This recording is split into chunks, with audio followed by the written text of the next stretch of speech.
ਤੀਜੇ ਦਿਨ ਜਾਗਰ ਸਿੰਘ ਨੇ ਹਰ ਕੌਰ ਨੂੰ ਮੱਲੋ ਮੱਲੀ ਦਿੱਲੀ ਜਾਣ ਲਈ ਤਿਆਰ ਕਰ ਲਿਆ।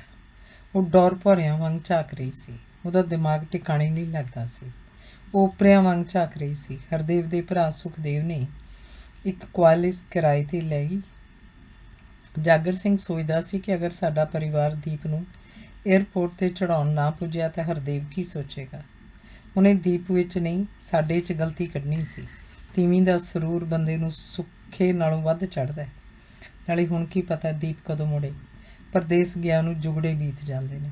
ਅੱਜ ਏਅਰਪੋਰਟ ਨਾ ਪਹੁੰਚੇ ਤਾਂ ਪੁੱਤ ਦੇ ਦਿਲ 'ਚ ਸ਼ੱਕ ਦਾ ਗੋਲਾ ਵੱਜ ਜਾਣਾ ਸੀ ਕਿ ਕਸੂਰ ਦੀਪ ਦਾ ਨਹੀਂ, ਸਾਡਾ ਸੀ।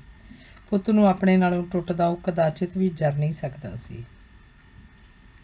ਇਸ ਲਈ ਉਹਨੇ ਹਰ ਕੌਰ ਨੂੰ ਵੀ ਤਿਆਰ ਕਰ ਲਿਆ ਸੀ। ਜੇ ਅਸੀਂ ਦਿੱਲੀ ਨਾ ਗਏ, ਪਤਾ ਨਹੀਂ ਦੀਪ ਕੀ ਹਰਦੇਵ ਨੂੰ ਕਹੇਗੀ, ਪਤਾ ਨਹੀਂ ਕੀ ਲੂਤੀਆਂ ਲਾਏਗੀ, ਪਤਾ ਨਹੀਂ ਕਿੰਨੇ ਕੰਨ ਭਰੇਗੀ। ਤੁਹਾਡਾ ਤਾਂ ਮੈਨੂੰ ਕੋਈ ਚੜਾਉਣ ਵੀ ਨਹੀਂ ਆਇਆ, ਮੈਂ ਉਹਨਾਂ ਦੀ ਕਿਹੜੇ ਮੂੰਹ ਨਾਲ ਇੱਜ਼ਤ ਕਰਾਂ। ਦੀਪ ਦੀ ਲੱਤ ਸਦਾ ਲਈ ਹਰਦੇਵ ਦੇ ਉੱਤੋਂ ਹੋ ਜਾਏਗੀ। ਇਹ ਜਾਗਰ ਸਿੰਘ ਚਾਹੁੰਦਾ ਨਹੀਂ ਸੀ। ਉਹ ਸਾਰੇ ਪਰਿਵਾਰ ਸਮੇਤ ਦਿੱਲੀ ਏਅਰਪੋਰਟ ਜਾਣਾ ਚਾਹੁੰਦਾ ਸੀ। ਦੀਪ ਲੱਖ ਆਖੇ, ਉਹ ਇਸ ਪੱਖੋਂ ਹਰ ਹਾਲਤ ਸੱਚਾ ਰਹਿਣਾ ਚਾਹੁੰਦਾ ਸੀ। ਪੁੱਤ ਤੋਂ ਕੋਈ ਸੌੜਾ ਉਲੰਭਾ ਨਹੀਂ ਖੱਟਣਾ ਚਾਹੁੰਦਾ ਸੀ। ਸ਼ਾਮ ਨੂੰ 5 ਵਜੇ ਉਹ ਦਿੱਲੀ ਏਅਰਪੋਰਟ 'ਤੇ ਪੁੱਜ ਗਏ। ਏਅਰਪੋਰਟ 'ਤੇ ਮੇਲਾ ਲੱਗਿਆ ਹੋਇਆ ਸੀ। ਕੋਈ ਆ ਰਿਹਾ ਸੀ, ਕੋਈ ਜਾ ਰਿਹਾ ਸੀ। ਕੋਈ ਵਿਛੜਿਆਂ ਨੂੰ ਮਿਲ ਕੇ ਖੁਸ਼ ਹੋ ਰਿਹਾ ਸੀ, ਕੋਈ ਵਿਛੜ ਜਾਣ ਦੇ ਦੁੱਖੋਂ ਰੋ ਰਿਹਾ ਸੀ। ਅਜੀਬ ਹੀ ਗੇਟ ਸੀ, ਅਜੀਬ ਹੀ ਆਵਾਗਣ ਦਾ ਚੱਕਰ ਸੀ। ਸੁਖਦੇਵ ਦੀਪ ਹੋਰਾਂ ਨੂੰ ਲੱਭਦਾ ਪਾਗਲ ਹੋ ਗਿਆ ਸੀ। ਉਹ ਅਟਲਿਆ ਇੱਧਰ ਉੱਧਰ ਭਟਕਦਾ ਫਿਰਦਾ ਸੀ, ਮੇਲੇ 'ਚ ਗੁਆਚੀ ਹੋਈ ਗਾਂ ਵਾਂਗ। ਰਾਤ ਦੇ ਕੋਈ 10 ਵਜੇ ਤਹਿਸੀਲਦਾਰ ਦੀ ਫੌਜ ਪਹੁੰਚੀ। ਸਾਰੇ ਦਾਰੂ 'ਚ ਧੁੱਤ ਸਨ। ਤਹਿਸੀਲਦਾਰ ਏਅਰਪੋਰਟ 'ਤੇ ਦਾਰੂ ਨਾਲ ਰੱਜਿਆ ਬਲਦ ਮੂਤਣੀਆਂ ਪਾ ਰਿਹਾ ਸੀ। ਜਦੋਂ ਸੁਖਦੇਵ ਨੇ ਤਹਿਸੀਲਦਾਰ ਨੂੰ ਸਤਿ ਸ੍ਰੀ ਅਕਾਲ ਮਾਸੜ ਜੀ ਆਖਿਆ ਤਾਂ ਤਹਿਸੀਲਦਾਰ ਨੇ ਉਹਨੂੰ ਗੌਰ ਨਾਲ ਵੇਖਿਆ। ਉਹਦੀਆਂ ਅੱਖਾਂ 'ਚ ਦਾਰੂ ਦਾ ਨਸ਼ਾ ਦੀਵੇ ਦੀ ਲਾਟੰਗ ਡੋਲ ਰਿਹਾ ਸੀ। ਮੈਂ ਸੁਖਦੇਵ ਹਾਂ ਮਾਸੜ ਜੀ, ਹਰਦੇਵ ਦਾ ਭਰਾ। ਉਹਨੇ ਜ਼ੋਰ ਦੇ ਕੇ ਤਸੱਲੀ ਕਰਾਉਣੀ ਚਾਹੀ। ਮੈਂ ਅੰਨਾ ਨਾ, ਮੈਨੂੰ ਦਿਸਦਾ ਨਹੀਂ, ਸਾਲੀ ਮੰਗ ਖਾਣੀ ਜਾਤ। ਉਹਨੇ ਸਤਿ ਸ੍ਰੀ ਅਕਾਲ ਵੀ ਨਾ ਮੰਨੀ। ਕਿੱਥੇ ਆ ਤੁਹਾਡਾ ਬੁੜਾ? ਤਹਿਸੀਲਦਾਰ ਦੇ ਆਖਣ 'ਤੇ ਸੁਖਦੇਵ ਬੇਚੈਨ ਹੋ ਗਿਆ। ਉਹ ਉੱਧਰ ਕਾਰ 'ਚ ਬੈਠੇ ਆ ਜੀ, ਜਾ ਲਿਆ ਬੁਲਾ ਕੇ ਉਹਨਾਂ ਨੂੰ, ਉਹਨੇ ਹੁਕਮੀਆਂ ਕਿਹਾ। ਸੁਖਦੇਵ ਚੁੱਪਚਾਪ ਤੁਰ ਗਿਆ। ਉਹਦੀ ਹੱਤਕ ਹੋ ਗਈ ਸੀ। ਬਾਪੂ ਜੀ, ਉਹ ਤੁਹਾਨੂੰ ਸੱਦਦੇ ਆ। ਉਹਨੇ ਸਿਰਫ ਇੰਨਾ ਹੀ ਕਿਹਾ। ਚੱਲ। ਜਾਗਰ ਸਿੰਘ ਨੇ ਹਰ ਕੌਰ ਨੂੰ ਵੀ ਆਸਰਾ ਦੇ ਕੇ ਕਾਰ 'ਚੋਂ ਉਠਾ ਲਿਆ। ਉਹਨੂੰ ਬਹੁਤੇ ਸਵਾਲ ਕਰਨੇ ਜਾਇਜ਼ ਨਹੀਂ ਸਮਝੇ ਸਨ। ਸੁਖਦੇਵ ਵੀ ਤਹਿਸੀਲਦਾਰ ਦਾ ਬੁਰਾ ਸਲੂਕ ਛੁਪਾ ਗਿਆ ਸੀ। ਹਰ ਕੌਰ ਨੇ ਕਾਰ ਵਿੱਚੋਂ ਖੰਡ ਤੇ ਪਾਣੀ ਦੀ ਗੜਵੀ ਚੁੱਕ ਲਈ ਤੇ ਉਹ ਸਾਰੇ ਤਹਿਸੀਲਦਾਰ ਦੇ ਕਾਫਲੇ ਵੱਲ ਨੂੰ ਹੋ ਤੁਰੇ। ਸਤਿ ਸ੍ਰੀ ਅਕਾਲ ਜੀ ਤਹਿਸੀਲਦਾਰ ਸਾਹਿਬ, ਜਾਗਰ ਸਿੰਘ ਨੇ ਹੱਥ ਜੋੜ ਕੇ ਅਦਬ ਕੀਤਾ। ਚੱਲ ਆ ਬਈ, ਮਿਲੋ ਦੀਪ ਨੂੰ, ਇਹਨੇ ਜਲਦੀ ਜਾਣਾ, ਤਹਿਸੀਲਦਾਰ ਨੇ ਕਿਹਾ। ਉਹਦੇ ਨਾਲ ਵਰਦੀ ਪਾਈ ਦਿੱਲੀ ਪੁਲਿਸ ਦੇ 3 ਅਫਸਰ ਖੜੇ ਸਨ। ਚੱਲ ਬਈ ਹਰਕੁਰੇ, ਜਾਗਰ ਸਿੰਘ ਨੇ ਹਰਕੌਰ ਨੂੰ ਇਸ਼ਾਰੇ ਨਾਲ ਅੱਗੇ ਕੀਤਾ ਤਾਂ ਹਰਕੌਰ ਨੇ ਖੰਡ ਵਾਲੀ ਪੋਟਲੀ ਖੋਲ੍ਹ ਲਈ। ਲੈ ਪੁੱਤ, ਮੂੰਹ ਮਿੱਠਾ ਕਰ। ਉਹ ਖੰਡ ਦੀ ਚੂੰਡੀ ਭਰ ਕੇ ਸ਼ਗਨ ਵਜੋਂ ਦੀਪ ਦੇ ਮੂੰਹ ਨੂੰ ਲਾਉਣ ਲੱਗੀ। ਦੇਖੀ ਬੁੜੀਏ, ਕਿਤੇ ਇਹਨੂੰ ਕੋਈ ਸੈਂਖੀਆਂ ਨਾ ਦੇ ਦੀ। ਤਹਿਸੀਲਦਾਰ ਨੇ ਖੰਡ ਡੁਲਵਾ ਦਿੱਤੀ। ਨਾ ਭਾਈ, ਬੇਸ਼ਗਨੀ ਨਾ ਕਰੋ, ਸ਼ਗਨਾਂ ਦਾ ਖੱਟਿਆ ਹੀ ਖਾਈਦਾ। ਮੇਰੀ ਨੂੰਹ ਰਾਣੀ ਸੁੱਖ ਨਾਲ ਵਲੈਤ ਜਾਣ ਲੱਗੀ ਹੈ, ਸਾਡੀ ਤਾਂ ਕੁਲ ਦਾ ਦੀਵਾ ਭਾਈ। ਇਹ ਲੈਤੀ ਇਹ ਮੂੰਹ ਅੱਡ। ਹਰ ਕੌਰ ਨੇ ਫੇਰ ਸਾਰੀਆਂ ਨਾਰਾਜ਼ਗੀਆਂ ਤੇ ਬਦਸਲੂਕੀਆਂ ਪਰਾਂ ਸੁੱਟ ਕੇ ਦੀਪ ਦਾ ਮੂੰਹ ਮਿੱਠਾ ਕਰਵਾਉਣਾ ਚਾਹਿਆ, ਪਰ ਤਹਿਸੀਲਦਾਰ ਅਫਸਰ ਖੜੇ ਕਰਕੇ ਸ਼ਰਮ ਖਾ ਗਿਆ। ਉਹਨੇ ਹਰ ਕੌਰ ਨੂੰ ਧੱਕਾ ਦੇ ਕੇ ਪਾਸੇ ਕਰ ਦਿੱਤਾ। ਹਰ ਕੌਰ ਦੀ ਮਨ ਇੱਛਾ ਮਨ 'ਚ ਹੀ ਰਹਿ ਗਈ। ਹੁਣ ਪਰਾਂ ਵੀ ਹੋ ਜਾ, ਕਾਹਤੋਂ ਪੈਰ ਮਿੱਧੀ ਜਾਨੀ ਹੈ? ਤਹਿਸੀਲਦਾਰ ਬਦਮਗਜ਼ਾਂ ਵਾਂਗ ਬੋਲਿਆ। ਹਰ ਕੌਰ ਨੂੰ ਜਾਗਰ ਸਿੰਘ ਨੇ ਖਿੱਚ ਕੇ ਪਿੱਛੇ ਕਰ ਲਿਆ। ਉਹ ਰੇਲਵੇ ਇੰਜਣ ਵਾਂਗ ਅੱਗੇ ਵੱਧਦੀ ਜਾ ਰਹੀ ਸੀ। ਸੁਖਦੇਵ ਵੀ ਚੁੱਪ ਹੀ ਖੜਾ ਸੀ। ਭਜਨੋਂ ਅੱਜ ਨਾਲ ਨਹੀਂ ਆਈ ਸੀ। ਇਹ ਅਨਪੜ੍ਹ ਜੱਡ ਬੁੜੀਆਂ ਵੀ ਹੱਦ ਕਰ ਦਿੰਦੀਆਂ। ਪੁੱਛਣਾ ਹੋਵੇ ਵੀ ਤੇਰੀ ਖੰਡ ਤੋਪ ਹੈ ਜਿਹੜੀ ਰਾਖੀ ਕਰੂਗੀ। ਦੁਨੀਆ ਚੰਦ 'ਤੇ ਪਹੁੰਚ ਗਈ ਹੈ ਤੇ ਇਹ ਅਜੇ ਵੀ ਚੱਚਰ ਕਰਨੋਂ ਨਹੀਂ ਹਟਦੇ। ਇਹ ਕੌਣ ਹੈ ਤਹਿਸੀਲਦਾਰ ਸਾਹਿਬ? ਦਿੱਲੀ ਦੇ ਪੁਲਿਸ ਅਫਸਰ ਨੇ ਪੁੱਛਿਆ। ਉਹਨੂੰ ਪੰਜਾਬੀ ਦੀ ਕੋਈ ਬਹੁਤੀ ਸਮਝ ਨਹੀਂ ਸੀ ਆਈ। ये दीप के ससुर वालों के नौकर हैं, बगैर किसी बात से हमारा टाइम बर्बाद कर रहे हैं। तहसीलदार दी घरवाली बोली तां दीप अपने सस सहुरे वल हथ करके उच्ची उच्ची हस पई। ਦੀਪ ਦਾ ਵਿਅੰਗਨੁਮਾ ਹਾਸਾ ਹਰ ਕੌਰ ਦੇ ਸੱਪ ਵਾਂਗ ਲੜ ਗਿਆ। ਇੱਕ ਤਰ੍ਹਾਂ ਨਾਲ ਕਟਾਰ ਬਣ ਸੀਨੇ ਵਿੱਚੋਂ ਦੀ ਸਾਰ ਪਾਰ ਹੋ ਗਿਆ ਸੀ। ਇੱਕ ਨੂੰਹ ਹੀ ਆਪਣੇ ਸਹੁਰਿਆਂ ਦੀ ਬੇਇੱਜ਼ਤੀ ਤੇ ਹੱਸ ਰਹੀ ਸੀ। ਉਹਦਾ ਫਰਜ਼ ਤਾਂ ਬਣਦਾ ਸੀ ਕਿ ਆਪਣੀ ਮਾਂ ਨੂੰ ਫਿਟਕਾਰ ਪਾਉਂਦੀ ਕਿ ਤੂੰ ਮੇਰੇ ਸੱਸ ਸਹੁਰੇ ਨਾਲ ਕੀ ਦੁਰਵਿਵਹਾਰ ਕਰ ਰਹੀ ਹੈ, ਕੀ ਅਵਾ-ਤਵਾ ਬੋਲਦੀ ਹੈ, ਮੇਰੇ ਸੱਸ ਸਹੁਰੇ ਨੂੰ ਨੌਕਰੀ ਦੱਸਦੀ ਹੈ। ਪਰ ਇੱਕ ਜਾਤ ਤਾਂ ਆਪ ਹੀ ਹੱਸਣ ਲੱਗ ਪਈ। ਹਰ ਕੌਰ ਦੇ ਦਿਮਾਗ ਅੰਦਰ ਬੰਬ ਚੱਲੀ ਜਾ ਰਹੇ ਸਨ। वो बोली हुई खड़ी सी। चलो खैर कोई बात नहीं, ये लोग अपने मालिक से कुछ ना कुछ आस तो रखते ही हैं। ये लो और पीछे हटो, हमने जल्दी अंदर जाना है। दिल्ली पुलिस अफसर ने हर कौर नूं दीप दे सहुरियां दी नौकरानी समझ के 100 रुपए देने चाहे, पर वो हथ चुक के पिछे हट गई। ਉਹਦੀ ਜ਼ੁਬਾਨ ਠਾਕੀ ਜਾ ਚੁੱਕੀ ਸੀ ਤੇ ਸਿਰ ਵਿੱਚ ਤਿੱਖੇ ਵਦਾਨ ਵੱਜੀ ਜਾ ਰਹੇ ਸਨ। अगर लेना है तो ले, नहीं तो ये भी नहीं मिलेगा, ਅਫਸਰ ਨੇ ਕਿਹਾ। ਜਦੋਂ ਕਿਸੇ ਨੇ ਨੋਟ ਨੂੰ ਹੱਥ ਨਾ ਹੀ ਪਾਇਆ ਤਾਂ ਅਫਸਰ 100 ਦਾ ਨੋਟ ਆਪਣੀ ਜੇਬ 'ਚ ਪਾਉਂਦਿਆਂ ਬੜੇ ਕੁਰਖਤ ਸ਼ਬਦਾਂ ਨਾਲ ਸੰਬੋਧਨ ਹੋਇਆ। और हाँ, अब यहाँ से भागो। अगर अब आपने हमारा समय बर्बाद किया तो देख लीजिए, वो हालत करूँगा बुढ़िया कि पंजाब जाने को तरस जाएगी। चलो बेटे, आप इनके मुँह क्यों लगती हो? ये लोग तो भिखारियों की तरह होते हैं। आओ बेटे चलो। ਤੇ ਪੁਲਿਸ ਅਫਸਰ ਦੀਪ ਨੂੰ ਅਗਵਾਈ ਦਿੰਦਾ ਅੱਗੇ ਲੱਗ ਤੁਰਿਆ। ਪਿੱਛੇ ਪਿੱਛੇ ਉਹਦੀ ਮਾਂ ਬਾਪ ਸਨ। ਦੀਪ ਨੇ ਇੱਕ ਝਲਕ ਵੀ ਪਿੱਛੇ ਮੁੜ ਕੇ ਦੇਖਣ ਦੀ ਤਕਲੀਫ ਨਹੀਂ ਕੀਤੀ। ਜਾਗਰ ਸਿੰਘ ਹੋਰੀ ਵਾਕਈ ਮੰਗਤਿਆਂ ਵਾਂਗ ਖੜੇ ਸਨ। ਉਹ ਹਾਰੇ ਜੁਆਰੀਏ ਵਾਂਗ ਵਾਪਸ ਘਰ ਕੋਲ ਆ ਗਏ। ਕੋਈ ਕਿਸੇ ਨਾਲ ਗੱਲ ਨਹੀਂ ਕਰ ਰਿਹਾ ਸੀ। ਸਾਰੇ ਪੱਥਰ ਦੇ ਬੁੱਤਾਂ ਵਾਂਗ ਸਿਲ ਪੱਥਰ ਹੋਏ ਪਏ ਸਨ। ਲੈਣ ਤੋਂ ਇੱਕ ਤਰ੍ਹਾਂ ਨਾਲ ਸ਼ਾਬਾਸ਼ੇ ਆਏ ਸਨ, ਪਰ ਉਹਨਾਂ ਦੇ ਤਾਂ ਇਸ ਤੋਂ ਵੀ ਕਿਤੇ ਜ਼ਿਆਦਾ ਬੇਇੱਜ਼ਤੀ ਤੇ ਬਦਨਾਮੀ ਪੱਲੇ ਪਈ ਸੀ। ਬਖਸ਼ਾਉਣ ਰੋਜ਼ੇ ਆਏ ਸਨ ਤੇ ਸਿਰ ਨਮਾਜ਼ਾਂ ਪੈ ਗਈਆਂ ਸਨ। ਦੀਪ ਦੀ ਮਾਂ ਹੀ ਉਹਨਾਂ ਨੂੰ ਲਾਗੀ ਤੇ ਭਿਖਾਰੀ ਬਣਾ ਕੇ ਤੁਰ ਗਈ ਸੀ। ਜਾਗਰ ਸਿੰਘ ਨੇ ਨਮੋਸ਼ੀ ਪਰਾਂ ਕਰਨ ਲਈ ਕਾਰ 'ਚ ਬੈਠਣ ਸਾਰ ਕਈ ਕਰੜੇ ਪੈਗ ਸੂਤ ਦਿੱਤੇ। ਹਰ ਕੌਰ ਦੀ ਹਾਲਤ ਅੱਗੇ ਨਾਲੋਂ ਵੀ ਭੈੜੀ ਤੇ ਤਰਸਯੋਗ ਬਣ ਗਈ ਸੀ। ਉਹਨੇ ਫਿਰ ਕਮਲ ਜਿਹਾ ਮਾਰਨਾ ਸ਼ੁਰੂ ਕਰ ਦਿੱਤਾ। ਆ ਤਾਂ ਨੇਰ ਹੈ ਭਾਈ, ਨੂੰਹ ਦੀ ਮਾਂ ਹੀ ਕੁੜੀ ਦੇ ਸੱਸ ਸਹੁਰੇ ਨੂੰ ਨੌਕਰੀ ਦੱਸੇ। ਚੱਲ ਪੁਲਿਸ ਵਾਲੇ ਦੇ ਤਾਂ ਵਿਚਾਰੇ ਦੀ ਕੀ ਬੱਸ ਹੈ। ਉਹਨੂੰ ਤਾਂ ਸਾਨੂੰ ਲਾਗੀ ਦੱਬਾ ਸਮਝ ਕੇ ਲਾਗ ਦੇਣਾ ਚਾਹਿਆ। ਉਹਦਾ ਕੋਈ ਕਸੂਰ ਨਹੀਂ ਵਿਚਾਰੇ ਦਾ, ਪਰ ਕਸੂਰ ਤਾਂ ਸਾਰਾ ਆਪਦੀ ਨੂੰਹ ਦਾ ਹੈ। ਵੀ ਕੁੱਤੀਏ ਰੰਨੇ, ਤੇਰੀ ਲੁੱਚੀ ਮਾਂ ਜਦੋਂ ਸਾਨੂੰ ਨੌਕਰ ਦੱਸਦੀ ਸੀ ਤਾਂ ਇੱਥੋਂ ਮੂੰਹ 'ਤੇ ਨਾ ਮਾਰ ਹੋਇਆ। ਵੀ ਖਬਰਦਾਰ ਮਾਂ, ਇਹ ਮੇਰੇ ਸੱਸ ਸਹੁਰਾ ਲੱਗਦੇ ਆ। ਹਰ ਕੌਰ ਨੂੰ ਹੱਥੋਂ ਆ ਗਿਆ। ਜਦੋਂ ਕਾਫੀ ਦੇਰ ਖੰਘਣੋਂ ਨਾ ਹਟੀ ਤਾਂ ਡਰਾਈਵਰ ਨੇ ਗੱਡੀ ਰੋਕ ਲਈ। ਸੁਖਦੇਵ ਨੇ ਉਹਨੂੰ ਪੀਣ ਲਈ ਪਾਣੀ ਦੀ ਬੋਤਲ ਦੇ ਦਿੱਤੀ। ਜਾਗਰ ਸਿੰਘ ਕੁਝ ਨਾ ਬੋਲਿਆ। ਉਹ ਕਹਿਣਾ ਤਾਂ ਚਾਹੁੰਦਾ ਸੀ ਕਿ ਜੇ ਹੁਣ ਹਨੇਰ ਹੈ ਤਾਂ ਤੂੰ ਹੁਣ ਲਾਲਟਨ ਜਗਾਉਣੀ ਹੈ। ਚੁੱਪ ਨਹੀਂ ਕੀਤਾ ਜਾਂਦਾ, ਪਰ ਉਹ ਅਥਾਹ ਦੁਖੀ ਆਪ ਚੁੱਪ ਸੀ।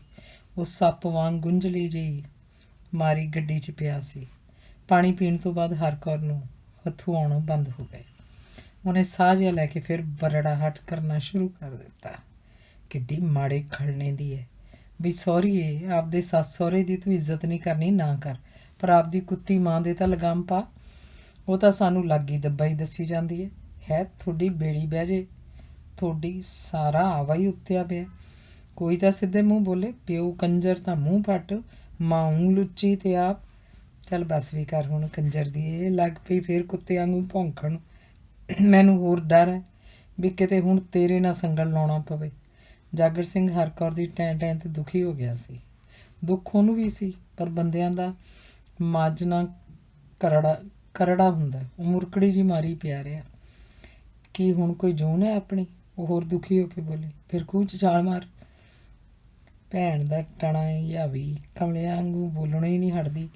ਉਹ ਤੇਰੀ ਮਾਂ ਜਹਾਜ਼ 'ਚ ਬੈਠੀ ਹੈ ਤੇ ਤੂੰ ਸਾਨੂੰ ਕਥਾ ਸੁਣਾਈ ਜਾਂਦੀ ਹੈ। ਕੋਈ ਫਾਇਦਾ? ਜਾਂ ਤਾਂ ਉਦੋਂ ਉਹਦੀ ਹਿੱਕ 'ਚ ਮਾਰਦੀ ਟੱਕਰ, ਤੈਨੂੰ ਚੱਕ ਵੀ ਲਿਆਉਂਦੀ। ਹੁਣ ਭੌਂਕਣ ਲੱਗੀ ਹੈ। ਹੁਣ ਦੱਸ ਕੀ ਲਾਭ? ਉਹ ਲੜਦੇ ਝਗੜਦੇ ਘਰ ਪਹੁੰਚ ਗਏ। ਹਰ ਕੌਰ ਦਾ ਦਿਮਾਗ ਵਾਕਈ ਹਿੱਲ ਗਿਆ ਸੀ। ਇੱਕੋ ਇੱਕ ਪੁੱਤ ਵਿਆਹਿਆ ਸੀ। ਉਹਦੀ ਤੀਵੀਂ ਵੀ ਸੱਸ ਸਹੁਰੇ ਦੀ ਇੱਜ਼ਤ ਨਹੀਂ ਕਰਦੀ ਸੀ। ਇੱਜ਼ਤ ਤਾਂ ਕੀ ਕਰਨੀ ਸੀ, ਸਾਰਾ ਟੱਬਰ ਉਹਨਾਂ ਨੂੰ ਨੌਕਰ ਗਰਦਾਨ ਰਿਹਾ ਸੀ। ਇਹ ਹਰ ਕੌਰ ਲਈ ਬੜੀ ਨਮੋਸ਼ੀ ਵਾਲੀ ਗੱਲ ਸੀ। ਇਹਨੂੰ ਧਰਤੀ ਵੇਲ ਨਹੀਂ ਦਿੰਦੀ ਸੀ। ਉਹ ਹੁਣ ਸਾਰੀ ਰਾਤ ਨਹੀਂ ਸੌਂਦੀ ਸੀ।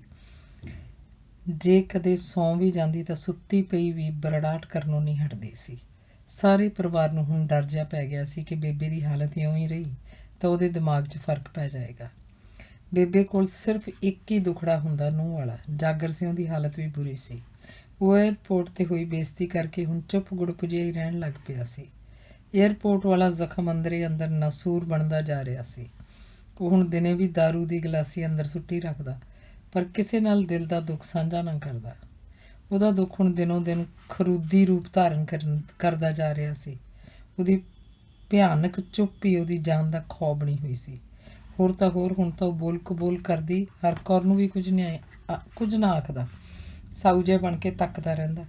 ਜਾਗਰ ਸਿੰਘ ਇੱਕ ਤਰ੍ਹਾਂ ਨਾਲ ਬੁੱਤ ਹੀ ਤਾਂ ਬਣ ਗਿਆ ਸੀ, ਇੱਕ ਤੁਰਦੀ ਫਿਰਦੀ ਲਾਸ਼। ਉਹਦਾ ਸਰੀਰ ਦਿਨੋਂ ਦਿਨ ਘਟਦਾ ਜਾ ਰਿਹਾ ਸੀ। ਹੁਣ ਉਹ ਖੇਤ ਵਿੱਚ ਖੜਾ ਡਰਨਾ ਹੀ ਜਾਪਦਾ। ਅੰਗ 15ਵਾਂ। ਦੀਪ ਇੰਗਲੈਂਡ ਪਹੁੰਚ ਕੇ ਬਿਲਕੁਲ ਖੁਸ਼ ਨਹੀਂ ਸੀ। ਹਰਦੇਵ ਬੇਸਮੈਂਟ 'ਚ ਰਹਿੰਦਾ ਸੀ। ਉਹ ਘੁੱਟਵੇਂ ਜਿਹੇ ਬੇਸਮੈਂਟ 'ਤੇ ਨੱਕ-ਬੁੱਲ ਚੜਾਉਂਦੀ, ਮੁਸ਼ਕ ਆਉਣ ਦੀ ਸ਼ਿਕਾਇਤ ਕਰਦੀ, ਜੁੱਤੀਆਂ ਚੁੱਕ ਬਾਹਰ ਸੁੱਟਦੀ। ਉਹ ਹਰਦੇਵ ਨੂੰ ਨਿਹੋਰੇ ਦਿੰਦੀ। ਉਹਦੇ ਬਾਪ ਕੋਲ ਤਾਂ ਇੱਕ ਵਿਸ਼ਾਲ ਕੋਠੀ ਸੀ, ਅੱਧੇ ਕਿੱਲੇ ਦਾ ਗਾਰਡਨ ਸੀ। ਇਸ ਬੇਸਮੈਂਟ ਜਿੱਡੀ ਤਾਂ ਉਹਨਾਂ ਦੀ ਟਾਇਲਟ ਸੀ। ਉਹਨੇ ਹਰਦੇਵ 'ਤੇ ਵੱਡਾ ਮਕਾਨ ਲੈਣ ਲਈ ਭਾਰੀ ਦਬਾਅ ਪਾ ਦਿੱਤਾ। ਉਹਦੀ ਸਖਤ ਸ਼ਰਤ ਸੀ ਕਿ ਜਾਂ ਤਾਂ ਹਰਦੇਵ ਕੋਈ ਵੱਡਾ ਮਕਾਨ ਲੈ ਲਵੇ, ਨਹੀਂ ਉਹ ਆਪਣੇ ਮਾਂ-ਬਾਪ ਕੋਲ ਇੰਡੀਆ ਵਾਪਸ ਚਲੀ ਜਾਏਗੀ। ਹਰਦੇਵ ਬੁਰੀ ਤਰ੍ਹਾਂ ਮਾਨਸਿਕ ਤੌਰ 'ਤੇ ਪਰੇਸ਼ਾਨ ਹੋ ਗਿਆ। ਉਹ ਦੀਪ ਅੱਗੇ ਸਾਹ ਵੀ ਨਾ ਕੱਢ ਸਕਦਾ। ਜੇ ਉਹ ਕੁਝ ਸਮਝਾਉਣ ਜਾਂ ਕੁਝ ਆਖਣ ਦੀ ਕੋਸ਼ਿਸ਼ ਕਰਦਾ ਤਾਂ ਦੀਪ ਉਹਨੂੰ ਆਪਣੇ ਮਾਂ-ਬਾਪ ਦੇ ਘਰ ਤੇ ਪੋਜੀਸ਼ਨ ਦਾ ਪ੍ਰਮਾਣ ਦੇ ਕੇ ਬੋਲਤੀ ਬੰਦ ਕਰ ਦਿੰਦੀ। ਹਰਦੇਵ ਦਾ ਸਾਹ ਸੰਗ ਅੰਦਰ ਹੀ ਅੜਿਆ ਪਿਆ ਸੀ।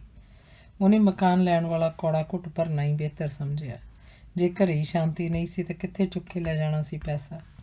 ਜਿਹੜੇ ਪੈਸੇ ਉਹਦੇ ਕੋਲ ਪਏ ਸਨ ਉਹ ਉਹਨੇ ਡਿਪੋਜ਼ਿਟ ਦੇ ਦਿੱਤੇ ਤੇ 2 ਲੱਖ ਪਾਉਂਡ ਦਾ ਮਕਾਨ ਲੈ ਲਿਆ। 3 ਕਮਰਿਆਂ ਦਾ ਮਕਾਨ, ਬੇਸਮੈਂਟ ਦਾ ਕਿਰਾਇਆ ਉਹ ਸਿਰਫ 300 ਪਾਉਂਡ ਮਹੀਨਾ ਦਿੰਦਾ ਸੀ, ਪਰ ਹੁਣ ਉਹਨੂੰ 850 ਪਾਉਂਡ ਮਹੀਨੇ ਦੀ ਮੌਰਗੇਜ ਭਰਨੀ ਪੈਂਦੀ। 110 ਪਾਉਂਡ ਕੌਂਸਲ ਟੈਕਸ, ਇੱਕ ਤਰ੍ਹਾਂ ਨਾਲ 1000 ਪਾਉਂਡ ਸਿੱਧਾ ਹੀ ਚੰਡੋਲ 'ਤੇ ਚੜ੍ਹ ਜਾਂਦਾ। ਦੀਪ ਦਾ ਖਰਚਾ ਵੀ ਸ਼ਾਹੀ ਸੀ। ਸ਼ਾਹੀ ਕੀ, ਅੰਨਾ ਖਰਚਾ ਸੀ। ਹਰਦੇਵ ਦਿਨ ਰਾਤ ਕੰਮ ਕਰਦਾ ਤੇ ਐਤਵਾਰ ਨੂੰ ਉਹ ਸਿਰਫ ਇੱਕ ਦਿਨ ਹੀ ਵਿਹਲਾ ਹੁੰਦਾ ਤੇ ਦੀਪ ਨੂੰ ਤੋਰਨ ਫੇਰਨ ਲੈ ਜਾਂਦਾ। ਉਹ ਸਾਰਾ ਦਿਨ ਬਾਹਰ ਹੀ ਬਿਤਾਉਂਦੇ। ਦੀਪ ਅਨੁਸਾਰ ਉਹ ਪਿਕਨਿਕ ਮਨਾਉਂਦੇ ਸਨ, ਪਰ ਹਰਦੇਵ ਦੇ ਭਾਅ ਦੀ ਤਾਂ ਕੁਰਕੀ ਹੋ ਰਹੀ ਸੀ। ਬੱਕਰੇ ਦੀ ਜਾਨ ਜਾ ਰਹੀ ਸੀ, ਪਰ ਖਾਣ ਵਾਲੇ ਨੂੰ ਸੁਆਦ ਨਹੀਂ ਆ ਰਿਹਾ ਸੀ। ਉਹ ਪਲ ਪਲ ਕਤਰਾ ਹੋ ਕੇ ਮਰ ਰਿਹਾ ਸੀ। ਦੀਪ ਨਾਲ ਵਿਆਹ ਕਰਵਾ ਕੇ ਉਹਦੇ ਗਲ ਵਿੱਚ ਗਲ ਘੁੱਟੂ ਫਸ ਗਿਆ ਸੀ। ਨਾ ਉਹਨੂੰ ਅੰਦਰ ਲੰਘਾ ਸਕਦਾ ਸੀ, ਨਾ ਹੀ ਬਾਹਰ ਖਿੱਚ ਸਕਦਾ ਸੀ। ਉਹਦੀ ਹਾਲਤ ਤਰਸਯੋਗ ਬਣੀ ਪਈ ਸੀ। ਦੀਪ ਪੈਸੇ ਦੀ ਪਰਵਾਹ ਹੀ ਨਹੀਂ ਸੀ ਕਰਦੀ। ਉਹ ਪੈਸਾ ਖਰਚਦੀ ਨਹੀਂ, ਉਡਾਉਂਦੀ ਸੀ। ਰੋਟੀ ਦੀਪ ਪਕਾ ਕੇ ਰਾਜ਼ੀ ਨਹੀਂ ਸੀ, ਨਾ ਹੀ ਉਹਨੂੰ ਰੋਟੀ ਪਕਾਉਣੀ ਆਉਂਦੀ ਸੀ। ਜੇ ਹਰਦੇਵ ਉਹਨੂੰ ਦਾਲ ਸਬਜ਼ੀ ਬਣਾਉਣੀ ਜਾਂ ਰੋਟੀ ਪਕਾਉਣੀ ਸਿਖਾਉਣ ਦੀ ਕੋਸ਼ਿਸ਼ ਕਰਦਾ ਤਾਂ ਉਹ ਆਈ ਡੋਂਟ ਕੇਅਰ ਕਹਿ ਕੇ ਹਰਦੇਵ ਨੂੰ ਮੂਰਖ ਸਮਝ ਕੇ ਹੱਸਦੀ। ਉਹਨੂੰ ਰੋਟੀ ਪਕਾਉਣ ਦਾ ਕੋਈ ਚਾਅ ਨਹੀਂ ਸੀ ਜਾਂ ਇਰਾਦਾ ਹੀ ਨਹੀਂ ਸੀ। ਉਹ ਤਾਂ ਐਸ਼ ਕਰਨ ਵਾਸਤੇ ਪੈਦਾ ਹੋਈ ਸੀ ਅਤੇ ਉਹਨੇ ਐਸ਼ ਹੀ ਕਰਨੀ ਸੀ। ਜਾਂ ਤਾਂ ਉਹਨਾਂ ਨੂੰ ਟੇਕ ਅਵੇ ਵਾਲਿਆਂ ਤੋਂ ਰੋਟੀ ਮੰਗਵਾਉਣੀ ਪੈਂਦੀ ਅਤੇ ਜਾਂ ਦੀਪ ਕਿਸੇ ਰੈਸਟੋਰੈਂਟ 'ਚ ਖਾਣਾ ਪਸੰਦ ਕਰਦੀ। ਆਰਥਿਕ ਪੱਖੋਂ ਹਰਦੇਵ ਦੀ ਦਿਨੇ ਦਿਨ ਬੱਸ ਹੁੰਦੀ ਜਾ ਰਹੀ ਸੀ, ਪਰ ਦੀਪ ਮੋਢਿਆਂ ਉੱਤੋਂ ਦੀ ਥੁੱਕਣ ਦੀ ਆਦੀ ਸੀ। ਜਦੋਂ ਹਰਦੇਵ ਕੰਮ 'ਤੇ ਚਲਾ ਜਾਂਦਾ, ਦੀਪ ਫੋਨ ਨੂੰ ਹੀ ਚਿੰਬੜੀ ਰਹਿੰਦੀ।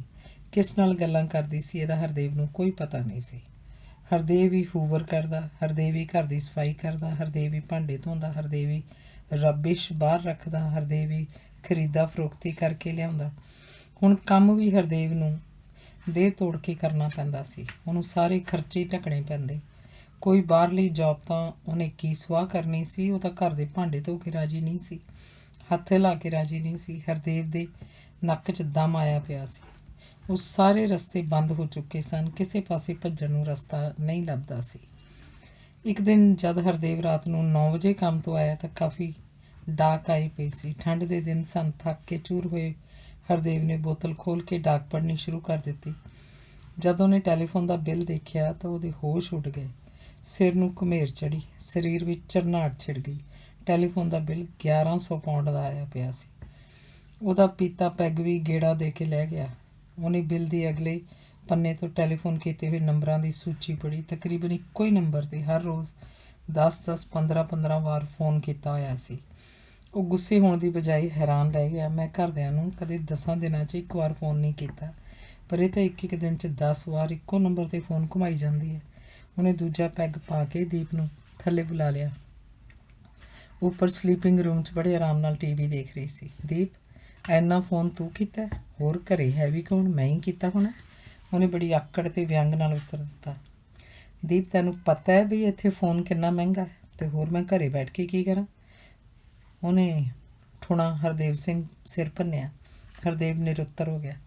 ਮੈਂ ਇਕੱਲੀ ਘਰੇ ਬੈਠੀ ਕਰਾਂ ਵੀ ਕੀ। ਦੇਖ ਦੀਪ, ਆਪਾਂ ਹੁਣ 2 ਲੱਖ ਪਾਉਂਡ ਦਾ ਮਕਾਨ ਲਿਆ, 1000 ਪਾਉਂਡ ਸਿੱਧਾ ਹੀ ਮੌਰਗੇਜ ਦੀ ਕੌਂਸਲ ਟੈਕਸ ਵਿੱਚ ਚਲਿਆ ਜਾਂਦਾ, ਬਾਕੀ ਕਾਰ ਦੀ ਇੰਸ਼ੋਰੈਂਸ ਵੀ ਹੈ, ਪੈਟਰੋਲ ਦਾ ਖਰਚਾ ਵੀ ਹੈ, ਬਿਜਲੀ ਦਾ ਖਰਚਾ, ਪਾਣੀ ਦਾ ਖਰਚਾ, ਆਪਣੇ ਖਾਣ ਪੀਣ ਦਾ ਖਰਚਾ, ਨਿਰੇ ਖਰਚੇ ਹੀ ਖਰਚੇ। ਤੂੰ ਮਾੜਾ ਮੋਟਾ ਸੰਭਲ ਕੇ ਖਰਚਾ ਕਰਿਆ ਕਰ, ਇਉਂ ਤਾਂ ਆਪਣਾ ਦਿਵਾਲਾ ਨਿਕਲ ਜਾਊ। ਕੋਈ ਫਿਕਰ ਨਾ ਕਰੋ, ਮੈਂ ਪਾਪਾ ਜੀ ਤੋਂ ਮੰਗਵਾ ਲੂੰ। ਉਹਨੇ ਬੜੀ ਬੇਧਿਆਨੀ ਨਾਲ ਉੱਤਰ ਦਿੱਤਾ, ਪਾਪਾ ਜੀ ਤੋਂ ਆਪਾਂ ਪੈਸੇ ਮੰਗਵਾਉਂਦੇ ਚੰਗੇ ਲੱਗਦੇ ਆ? ਕਿਉਂ, ਫਿਰ ਕੀ ਹੋ ਗਿਆ? ਹੁਣ ਤੱਕ ਮੈਂ ਪਾਪਾ ਜੀ ਦੇ ਸਿਰ 'ਤੇ ਹੀ ਤੋਤੇ ਉਡਾਏ ਸੀ। ਜੇ ਲੋੜ ਪਈ ਤਾਂ ਆਪਾਂ ਪੈਸੇ ਮੰਗਵਾ ਲਾਂਗੇ। ਆ ਇੰਨਾ ਫੋਨ ਤੂੰ ਕਰਦੀ ਕਿਹਨੂੰ ਹੈ, ਇਹ ਤਾਂ ਦੱਸ। ਇੱਕੋ ਨੰਬਰ 'ਤੇ ਇੱਕ ਦਿਨ 'ਚ 10 ਵਾਰੀ ਫੋਨ ਹੋਇਆ। ਆਹ ਦੇਖ ਲੈ, ਉਹਨੇ ਸੂਚੀ ਅੱਗੇ ਕੀਤੀ। ਮੈਂ ਫੋਨ ਕੀਤੇ ਹੈ, ਮੈਨੂੰ ਨਾ ਪਤਾ ਹੋਊ, ਪਰ ਇਹ ਨੰਬਰ ਹੈ ਕਿਹਦਾ? ਪਾਪਾ ਜੀ ਹੋਰਾਂ ਦਾ ਤਾਂ ਇਹ ਨੰਬਰ ਹੈ ਨਹੀਂ, ਇਹ ਮੇਰੀ ਪ੍ਰਾਈਵੇਸੀ ਹੈ। ਉਹਨੇ ਇੱਕੋ ਵਿੱਚ ਹੀ ਨਿਬੇੜ ਦਿੱਤੀ। ਕਿਹਨੂੰ ਫੋਨ ਕਰਦੀ ਹੈ, ਇਹ ਤਾਂ ਪਤਾ ਲੱਗਣਾ ਚਾਹੀਦਾ। ਆਫਟਰ ਆਲ ਮੈਂ ਫਿਰ ਵੀ ਤੇਰਾ ਹਸਬੈਂਡ ਆ। ਉਹਨੇ ਬੜੇ ਠੰਡੇ ਮਤੇ ਨਾਲ ਸਮਝਾਉਣ ਵਾਲਿਆਂ ਵਾਂਗ ਪੁੱਛਿਆ। ਜ਼ਰੂਰੀ ਦੱਸਣਾ ਪਊ? ਉਹ ਲਾਛੜਿਆਂ ਵਾਂਗ ਬੋਲੀ। ਮੈਂ ਤੈਨੂੰ ਮਜਬੂਰ ਨਹੀਂ ਕਰਦਾ, ਪਰ ਜਨਰਲੀ ਗੱਲ ਹੀ ਪੁੱਛ ਰਿਹਾ। ਇਹ ਮੇਰਾ ਇੱਕ ਦੋਸਤ ਹੈ, ਮੇਰੇ ਨਾਲ ਕਾਲਜ 'ਚ ਪੜ੍ਹਦਾ ਹੁੰਦਾ ਸੀ, ਬੜਾ ਰਈਸ ਮੁੰਡਾ, ਹੋਰ ਕੁਛ? ਆਖ ਕੇ ਉਹਨੇ ਹਰਦੇਵ ਦੇ ਸਿਰ 'ਚ ਪੱਥਰ ਚਲਾ ਦਿੱਤਾ। ਉਹ ਸੋਚ ਰਹੀ ਸੀ ਕਿ ਸਾਲੀ ਮੇਰੇ ਘਰ ਵਾਲੀ ਮੈਨੂੰ ਆਪਣੇ ਦੋਸਤ ਮੁੰਡੇ ਬਾਰੇ ਬੜੇ ਮਾਣ ਨਾਲ ਦੱਸ ਰਹੀ ਹੈ। ਇਹਨੂੰ ਸਾਲੀ ਨੂੰ ਕੋਈ ਸ਼ਰਮ ਹੈ ਕਿ ਨਹੀਂ? ਉਹ ਮੇਰਾ ਸਾਲਾ ਜ਼ਰੂਰ ਇਹਦਾ ਯਾਰ ਹੋ। ਇਹ ਵਿਆਹ ਤੋਂ ਪਹਿਲਾਂ ਜ਼ਰੂਰ ਉਹਦੇ ਨਾਲ ਰੰਗ ਰਲੀਆਂ ਮਨਾਉਂਦੀ ਰਹੀ ਹੋ। ਜਿਹੜਾ ਇਹ ਹਰ ਤੀਜੇ ਮਹੀਨੇ ਵੱਖੋ ਵੱਖਰੇ ਟੂਰ ਲਾਉਂਦੀ ਸੀ, ਉਸੇ ਭੈਣ ਦੇ ਕਸਮ ਦੀ ਬੁੱਕਲ ਨਿੱਕੀ ਕਰਦੀ ਹੋਊ। ਉਹਦਾ ਦਿਮਾਗ ਰਾਕਟ ਬਣਿਆ ਪਿਆ ਸੀ, ਪਰ ਉਹ ਸਰਾਸਰ ਸਮਾਈ ਤੋਂ ਕੰਮ ਲੈ ਰਿਹਾ ਸੀ। ਤੇਰੀ ਇਹਦੇ ਨਾਲ ਦੋਸਤੀ ਸੀ, ਅਤੇ ਹੋਰ ਮੈਂ ਕੀ ਆਖੀ ਜਾਂਦੀ ਹਾਂ, ਗਹਿ ਗੱਡਵੀਂ ਦੋਸਤੀ। ਇਹ ਮੇਰਾ ਕਾਲਜ ਦਾ ਜਿਗਰੀ ਦੋਸਤ ਹੈ। ਹੁਣ ਮੈਨੂੰ ਬੋਰ ਨਾ ਕਰੋ, ਮੈਂ ਤਾਂ ਚੱਲੀ ਹਾਂ ਸੌਣ। ਅਤੇ ਉਹ ਮੱਖੀ ਵਾਂਗ ਭਿੰਨ ਕਰਦੀ ਪੌੜੀਆਂ ਚੜ੍ਹ ਗਈ। ਹਰਦੇਵ ਅਨਾਥਾਂ ਵਾਂਗ ਬੈਠਾ ਸੀ। ਦੀਪ ਨੂੰ ਉਹਦੀ ਕੋਈ ਪਰਵਾਹ ਹੀ ਨਹੀਂ ਸੀ। ਉਹ ਹਰਦੇਵ ਨੂੰ ਜੁੱਤੀ ਧੋਂਦੀ ਮਾਰਦੀ ਸੀ। ਸਾਰੀ ਰਾਤ ਹਰਦੇਵ ਨੂੰ ਨੀਂਦ ਨਾ ਆਈ। ਉਹ ਬੈੱਡ ਵਿੱਚ ਪਲਸੇਟੇ ਹੀ ਮਾਰਦਾ ਰਿਹਾ। ਹੁਣ ਉਹਦੇ ਪਿੱਛੇ ਖੂਹ ਅਤੇ ਅੱਗੇ ਖਾਤਾ ਸੀ। ਪਿੱਛੇ ਹੁਣ ਉਹ ਮੁੜ ਨਹੀਂ ਸਕਦਾ ਸੀ, ਅਤੇ ਅੱਗੇ ਜਾਣ ਲੱਗੇ ਨੂੰ ਖਤਰਾ ਹੀ ਖਤਰਾ ਸੀ। ਉਹਦੀ ਹਾਲਤ ਉਸ ਬਾਗੜ ਬਿੱਲੇ ਵਰਗੀ ਹੋਈ ਪਈ ਸੀ, ਜਿਹਦੇ ਪਿੱਛੇ ਗਿੱਦੜ ਮਾਰ ਅਤੇ ਅੱਗੇ ਕੰਡਿਆਲੀ ਵਾੜ ਸੀ। ਜਾਵੇ ਤਾਂ ਕਿੱਧਰ ਜਾਵੇ, ਭੱਜੇ ਤਾਂ ਕਿਹੜੀ ਕੂਟ ਨੂੰ ਭੱਜੇ। ਚਾਰੇ ਕੂਟਾਂ ਉਸ ਲਈ ਤਬਾਹੀ ਬਣੀਆਂ ਖੜੀਆਂ ਸਨ। ਹਰਦੇਵ ਜਿਵੇਂ ਪਿਆ ਸੀ ਉਵੇਂ ਉੱਠ ਖੜਾ ਹੋਇਆ ਅਤੇ ਕੰਮ 'ਤੇ ਚਲਾ ਗਿਆ। ਸਾਰੀ ਦਿਹਾੜੀ ਉਹਦਾ ਕੰਮ 'ਚ ਮਨ ਨਾ ਲੱਗਿਆ। ਸੋਚਾਂ ਦੀ ਬੱਦਲਵਾਈ ਮਨ 'ਤੇ ਭਾਰੂ ਰਹੀ। ਦੇਸੀ ਭਾਈ ਬੰਦ ਵੀ ਉਹਨੂੰ ਦੇਖ ਕੇ ਚੁੱਪ ਹੀ ਰਹੀ। ਸ਼ਾਮ ਨੂੰ ਜਦੋਂ ਉਹ ਕੰਮ ਤੋਂ ਵਾਪਸ ਆਇਆ ਤਾਂ ਦੀਪ ਉਹਦੇ ਨਾਲ ਅੜ ਕੇ ਬੈਠ ਗਈ। ਇੰਨੀ ਨੇੜਤਾ ਦੀ ਉਹਨੂੰ ਕੋਈ ਸਮਝ ਨਹੀਂ ਪਈ ਸੀ। ਦੀਪ ਤਾਂ ਉਹਦੇ ਇੰਨੀ ਨੇੜੇ ਬੈਠੀ ਨਹੀਂ ਸੀ। ਅੱਜ ਤਾਂ ਦੀਪ ਨੇ ਉਹਨੂੰ ਗਲਾਸ ਅਤੇ ਬੋਤਲ ਵੀ ਆਪ ਲਿਆ ਕੇ ਅੱਗੇ ਧਰੀ ਸੀ। ਕੀ ਗੱਲ ਹੈ? ਉਹਨੇ ਬੋਤਲ ਨੇੜੇ ਧੋਂਦਿਆਂ ਪੁੱਛਿਆ। ਮੈਂ ਤੁਹਾਡੇ ਨਾਲ ਨਹੀਂ ਬੈਠ ਸਕਦੀ? ਨਹੀਂ, ਇਹ ਗੱਲ ਨਹੀਂ, ਪਰ ਗੱਲ ਕੀ ਹੈ? ਤੁਸੀਂ ਪਰਸੋਂ ਦੀ ਛੁੱਟੀ ਕਰ ਲਓ, ਉਹਨੇ ਹੁਕਮ ਵਾਂਗ ਲਹਿਜੇ 'ਚ ਆਖਿਆ। ਕਿਉਂ, ਕੀ ਗੱਲ? ਬਸ ਆਖ ਦਿੱਤਾ ਤੁਸੀਂ ਪਰਸੋਂ ਦੀ ਛੁੱਟੀ ਕਰਨੀ ਹੈ। ਉਹਨੇ ਉਸੇ ਅੰਦਾਜ਼ 'ਚ ਦੁਹਰਾਇਆ। ਦੀਪ, ਤੂੰ ਸਮਝਦੀ ਕਿਉਂ ਨਹੀਂ? ਜੇ ਮੈਂ ਛੁੱਟੀ ਕਰੂੰਗਾ ਆਪਣੇ ਖਰਚੇ ਕਿੱਥੋਂ ਪੂਰੇ ਹੋਣਗੇ? ਘਰ ਦਾ ਖਰਚਾ ਪਤਾ ਕਿੰਨਾ? ਉਹ ਘਰ ਦੀ ਥਾਂ ਤੇਰਾ ਖਰਚਾ ਆਖਣੋਂ ਸੰਕੋਚ ਕਰ ਗਿਆ। ਖਰਚਾ ਮੈਂ ਆਪੇ ਪਾਪਾ ਜੀ ਤੋਂ ਮੰਗਵਾ ਲੂੰ। ਪਾਪਾ ਜੀ, ਪਾਪਾ ਜੀ, ਪਾਪਾ ਜੀ, 24 ਘੰਟੇ ਪਾਪਾ ਜੀ। ਪਾਪਾ ਜੀ ਤੋਂ ਪੈਸੇ ਮੰਗਵਾਉਂਦੇ ਆਪਾਂ ਚੰਗੇ ਲੱਗਦੇ ਹਾਂ? ਉਹਦਾ ਦਿਮਾਗ ਗਰਮੀ ਫੜ ਕੇ ਵੀ ਮਾੜੇ ਇੰਜਣ ਵਾਂਗ ਠਰ ਗਿਆ। ਫਿਰ ਕੀ ਹੈ, ਉਹ ਮੇਰੇ ਪਾਪਾ ਜੀ ਹੈ। ਅੱਗੇ ਵੀ ਮੈਂ ਉਹਨਾਂ ਤੋਂ ਹੀ ਲੈਂਦੀ ਸੀ, ਹੁਣ ਨਹੀਂ ਮੰਗਵਾ ਸਕਦੀ? ਮੇਰੀ ਏਅਰ ਟਿਕਟ ਵੀ ਉਹਨਾਂ ਨੇ ਹੀ ਲਾਈ ਹੈ, ਉਦੋਂ ਨਾ ਤੁਸੀਂ ਆਖਿਆ। ਉਹਨੇ ਸ਼ਾਂਤਮਈ ਉੱਤਰ ਦਿੱਤਾ ਤਾਂ ਸੱਚੀ ਸੁਣ ਕੇ ਹਰਦੇਵ ਦਾ ਮੂੰਹ ਤਖਤੇ ਦੀ ਝੀਤ ਵਾਂਗ ਬੰਦ ਹੋ ਗਿਆ। ਪਰ ਪਰਸੋਂ ਛੁੱਟੀ ਕਰਨੀ ਕਾਹਦੇ ਵਾਸਤੇ ਹੈ? ਐਡਾ ਕੀ ਜ਼ਰੂਰੀ ਕੰਮ ਹੈ? ਉਹ ਜਿਹੜਾ ਮੁੰਡਾ ਮੇਰਾ ਕਾਲਜ ਦਾ ਦੋਸਤ ਹੈ ਨਾ, ਜਿਹਨੂੰ ਮੈਂ ਫੋਨ ਕਰਦੀ ਹੁੰਦੀ ਹਾਂ, ਆਹੋ। ਉਹਨੇ ਇੱਕਦਮ ਮੂੰਹ ਉੱਪਰ ਉਗੀਸਿਆ। ਉਹ ਪਰਸੋਂ ਆਪਣੇ ਬਿਜ਼ਨਸ ਦੇ ਚੱਕਰ 'ਚ ਹਫ਼ਤੇ ਕੁ ਲਈ ਇੰਗਲੈਂਡ ਆ ਰਿਹਾ। ਫਿਰ ਉਹਨੇ ਅੱਗੇ ਅਮਰੀਕਾ ਅਤੇ ਕੈਨੇਡਾ ਜਾਣਾ। ਉਹਨੂੰ ਆਪਾਂ ਏਅਰਪੋਰਟ ਤੋਂ ਲੈਣ ਜਾਣਾ। ਹਰਦੇਵ ਸੋਫੇ ਤੋਂ ਡਿੱਗਣ ਵਾਲਾ ਹੋ ਗਿਆ। ਉਹਦਾ ਦਿਮਾਗ ਫਿਰ ਘੁਮਾਰ ਦੇ ਚੱਕ ਵਾਂਗ ਘੂਕਣ ਲੱਗ ਪਿਆ। ਅੱਗੇ ਤਾਂ ਸਾਲੀਏ ਸਿਰਫ ਉਹਨੂੰ ਫੋਨ ਹੀ ਕਰਦੀ ਸੀ, ਹੁਣ ਬੁੱਕਲ 'ਚ ਵੀ ਬੈਠਿਆ ਕਰੂ। ਕੀ ਵਸ ਹੈ ਇਸ ਮੁਲਕ 'ਚ? ਇੱਥੇ ਤਾਂ ਆਖ ਦਿੰਦੇ ਆ ਵੀ ਜੇ ਅਗਲੀ ਦਾ ਮਨ ਮੰਨਦਾ ਹੈ ਜੋ ਮਰਜ਼ੀ ਕਰੇ, ਕੋਈ ਬੰਦਿਸ਼ ਨਹੀਂ। ਔਰਤ ਨੂੰ ਪੂਰਨ ਆਜ਼ਾਦੀ ਹੈ।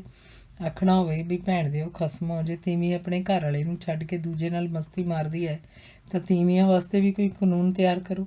ਬੰਦਿਆਂ ਦੀ ਖਾਤਰ ਤਾਂ ਮੇਰਿਆਂ ਸਾਲਿਆਂ ਨੇ ਧੜਾ ਧੜ ਕਾਨੂੰਨ ਘੜੇ ਹੋਏ ਹੈ। ਜੇ ਆਹ ਕਰੂ ਆਹ ਹੋਊ, ਜੇ ਉਹ ਕਰੂ ਉਹ ਹੋਊ, ਅਤੇ ਤੀਵੀਂ ਜੀ ਦੀ ਮਰਜ਼ੀ ਰਜਾਈ 'ਚ ਧੱਕੇ ਲਵਾਈ ਜਾਵੇ। ਇਹ ਸਾਲੀਆਂ ਕੋਈ ਉੱਤੋਂ ਡਿੱਗੀਆਂ, ਇਹ ਤੀਵੀਆਂ ਤਾਂ ਸਾਲੀਆਂ ਹੈ ਹੀ ਧੱਕਾ ਸਟਾਰਟ। ਘਰ ਵਾਲੇ ਤੋਂ ਤਾਂ ਇਹ ਸਟਾਰਟ ਹੀ ਨਹੀਂ ਹੁੰਦੀਆਂ, ਚਾਹੇ ਕਿੰਨੇ ਪਲੀਤੇ ਲਾਈ ਜਾਏ। ਆਖਣਗੀਆਂ ਮੇਰਾ ਤਾਂ ਸਿਰ ਦਰਦ ਕਰਦਾ, ਮੇਰਾ ਅੱਜ ਤਬੀਅਤ ਠੀਕ ਨਹੀਂ, ਮੈਨੂੰ ਫਲੂ ਜਿਹਾ ਹੋਇਆ ਪਿਆ। ਲੋ ਕਰ ਲਓ ਗੱਲ। ਇੱਥੇ ਤਾਂ ਹੀ ਗੰਦ ਪਿਆ ਫਿਰਦਾ ਹੈ। ਕੋਈ ਬੈਂਗਣੀ ਰੰਗਾ ਕਾਲਾ ਗੋਰੀ ਨਾਲ ਬਾਹਾਂ 'ਚ ਬਾਹਾਂ ਅੜਾਈ ਫਿਰਦਾ ਹੈ ਅਤੇ ਆਪਣੇ ਦੇਸੀ ਟੱਟੂ ਖੁਰਾਸਾਨੀ ਦੁਲਤੇ ਚਲਾਈ ਜਾਂਦੀ ਹੈ। ਲਿਆ ਮੇਰੇ ਸਾਲੇ ਦੀ ਮੇਰੀ ਅਲੀ ਨਹੀਂ ਮਾਨ, ਆਖੇ ਹਮਰਾ ਮਿੱਤਰ ਆ ਰਿਹਾ। ਇਹ ਸਾਲੀ ਵਿਆਹ ਤੋਂ ਪਹਿਲਾਂ ਹੀ ਉਹਦੇ ਨਾਲ ਕੁੰਡਾ ਫਸਾਈ ਫਿਰਦੀ ਹੈ। ਜੇ ਕਿਸੇ ਨੇ ਘਰ ਆਉਣਾ ਹੋਵੇ ਤਾਂ ਅਕਸਰ ਬੰਦਾ ਮਾਲਕ ਨੂੰ ਪਹਿਲਾਂ ਪੁੱਛ ਲੈਂਦਾ ਵੀ ਮੇਰਾ ਫਲਾਣਾ ਆ ਰਿਹਾ, ਆ ਜਾਵੇ। ਪਰ ਇਹ ਤਾਂ ਆਪ ਹੀ ਇੰਦਰਾ ਗਾਂਧੀ ਬਣੀ ਫਿਰਦੀ ਹੈ। ਇਹ ਪੁੱਛਦੀ ਨਹੀਂ, ਸਗੋਂ ਦੱਸਦੀ ਹੈ। ਤੇ ਰਹੂ ਕਿੱਥੇ? ਹਰਦੇਵ ਨੂੰ ਅਗਲਾ ਫਿਕਰ ਪੈ ਗਿਆ, ਇਹਦਾ ਸਾਲੀ ਦਾ ਕੀ ਹੈ? ਇਹ ਤਾਂ ਬੇਸ਼ਰਮ ਹੈ, ਕਿਤੇ ਮੇਰੇ ਸਾਹਮਣੇ ਹੀ ਨਾ ਗੜੱਪ ਦੇਣੇ ਉਹਦੀ ਬੁੱਕਲ 'ਚ ਜਾ ਡਿੱਗੇ, ਕਿਤੇ ਸਾਡੇ ਵਾਲੇ ਸਲੀਪਿੰਗ ਰੂਮ 'ਚ ਨਾ ਡੇਰੇ ਲਾ ਲਏ। ਮੈਂ ਕਿਹਦੀ ਬੇਬੇ ਨੂੰ ਮਾਸੀ ਆਖੂੰ? ਮਿੱਤਰਾ ਮੰਨ ਚਾਹੇ ਨਾ ਮੰਨ, ਇਹਦੇ ਨਾਲ ਵਿਆਹ ਕਰਵਾ ਕੇ ਧੌਣ ਤੇਰੀ ਜ਼ਰੂਰ ਘੁਲਾੜੇ 'ਚ ਆ ਗਈ ਹੈ। ਹੁਣ ਤਾਂ ਡੈਣ ਵਾਂਗੂ ਲਹੂ ਪੀ ਕੇ ਹੀ ਸਾਹ ਲਹੂ, ਸੀਰਮੇ ਪੀਊ ਤੇਰੇ ਸੀਰਮੇ। ਰਹੂ ਉਹ ਕਿਸੇ ਹੋਟਲ 'ਚ, ਉਹਦੇ ਕੋਲ ਪੈਸਾ ਥੋੜ੍ਹਾ, ਆਪਾਂ ਤਾਂ ਬਸ ਉਹਨੂੰ ਸਿਰਫ ਲੈ ਕੇ ਹੀ ਆਉਣਾ। ਦੀਪ ਦੇ ਕਹਿਣ 'ਤੇ ਉਹਨੇ ਕੁਝ ਸੁੱਖ ਦਾ ਸਾਹ ਲਿਆ ਕਿ ਸਾਲਾ ਆਪ ਕਿਤੇ ਧੱਕੇ ਖਾ ਕੇ ਮੁੜ ਜੂ, ਕਿਤੇ ਸਾਲਾ ਇੱਥੇ ਨਾ ਢੀਠ ਸਾਹ ਦਾ ਵਾਂਗੂ ਡੇਰੇ ਲਾ ਕੇ ਬਹਿ ਜੇ, ਮੈਨੂੰ ਇਹਨਾਂ ਦਾ ਚੌਕੀਦਾਰਾ ਕਰਨਾ ਪਵੇ। ਹੀਥਰੂ ਏਅਰਪੋਰਟ ਤੋਂ ਹੀ ਲਿਆਉਣਾ। ਆਹੋ ਹੀਥਰੂ 'ਤੇ ਹੀ ਆਉਣਾ ਹੋਊ, ਨਹੀਂ ਤਾਂ ਮੈਂ ਕੱਲ੍ਹ ਨੂੰ ਉਹਨੂੰ ਫੋਨ ਕਰਕੇ ਪੁੱਛ ਲੂੰ, ਦੀਪ ਨੇ ਬੜੇ ਮਜ਼ਾਜ ਨਾਲ ਕਿਹਾ। ਹਰਦੇਵ ਨੂੰ ਹੋਰ ਫਿਕਰ ਪੈ ਗਿਆ, ਇਹ ਫੇਰੇ ਦੇਣੀ ਹੁਣ ਫੇਰ ਟੈਲੀਫੋਨ ਨੂੰ ਗੇੜਾ ਪਾਊ। ਉਹਦਾ ਦਿਲ ਕਾਲਾ ਪੈਣ ਲੱਗ ਪਿਆ। ਟੈਲੀਫੋਨ ਦਾ ਬਿੱਲ ਹਰ ਮਹੀਨੇ ਬਾਣੀਏ ਵਾਂਗ ਘਾਰਾ ਵੱਜਦਾ, ਨਾ ਕੁਝ ਕਹਿਣ ਜੋਗਾ ਨਾ ਕਰਨ ਜੋਗਾ। ਜਦੋਂ ਕਹੀਏ ਆਖੂ ਪਾਪਾ ਤੋਂ ਮੰਗਵਾ ਲੂੰ, ਮੰਗਵਾਏਗਾ ਤੇ ਇਹ ਸਾਲੀ ਨੇ ਹੈ ਨਹੀਂ, ਮੰਤਰੀਆਂ ਵਾਂਗੂ ਫੋਕੇ ਨਾਰੇ ਮਾਰੀ ਜਾਂਦੀ ਹੈ ਵੀ ਜਾਂ ਤਾਂ ਉਸ ਕੰਜਰ ਨੂੰ ਆਖ ਵੀ ਸਾਨੂੰ 10,000 ਪਾਉਂਡ ਭੇਜ, ਬਥੇਰਾ ਪੈਸਾ ਅੱਗ ਲੱਗਦਾ। ਬਥੇਰੀ ਦੁਨੀਆ ਲੁੱਟ ਖਾਧੀ ਹੈ ਉਹਨੇ, ਦੈਂਤ ਨੇ। ਫਲਾਈਟ ਕਿੰਨੇ ਵਜੇ ਉਤਰਨੀ ਹੈ ਉਹ ਵੀ ਫੋਨ 'ਤੇ ਹੀ ਪੁੱਛ ਲਊਂ। ਵੈਸੇ ਦੁਪਹਿਰੇ 12:15 'ਤੇ ਕਹਿੰਦਾ ਸੀ। ਉਹਦਾ ਵੀਜ਼ਾ ਕਿਵੇਂ ਲੱਗ ਗਿਆ ਐਡੀ ਛੇਤੀ? ਉਹ ਲਵਾ ਦੇਵੇ ਸਾਰੇ ਪੰਜਾਬ ਦੇ ਵੀਜ਼ੇ। ਉਹਦਾ ਕਾਰੋਬਾਰ ਪਤਾ ਕਿੰਨਾ ਵੱਡਾ, ਲੱਖ ਰੁਪਈਆ ਤਾਂ ਉਹ ਖੜਾ ਖਰਚ ਦਿੰਦਾ। 6 ਤਾਂ ਉਹਦੇ ਕੋਲੇ ਕਾਰਾਂ ਨੇ, ਜਿਹੜੀ ਨੂੰ ਜੀ ਕਰਦਾ ਉਹੀ ਤੋਰ ਲੈਂਦਾ। ਤੁਸੀਂ ਇੱਥੇ ਟੈਲੀਫੋਨ ਦੇ ਬਿੱਲ ਕਰਕੇ ਪਿੱਟਣ ਲੱਗ ਪੈਂਦੇ। ਉਹਨੇ ਹਰਦੇਵ ਦੀ ਤਹਿ ਲਾਤੀ। ਤੀਜੇ ਦਿਨ ਹਰਦੇਵ ਨੇ ਛੁੱਟੀ ਕਰ ਲਈ। ਸਵੇਰੇ 11 ਵਜੇ ਉਹ ਹੀਥਰੋ ਏਅਰਪੋਰਟ 'ਤੇ ਪਹੁੰਚ ਗਏ। ਕੀ ਨਾਂ ਹੈ ਉਹਦਾ? ਹਰਦੇਵ ਨੇ ਪੁੱਛਿਆ। ਉਹ ਪੁੱਛਣ ਤਾਂ ਤੇਰੇ ਖਸਮ ਦਾ ਲੱਗਿਆ ਸੀ, ਪਰ ਚੁੱਪ ਹੀ ਰਿਹਾ। ਉਹਦਾ ਦਿਲ ਛਾਤੀ 'ਚ ਹਥੌੜੇ ਵਾਂਗ ਵੱਜੀ ਜਾ ਰਿਹਾ ਸੀ। ਸੁਮੀਤ, ਬੜਾ ਨਾਈਸ ਮੁੰਡਾ। ਉਹਦਾ ਨਾਂ ਦੱਸਦੀ ਦੀਪ ਨੇ ਚਾਂਬੜ ਮਾਰੀ ਸੀ, ਜਿਵੇਂ ਸੁਮੀਤ ਆਖੇ ਤੋਂ ਉਹਦੇ ਕੁੱਤਕੁੱਤੀਆਂ ਨਿਕਲਦੀਆਂ ਸਨ। ਉਹ ਅਣਜੱਕਿਆਂ ਵਾਂਗ ਅੰਦਰ ਦੇਖ ਰਹੀ ਸੀ। ਹਰਦੇਵ ਆਖਣ ਤਾਂ ਲੱਗਾ ਸੀ ਕਿ ਸਬਰ ਕਰ, ਉਹ ਖਸਮ ਇੱਥੇ ਹੀ ਆ ਖੜਨਾ ਹੈ। ਜਿਹੜਾ ਕੰਜਰ ਤੇਰੇ ਮਗਰ ਲੰਡਨ ਆ ਵੱਜਿਆ, ਉਹ ਨਾਈਸ ਤਾਂ ਆਪੇ ਹੀ ਹੈ। ਮਾੜਾ ਬੰਦਾ ਕਦੋਂ ਵਿਆਹੀ ਵਰੀ ਮਗਰ ਗਿੱਟੇ ਕਢਵਾਉਂਦਾ। ਦੀਪ ਦੀ ਉਡੀਕ ਦੀਆਂ ਘੜੀਆਂ ਖਤਮ ਹੋ ਗਈਆਂ। 12:30 ਵਜੇ ਸਮੀਤ ਆਪਣਾ ਸੂਟਕੇਸ ਲੈ ਕੇ ਬਾਹਰ ਆ ਗਿਆ। ਉਹਦੇ ਵਾਲਾਂ ਨੂੰ ਛੱਲੇ ਪਵਾਏ ਹੋਏ ਸਨ, ਅੱਖਾਂ 'ਤੇ ਕਾਲੀ ਐਨਕ ਚੜ੍ਹੀ ਸੀ, ਦਾੜੀ ਸਿਰਫ ਠੋਡੀ ਉੱਪਰ ਹੀ ਰੱਖੀ ਹੋਈ ਸੀ। ਦੀਪ ਉਹਨੂੰ ਵੇਲ ਵਾਂਗ ਚੰਬੜ ਗਈ। ਸੁਮੀਤ ਨੇ ਵੀ ਉਹਨੂੰ ਰਜਾਈ ਵਾਂਗ ਸੀਨੇ ਨਾਲ ਘੁੱਟ ਲਿਆ। ਹਰਦੇਵ ਬਲਿਆ ਸੜਿਆ ਖੜਾ ਸੀ। ਕਾਫੀ ਦੇਰ ਉਹਨਾਂ ਦੀ ਗਲਵੱਕੜੀ ਨਾ ਖੁੱਲ੍ਹੀ। ਹਰਦੇਵ ਹੋਟਲ ਦੇ ਦਰਬਾਨ ਵਾਂਗ ਝਾਕ ਰਿਹਾ ਸੀ, ਪਰ ਉਹਨਾਂ ਨੂੰ ਕਿਸੇ ਦੀ ਪਰਵਾਹ ਨਹੀਂ ਸੀ। ਸੁਮੀਤ ਇਹ ਨੇ ਹਰਦੇਵ। ਦੀਪ ਨੇ ਉਸ ਵੱਲ ਇੰਝ ਇਸ਼ਾਰਾ ਕੀਤਾ ਜਿਵੇਂ ਹਰਦੇਵ ਉਹਦਾ ਪਤੀ ਨਹੀਂ, ਕੋਈ ਡਰਾਈਵਰ ਸੀ। Nice to meet you mister Hardev. ਉਹਨੇ ਬੜੇ ਤਪਾਕ ਨਾਲ ਹੱਥ ਮਿਲਾਇਆ। ਹਰਦੇਵ ਮਨ 'ਚ ਬੋਲਿਆ, ਇਹਨੂੰ ਕਿਹੜਾ ਭੈਣ ਦੇ ਲੱਕੜ ਨੂੰ ਪਤਾ ਨਹੀਂ ਵੀ ਹਰਦੇਵ ਤੇਰਾ ਖਸਮ ਚਾਹੁੰਦਾ। ਹਰਦੇਵ ਨਾਲ ਹਸਬੈਂਡ ਆਖਦੀ ਨੂੰ ਖੁਰਕ ਪੈਂਦੀ ਸੀ। ਉਹ ਆਪਸ 'ਚ ਘੁਲੇ ਮਿਲੇ ਸਿੱਧੇ ਏਅਰਪੋਰਟ ਬੀਅਰ ਬਾਰ 'ਚ ਜਾ ਬੈਠੇ, ਜਿਵੇਂ ਖਰਚਾ ਬਾਪੂ ਨੇ ਕਰਨਾ ਸੀ। ਹਰਦੇਵ ਕੈਸ਼ ਪੁਆਇੰਟ ਤੋਂ ਪੈਸੇ ਕਢਵਾਉਣ ਚਲਾ ਗਿਆ। ਉਹਨੂੰ ਪ੍ਰਤੱਖ ਪਤਾ ਸੀ ਕਿ ਮਗੋਰਾ ਤਾਂ ਮੇਰੀ ਜੇਬ 'ਚ ਹੀ ਹੋਣਾ, ਇਸ ਲਈ ਉਹ ਸੀਲ ਬਣਿਆ ਪੈਸੇ ਕਢਵਾ ਲਿਆ ਹੈ। ਦੀਪ ਤੇ ਸਮੀਤ ਦੋਨੋਂ ਆਪਣੀਆਂ ਪ੍ਰੇਮ ਭਰੀਆਂ ਗੱਲਾਂ 'ਚ ਮਸ਼ਰੂਫ ਸਨ। ਉਹ ਬਿਨਾਂ ਝਿਜਕ ਇੱਕ ਦੂਜੇ ਨੂੰ ਜੱਫੀਆਂ ਪਾ ਰਹੇ ਸਨ। ਹਰਦੇਵ ਕੁਰਸੀ ਢਾਹ ਕੇ ਇੱਕ ਪਾਸੇ ਬੈਠ ਗਿਆ, ਜਿਵੇਂ ਜਾਣੇ 'ਚ ਨਾਈ ਬੈਠਾ ਹੁੰਦਾ। ਦੀਪ ਤੇ ਸਮੀਤ ਦੀਆਂ ਗੱਲਾਂ ਮੁੱਕਣ 'ਚ ਨਹੀਂ ਆ ਰਹੀਆਂ ਸਨ। ਉਹ ਹਰਦੇਵ ਵੱਲੋਂ ਹਰ ਤਰ੍ਹਾਂ ਨਾਲ ਬੇਧਿਆਨੇ ਸਨ। ਹਰਦੇਵ ਸੋਚ ਰਿਹਾ ਸੀ ਕਿ ਅਜਿਹੀ ਬਦਚਲਨ ਔਰਤ ਨਾਲ ਵਸੇਬਾ ਕਦੋਂ ਕੁ ਤੱਕ ਚੱਲੇਗਾ। ਇਹਨੇ ਤਾਂ ਸਾਰੀਆਂ ਸ਼ਰਮਾਂ ਤੇ ਸੰਗਾਂ ਵੇਚ ਕੇ ਖਾਧੀਆਂ ਹੋਈਆਂ। ਇਹਦੇ ਬਾਰੇ ਲੋਕਾਂ ਨੂੰ ਪਤਾ ਤਾਂ ਲੱਗਣੋਂ ਰਹਿਣਾ ਨਹੀਂ ਕਿ ਹਰਦੇਵ ਦੀ ਤੀਵੀਂ ਹੈ। ਫਿਰ ਤਾਂ ਜਮਾ ਹੀ ਮਿੱਟੀ ਪੱਟੀ ਜਾਊ। ਇਸ ਨੱਕ ਦੀ ਖਾਤਰ ਹੀ ਤੁਰੇ ਫਿਰਦੇ ਹਾਂ। ਜੇ ਆਹ ਸਾਲਾ ਨੱਕ ਹੀ ਨਾ ਰਿਹਾ ਤਾਂ ਧਿਰ ਗਿਆ ਜਿਉਣ ਦਾ। ਇਹਦਾ ਕੋਈ ਨਾ ਕੋਈ ਇਲਾਜ ਤਾਂ ਕਰਨਾ ਹੀ ਪੈਣਾ। ਇਹਨੂੰ ਪੱਕੀ ਮੋਹਰ ਦਾ ਕੋਈ ਲਾਲਚ ਨਹੀਂ। ਇਹ ਤਾਂ ਜਿਵੇਂ ਆਖਦੇ ਹੁੰਦੇ ਨੇ ਕਿ ਹਾਥੀ ਜਿਉਂਦਾ ਲੱਖ ਦਾ, ਮਰਿਆ 1.25 ਲੱਖ ਦਾ। ਇਹ ਤਾਂ ਜੇ ਇੱਥੇ ਹੈ ਤਾਂ ਕੋਈ ਫਰਕ ਨਹੀਂ, ਜੇ ਇੰਡੀਆ ਤਾਂ ਵੀ ਕੋਈ ਫਰਕ ਨਹੀਂ। ਸਦਾ ਦੀਵਾਲੀ ਸਾਧ ਦੀ ਚੋਰਾਂ ਦੀਆਂ ਰਾਤਾਂ। ਇੱਥੇ ਇਹਦਾ ਪਿਓ ਹੈ ਤਾਂ ਹੈਗਾ ਕੰਜਰ। ਉਹਦੇ ਸਿਰ 'ਤੇ ਤਾਂ ਇਹ ਉੱਚੇ ਹੋ ਕੇ ਤੁਰਦੀ ਹੈ। ਉਹਦੇ ਸਿਰ 'ਤੇ ਹੀ ਇਹ ਬਾਗੀਆਂ ਪਾਉਂਦੀ ਹੈ। ਉਹਦੇ ਸਿਰ 'ਤੇ ਅੱਖਾਂ ਨਾਲ ਮਿਰਚਾਂ ਭੋਰਦੀ ਹੈ। ਉਹਨੂੰ ਬਘਿਆੜ ਨੂੰ ਪੈਸੇ ਦੀ ਕੀ ਚਿੰਤਾ ਹੈ। ਬਥੇਰੇ ਲੋਕ ਹੈ ਮੁੰਨਣ ਦੀ। ਭਾਰਤ ਵਿੱਚ ਪਟਵਾਰੀ ਨਹੀਂ ਮਾਣੇ, ਕੰਜਰ ਤਾਂ ਵੱਡਾ ਬਘਿਆੜ ਹੈ, ਤਹਿਸੀਲਦਾਰ। ਪਰ ਹਰਦੇਵ ਸਿਆਂ, ਜੇ ਇਹਨੂੰ ਕੁੱਤੀ ਨੂੰ ਛੱਡਣਾ ਪਿਆ ਤਾਂ ਸੋਚ ਕਰ ਲਈ। ਤੇਰੇ ਹਿੱਸੇ ਦੀ ਅੱਧੀ ਜ਼ਮੀਨ ਅੰਨੇ ਵਾਲੀ ਗੁਲੇਲ ਤੋਂ ਹੀ ਜਾਊ। ਤਹਿਸੀਲਦਾਰ ਨੇ ਤੇਰੇ ਹਿੱਸੇ 'ਚੋਂ ਅੱਧ ਕਦੇ ਨਹੀਂ ਛੱਡਣਾ। ਚੱਲ ਫਿਰ ਕੀ ਹੈ, ਪੈਸਾ ਹੱਥਾਂ ਦੀ ਮੈਲ ਹੈ। 100 ਕਮਾਏ ਤੇ 100 ਗਵਾਏ, ਪਰ ਬੰਦੇ ਨੂੰ ਮਾਨਸਿਕ ਸ਼ਾਂਤੀ ਵੀ ਚਾਹੀਦੀ ਹੈ। ਪੈਸਾ ਕੰਜਰੀਆਂ ਕੋਲ ਥੋੜ੍ਹਾ, ਪਰ ਇੱਜ਼ਤ ਲੱਖੀ ਨਹੀਂ ਕਰੋੜੀ। ਇਹ ਤੇਰੇ ਸਾਹਮਣੇ ਹੁਣ ਬਗਾਨੇ ਪੁੱਤ ਦੀ ਬੁੱਕਲ 'ਚ ਬੈਠੀ ਹੈ। ਕਿੰਨਾ ਕੁ ਚਿਰ ਜਰੇਂਗਾ। ਇਹ ਤਾਂ ਮਿੱਤਰਾ ਇੱਕ ਨਾ ਇੱਕ ਦਿਨ ਟੰਬਾ ਮਾਰ ਕੇ ਮਗਰੋਂ ਲਾਉਣੀ ਪੈਣੀ ਹੈ। ਪਰ ਟੰਬਾ ਬਾਈਸੀਆਂ ਦੇ ਵੱਜਣਾ ਨਹੀਂ। ਟੰਬੇ ਖਾਣ ਵਾਲੀਆਂ ਤਾਂ ਸਿਰਫ ਮੀਤੀ ਵਰਗੀਆਂ ਹੀ ਸੀ, ਜਿਨ੍ਹਾਂ 'ਤੇ ਤੂੰ ਸ਼ੇਰ ਬਣ ਕੇ ਦਿਖਾਉਂਦਾ ਸੀ।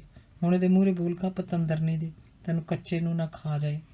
ਕੀ ਸਾਲਿਆ ਤੇਰੀ ਜ਼ਿੰਦਗੀ ਹੈ। ਤੇਰੀ ਸਖੀ ਜਨਾਨੀ ਕਿਸੇ ਗੈਰ ਮਰਦ ਨਾਲ ਜੱਫੀਆਂ ਪਾਈ ਜਾਂਦੀ ਹੈ ਤੇ ਤੂੰ ਗਾਂਧੀ ਬਣਿਆ ਸਾਰਾ ਕੁਝ ਵੇਖੀ ਜਾਂਦਾ। ਖਾ ਕੇ ਮਰ ਜਾ ਕੁਛ। ਫਿੱਟ ਲਾਣਤ ਹੈ ਤੇਰੇ ਜਿਉਣਾ। ਕਾਹਦਾ ਮਰਦਾ ਹੈ ਤੂੰ। ਉਹ ਸੋਚਾਂ ਦੀਆਂ ਕੱਪੜ ਛੱਲਾਂ 'ਚ ਗੋਤੇ ਖਾਈ ਜਾ ਰਿਹਾ ਸੀ। ਹਰਦੇਵ, ਦੀਪ ਦੀ ਹਾਕ ਤੇ ਨੇ ਉਹਦੀ ਬਿਰਤੀ ਤੋੜੀ। ਹਾਂ, ਹਰਦੇਵ ਜਿਵੇਂ ਢਿੱਗ ਹੇਠੋਂ ਬੋਲਿਆ। ਡੋਰੈਂਟ ਹੋਟਲ ਕਿੱਥੇ ਹੈ? ਡੋਰੈਂਟ ਹੋਟਲ ਤਾਂ ਸੈਂਟਰਲ ਲੰਡਨ 'ਚ ਹੈ। ਕਿਉਂ? ਚਲੋ ਉੱਥੇ ਚੱਲਦੇ ਹਾਂ। ਸਮੀਤ ਦੀ ਬੁਕਿੰਗ ਡੋਰੈਂਟ ਹੋਟਲ 'ਚ ਹੈ। ਉੱਠ ਕੇ ਖੜੇ ਹੋ ਗਏ। ਮਜਬੂਰਨ ਹਰਦੇਵ ਨੂੰ ਵੀ ਉੱਠਣਾ ਪਿਆ। ਉਹ ਉਹਨਾਂ ਦੇ ਪਿੱਛੇ ਪਿੱਛੇ ਤੁਰ ਪਿਆ। ਦੀਪ ਕਾਰ ਵਿੱਚ ਪਿੱਛੇ ਸਮੀਤ ਨਾਲ ਅੜ ਕੇ ਬੈਠ ਗਈ। ਮੈਂ ਤਾਂ ਇੰਡੀਆ ਹੀ ਵਾਪਸ ਆ ਜਾਣਾ ਸੁਮੀਤ, ਮੇਰਾ ਇੱਥੇ ਦਿਲ ਨਹੀਂ ਲੱਗਦਾ। ਦੀਪ ਆਖ ਰਹੀ ਸੀ। ਹਰਦੇਵ ਕਹਿਣਾ ਚਾਹੁੰਦਾ ਸੀ ਕਿ ਇੱਥੇ ਤੇਰਾ ਦਿਲ ਕਿਵੇਂ ਲੱਗੂ। ਇੱਥੇ ਤਹਿਸੀਲਦਾਰ ਪਿਓ ਵਾਲੀ 2 ਨੰਬਰ ਦੀ ਕਮਾਈ ਨਹੀਂ ਨਾ ਉਡਾਉਣ ਲਈ। ਇੱਥੇ ਨਿੱਤ ਨਵੇਂ ਯਾਰਾਂ ਨਾਲ ਮਟਰ ਗਸ਼ਤੀ ਕਰਨ ਨੂੰ ਨਹੀਂ ਮਿਲਦੀ। ਤੂੰ ਮੇਰੇ ਨਾਲ ਹੀ ਚੱਲ, ਸੁਮੀਤ ਬੋਲਿਆ। ਆਹੋ, ਇਹਨੂੰ ਨਾਲ ਹੀ ਲੈ ਜਾ। ਬਾਪੂ ਵਾਲਾ ਅਧਿਕਾਰ ਹੈ ਨਾ ਤੇਰਾ ਇਸ ਕੰਜਰੀ 'ਤੇ। ਹਰਦੇਵ ਦਾ ਮਨ ਲੱਟ ਮੱਚੀ ਤੇ ਬੁਝੀ ਜਾ ਰਿਹਾ ਸੀ। ਉਹ ਅੱਧੇ ਕੁ ਘੰਟੇ 'ਚ ਸੈਂਟਰਲ ਲੰਡਨ ਦੇ ਡੋਰੈਂਟ ਹੋਟਲ ਆ ਗਏ। ਰਿਸੈਪਸ਼ਨ 'ਤੇ ਰੁਕ ਕੇ ਸੁਮੀਤ ਨੇ ਚੈੱਕ ਇਨ ਕਰਵਾਈ ਤੇ ਕਮਰੇ ਦੀ ਚਾਬੀ ਲੈ ਲਈ। ਹਰਦੇਵ, ਤੁਸੀਂ ਇੱਥੇ ਹੀ ਰੁਕੋ। ਮੈਂ ਸੁਮੀਤ ਨੂੰ ਕਮਰੇ 'ਚ ਛੱਡ ਕੇ ਆਈ ਤੇ ਦੀਪ ਨਾਲ ਲਿਫਟ ਵਿੱਚ ਵੜ ਗਈ। ਹਰਦੇਵ 'ਚ ਫੱਕਾ ਨਹੀਂ ਬਚਿਆ ਸੀ। ਉਹ ਸੋਚ ਰਿਹਾ ਸੀ ਕਿ ਮੈਂ ਤਾਂ ਪਤੀ ਹਾਂ ਕਿ ਨੌਕਰ। ਇਹ ਸਾਲੀ ਮੈਨੂੰ ਬਿਨਾਂ ਦੱਸੇ ਪੁੱਛੇ ਉਹਦੀ ਘਨੇੜੀ ਚੜੀ ਫਿਰਦੀ ਹੈ। ਫੜ ਕੇ ਗੁੱਤੋਂ ਪੁੱਛਣਾ ਹੋਵੇ ਬਈ ਸਾਲੇ ਦੀ ਇੱਕ ਜਾਤੇ ਤੂੰ ਭਾਰਤੀ ਨਾਰੀ ਹੈ ਕਿ ਇੰਗਲੈਂਡ ਦੀ ਦੇਸੀ ਮੇਮ। ਪਰ ਉਹ ਆਪਣੇ ਫਟੇ ਜਾ ਰਹੇ ਦਿਲ ਨੂੰ ਬੁਰੀ ਤਰ੍ਹਾਂ ਨਾਲ ਬੰਨ੍ਹ ਮਾਰੀ ਬੈਠਾ ਸੀ। ਦੀਪ ਤੇ ਸੁਮੀਤ 6ਵੀਂ ਮੰਜ਼ਿਲ ਦੇ ਕਮਰੇ 'ਚ ਪਹੁੰਚ ਗਏ। ਸੂਟਕੇਸ ਉਹਦਾ ਪੋਰਟਰ ਕਮਰੇ 'ਚ ਛੱਡ ਗਿਆ ਸੀ। ਦਿਲ ਲੱਗ ਗਿਆ ਤੇਰਾ ਮੇਰੇ ਬਿਨਾਂ? ਸੁਮੀਤ ਨੇ ਦੀਪ ਨੂੰ ਕਲਾਵੇ 'ਚ ਲੈ ਲਿਆ। ਜੇ ਦਿਲ ਲੱਗਿਆ ਹੁੰਦਾ ਤਾਂ ਮੈਂ ਤੈਨੂੰ ਦਿਨ 'ਚ 10-10 ਵਾਰੀ ਫੋਨ ਨਾ ਕਰਦੀ। ਬੇਵਕੂਫੀਆਂ ਨਾ ਕਰਿਆ ਕਰ। ਉਹਨੇ ਸੁਮੀਤ ਦੀ ਨੱਕ 'ਤੇ ਚੁੰਡੀ ਭਰ ਲਈ। ਤੂੰ ਤਾਂ ਇੰਗਲੈਂਡ ਆਉਣ ਲਈ ਬਹੁਤੀ ਕਾਹਲੀ ਸੀ। ਹੁਣ ਤੇਰਾ ਕੀ ਵਿਚਾਰ ਹੈ? ਮੇਰਾ ਵਿਚਾਰ ਤੂੰ ਕਾਫੀ ਨਹੀਂ ਸੁਣੀ। ਹਾਜੀ ਲੋਕ ਮੱਕੇ ਵੱਲ ਜਾਂਦੇ ਤੇ ਮੇਰਾ ਰਾਂਝਣ ਮਾਹੀ ਮੱਕਾ ਨਹੀਂ ਮੈਂ ਕਮਲੀ ਹੈ। ਮਤਲਬ? ਸਮੀਤ ਉੱਤੇ ਚਾਦਰ ਵਾਂਗ ਵਿਛਿਆ ਹੋਇਆ ਸੀ। ਮਤਲਬ ਜੇ ਮੈਂ ਉਦੋਂ ਤੇਰੇ ਬਾਰੇ ਪਾਪਾ ਜੀ ਨਾਲ ਗੱਲ ਕਰਦੀ ਤਾਂ ਪਾਪਾ ਜੀ ਨੇ ਕਦੇ ਨਹੀਂ ਮੰਨਣਾ ਸੀ। ਪਾਪਾ ਜੀ ਤੇਰੀ ਕਾਲਜ ਟਾਈਮ ਦੀ ਲੜਾਈ ਨਹੀਂ ਭੁੱਲੇ। ਉਦੋਂ ਤੋਂ ਤੇਰੇ 'ਤੇ ਖਿਜੇ ਪਏ ਨੇ। ਮੇਰੇ ਪਾਪਾ ਜੀ ਦਾ ਤੈਨੂੰ ਪਤਾ ਹੀ ਹੈ ਵੀ ਕਿੰਨੇ ਜ਼ਿੱਦੀ ਟਾਈਪ ਦੇ ਬੰਦੇ ਨੇ। ਅਤੇ ਹੁਣ ਉਹਨਾਂ ਨੇ ਚਾਹੇ ਮੇਰਾ ਵਿਆਹ ਹਰਦੇਵ ਨਾਲ ਕਰ ਹੀ ਦਿੱਤਾ, ਪਰ ਹੁਣ ਮੈਂ ਇਹਨਾਂ ਨੂੰ ਹਰਦੇਵ ਦੇ ਖਿਲਾਫ ਭੜਕਾ ਕੇ ਮਨਾ ਸਕਦੀ ਹਾਂ। ਭੜਕਿਆ ਅਤੇ ਫਸਿਆ ਬੰਦਾ ਤੇਜ਼ੀ 'ਚ ਜ਼ਿੰਦਗੀ ਨਾਲ ਬੜੇ ਸਮਝੌਤੇ ਕਰ ਜਾਂਦਾ ਸੁਮੀਤ। ਮੈਂ ਤਾਂ ਹਰਦੇਵ 'ਤੇ ਬੜਾ ਦਬਾਅ ਪਾਉਂਦੀ ਹਾਂ, ਬੜਾ ਤੰਗ ਕਰਦੀ ਹਾਂ। ਉਹਦੀ ਕੋਈ ਪਰਵਾਹ ਨਹੀਂ ਕਰਦੀ। ਤੈਨੂੰ ਸ਼ਰੇਆਮ ਫੋਨ ਵੀ ਕਰਦੀ ਹਾਂ। ਇਹਨੂੰ ਚੜਾਉਣੀ ਵੀ ਰੱਜ ਕੇ ਹਾਂ, ਪਰ ਇਹ ਪਤਾ ਨਹੀਂ ਕਿਸ ਮਿੱਟੀ ਦਾ ਬਣਿਆ, ਮੇਰੇ ਨਾਲ ਲੜਨ ਦਾ ਨਾਂ ਹੀ ਨਹੀਂ ਲੈਂਦਾ। ਹੁਣ ਤੂੰ ਆਉਣਾ ਸੀ, ਮੈਂ ਇਹਨੂੰ ਬਗੈਰ ਕਿਸੇ ਭੂਮਿਕਾ ਦੇ ਦੱਸ ਦਿੱਤਾ। ਤੇਰੇ ਸਾਹਮਣੇ ਹੈ, ਦੇਖ ਲਾ। ਸੀਲ ਬਣ ਕੇ ਨਾਲ ਤੁਰਿਆ ਫਿਰਦਾ। ਤੇਰੇ ਨਾਲ ਕੱਲੀ ਹੋਟਲ ਦੇ ਕਮਰੇ 'ਚ। ਹਾਂ, ਕਿਹੜਾ ਮਾਈ ਦਾ ਲਾਲ ਆਪਦੀ ਔਰਤ ਨੂੰ ਬੇਗਾਨੇ ਮਰਦ ਕੋਲ ਕੱਲੀ ਛੱਡਦਾ।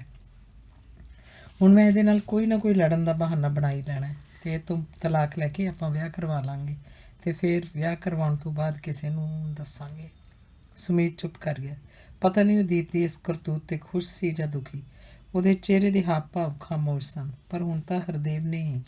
ਸੁਮੀਤ ਬੋਲ ਉੱਠਿਆ, ਫਿਰ ਕੀ ਆਫਤ ਆ ਗਈ? ਉਹਨੇ ਮੇਰੇ ਨਾਲ 5-7 ਜਾਂ ਇਸ ਤੋਂ ਵੀ ਵੱਧ ਹਮਬਿਸਤਰੀ ਕਰ ਲਈ, ਫਿਰ ਕੀ ਫਰਕ ਪੈ ਗਿਆ? ਇਹ ਤਾਂ ਮੈਂ ਕਾਲਜ ਟਾਈਮ ਤੋਂ ਹੀ ਤੇਰੇ ਨਾਲ ਕਰਦੀ ਆਈ ਹਾਂ, ਨਾਲੇ ਆਪਣਾ ਵਿਆਹ ਨਹੀਂ ਸੀ ਹੋਇਆ। ਮੈਂ ਹਰਦੇਵ ਦੇ ਬੇਸ 'ਤੇ ਇੱਥੇ ਆ ਗਈ। ਹਰਦੇਵ ਨੂੰ ਮੈਂ ਇੱਕ ਹਥਿਆਰ ਵਜੋਂ ਵਰਤਿਆ ਹੈ, ਜੋ ਮੇਰੇ ਨਾਲ 10-15 ਵਾਰ ਸੌਂ ਵੀ ਗਿਆ, ਹਮਬਿਸਤਰ ਹੋ ਵੀ ਗਿਆ, ਤਾਂ ਕਿ ਅਨਰਥ ਹੋ ਗਿਆ। ਹੁਣ ਉਹ ਮੈਨੂੰ ਛੇੜਦਾ ਨਹੀਂ। ਉਹਦੇ ਸਾਹਮਣੇ ਤੇਰੇ ਨਾਲ ਮੈਂ ਜੋ ਵਰਤਾਰਾ ਕੀਤਾ ਹੈ, ਉਸ ਵਰਤਾਰੇ ਨਾਲ ਉਹਦਾ ਮਨ ਮੇਰੇ ਵੱਲੋਂ ਖੱਟਾ ਪੈ ਗਿਆ ਹੋ। ਅਜੇ ਉਹ ਮੈਨੂੰ ਛੇੜੀ ਜਾਊ। ਇਸ ਵਰਤਾਰੇ ਕਰਕੇ ਉਹ ਮੈਥੋਂ ਦੂਰ ਹੀ ਹੋਇਆ ਹੋ, ਨੇੜੇ ਨਹੀਂ। ਮੈਨੂੰ ਪਾਪਾ ਜੀ ਤੋਂ ਪਾਸੇ ਹੋਣ ਲਈ ਕੋਈ ਬਹਾਨਾ, ਕੋਈ ਮੁੱਦਾ ਚਾਹੀਦਾ ਸੀ। ਉਹ ਮੁੱਦਾ ਮੈਨੂੰ ਹਰਦੇਵ ਬਣ ਕੇ ਮਿਲ ਗਿਆ। ਮੈਂ ਪਾਪਾ ਜੀ ਤੋਂ ਪਾਸੇ ਹੋ ਗਈ, ਪੰਜਾਬ ਤੋਂ ਇੰਗਲੈਂਡ ਆ ਗਈ। ਹੁਣ ਹਰਦੇਵ ਤੋਂ ਤਲਾਕ ਤੇ ਪਾਪਾ ਜੀ ਦੀ ਸਹਿਮਤੀ ਲੈਣੀ ਮੇਰਾ ਕੰਮ ਹੈ। ਕੰਮ ਕੀ, ਮੇਰੀ ਜ਼ਿੰਮੇਵਾਰੀ ਹੈ। ਦੂਰ ਰਹਿਣ ਨਾਲ ਮਾਂ-ਬਾਪ ਦਾ ਪਿਆਰ ਬੱਚੇ ਪ੍ਰਤੀ ਹੋਰ ਮਜ਼ਬੂਤ ਹੁੰਦਾ ਹੈ। ਹੁਣ ਪਾਪਾ ਜੀ ਮੈਨੂੰ ਹਰ ਰੋਜ਼ ਫੋਨ ਕਰਦੇ ਆ। ਅੱਗੇ ਕਦੇ ਦਫ਼ਤਰ 'ਚੋਂ ਵੀ ਫੋਨ ਨਹੀਂ ਸੀ ਕੀਤਾ। ਇਹਦਾ ਮਤਲਬ ਇਹ ਹੈ ਕਿ ਮੈਂ ਪਾਪਾ ਜੀ ਨੂੰ ਮੈਂ ਦੁਖੀ ਹੋਣ ਦਾ ਵੇਰਵਾ ਦੇਵਾਂ ਤਾਂ ਪਾਪਾ ਜੀ ਤਲਾਕ ਬਾਰੇ ਫਟ ਸਹਿਮਤੀ ਦੇ ਦੇਣਗੇ ਤੇ ਪੰਜਾਬ ਵਾਪਸ ਆਉਣ ਬਾਰੇ ਆਖਣਗੇ। ਹਰਦੇਵ ਦੇ ਪਰਿਵਾਰ 'ਤੇ ਤਾਂ ਉਹ ਪਹਿਲਾਂ ਹੀ ਚੜੇ ਹੋਏ ਹੈ। ਕਿਉਂ?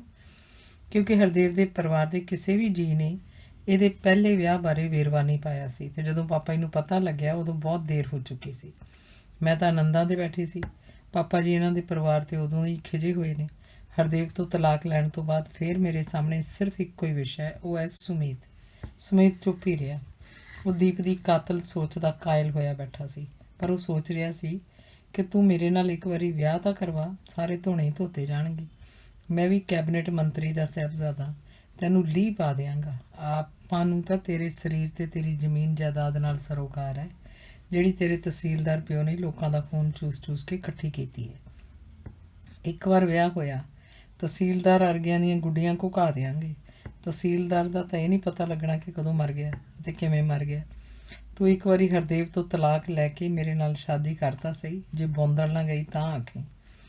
ਅਸੀਂ ਟੋਭਾ ਪੀ ਕੇ ਭਾਫ ਨਾ ਕੱਢੀਏ। ਤੂੰ ਹਰਦੇਵ ਦੇ ਕੁੱਤੇ ਫੇਲ ਕੀਤੇ ਹੈ ਤੇ ਮੈਂ ਤੇਰੀ ਬਰੇਕ ਹੀ ਫੇਲ ਕਰ ਦਿੰਦੀ ਹਾਂ। ਤੇਰੀਆਂ ਕਾਲਜ ਟਾਈਮ ਤੋਂ ਐਵੇਂ ਨਹੀਂ ਲਾਲਾਂ ਚੱਟੀ ਜਾਂਦਾ। ਜਿਹੜੇ ਤੂੰ ਹਰਦੇਵ ਦੇ ਸੰਗ 'ਚ ਸਾਹ ਘੁੱਟ ਰੱਖਿਆ, ਉਹ ਅੱਛਣੇ ਪਛਣੇ ਸੁਮੀਤ ਦੇ ਸਾਹਮਣੇ ਨਹੀਂ ਹੋਣੇ। ਤੇਰੇ ਵਰਗੀਆਂ ਸਾਡੇ ਕੋਲ 50, ਸਾਨੂੰ ਕੀ ਘਾਟਾ। ਤੇਰੇ ਵਰਗੀਆਂ ਦੀ ਸਾਲੀਏ ਅਸੀਂ ਮੰਡੀ ਲਾ ਦਈਏ। ਸਾਲੀ ਕੁੱਤਿਆਂ ਦੀ ਵੱਡੀ ਚਤਰ। ਕੁਦਰਤ ਦਾ ਕਾਨੂੰਨ ਹੀ ਇਹ ਹੈ, ਸ਼ੇਰ ਨੂੰ ਸਵਾ ਸ਼ੇਰ ਟੱਕਰਦਾ। ਵੱਡੀ ਮੱਛੀ ਛੋਟੀ ਨੂੰ ਖਾਂਦੀ ਹੈ। ਇਹ ਤਾਂ ਮੇਰੇ ਬਾਪੂ ਜੀ ਨੇ ਇੱਕ ਤਰ੍ਹਾਂ ਨਾਲ ਡਿਊਟੀ ਲਾਈ ਹੋਈ ਹੈ ਕਿ ਇਸ ਸੋਨੇ ਦਾ ਅੰਡਾ ਦੇਣ ਵਾਲੀ ਮੁਰਗੀ ਦਾ ਖਹਿੜਾ ਨਹੀਂ ਛੱਡਣਾ। ਨਹੀਂ ਮੈਂ ਤਾਂ ਤੇਰੇ ਗੋਲੀ ਨਹੀਂ ਮਾਰਦਾ ਸੀ। ਮੈਂ ਤੇਰੇ ਤੇ ਥੁੱਕਦਾ ਵੀ ਨਹੀਂ ਸੀ। ਬਾਪੂ ਨੇ ਆਖਿਆ ਸੀ, ਬੱਚੂ ਜੇ 2 ਲੱਖ ਖਰਚ ਕੇ 2 ਕਰੋੜ ਦਾ ਫਾਇਦਾ ਹੁੰਦਾ ਹੋਏ, ਪਾਂਦਾ ਨਾ ਪੁੱਛੀਏ। ਛਾਵੇਂ ਬੈਠਣ ਵਾਸਤੇ ਬੰਦੇ ਨੂੰ ਬੂਟਾ ਲਾਉਣਾ ਪੈਂਦਾ ਹੈ। ਅਸਲ 'ਚ ਸੁਮੀਤ ਧਨਾੜ ਘਰਾਣੇ ਨਾਲ ਸੰਬੰਧ ਰੱਖਦਾ ਸੀ। ਉਹਦਾ ਬਾਪ ਕੈਬਨਿਟ ਮੰਤਰੀ ਰਹਿ ਚੁੱਕਾ ਸੀ। ਸੁਮੀਤ ਉਹਦਾ ਕੱਲਾ ਵਿਗੜਿਆ ਹੋਇਆ ਪੁੱਤ ਸੀ। ਕੈਬਨਿਟ ਮੰਤਰੀ ਸੁਮੀਤ ਲਈ ਕਿਸੇ ਅਜਿਹੇ ਰਿਸ਼ਤੇ ਦੀ ਭਾਲ 'ਚ ਸੀ ਜਿੱਥੇ ਕੁੜੀ ਵੀ ਇਕੱਲੀ ਹੋਵੇ ਤੇ ਜ਼ਮੀਨ ਜਾਇਦਾਦ ਵੀ ਖੁੱਲੀ ਡੁੱਲੀ ਹੋਵੇ। ਸਾਰੇ ਇਲਾਕੇ 'ਚ ਅਜਿਹਾ ਰਿਸ਼ਤਾ ਮੰਤਰੀ ਸਾਹਿਬ ਨੂੰ ਤਹਿਸੀਲਦਾਰ ਤੋਂ ਬਿਨਾਂ ਕੋਈ ਨਹੀਂ ਦੱਸਿਆ ਸੀ। ਉਹਨੇ ਕਾਲਜ ਸਮੇਂ ਤੋਂ ਹੀ ਸੁਮੀਤ ਨੂੰ ਦੀਪ ਮਗਰ ਲਾ ਦਿੱਤਾ ਸੀ। ਬਿਨਾਂ ਸ਼ੱਕ ਦੀਪ ਸੁਮੀਤ ਦੀ ਸ਼ਾਹੀ ਟੌਰ ਕਰਨ ਉਹਦੇ ਨੇੜੇ ਆ ਗਈ ਸੀ। ਉਹ ਸ਼ਰੇਆਮ ਕਾਰਾਂ ਤੇ ਜਿਪਸੀਆਂ 'ਚ ਖੁੱਲ੍ਹੇ ਘੁੰਮਣ ਲੱਗ ਪਏ ਸਨ। ਪਰ ਮਾੜੀ ਕਿਸਮਤ ਨੂੰ ਕਾਲਜ ਵਿੱਚ ਫੈਡਰੇਸ਼ਨ ਤੇ ਕਮਿਊਨਿਸਟ ਵਿਚਾਰਾਂ ਵਾਲੇ ਵਿਦਿਆਰਥੀਆਂ ਦਾ ਝਗੜਾ ਹੋ ਗਿਆ। ਇਸ ਝਗੜੇ ਦਾ ਮੁੱਖ ਦੋਸ਼ੀ ਸੁਮੀਤ ਨੂੰ ਹੀ ਮੰਨਿਆ ਗਿਆ। ਇਸ ਕਰਕੇ ਸੁਮੀਤ ਅਤੇ ਉਹਦੇ ਦੋਸਤਾਂ ਨੂੰ ਫੜ ਕੇ ਪੁਲਿਸ ਨੇ ਅੰਦਰ ਦੇ ਦਿੱਤਾ। ਮੰਤਰੀ ਦੇ ਅਸਰ ਰਸੂਖ ਤੇ ਅਮਲੇ ਫੈਲੇ ਨੇ ਉਹਨਾਂ ਨੂੰ ਛੁਡਾ ਲਿਆ। ਸੁਮੀਤ ਫਿਰ ਵੀ ਮੰਤਰੀ ਸਾਹਿਬਾਨ ਦਾ ਸਾਹਿਬਜ਼ਾਦਾ ਸੀ।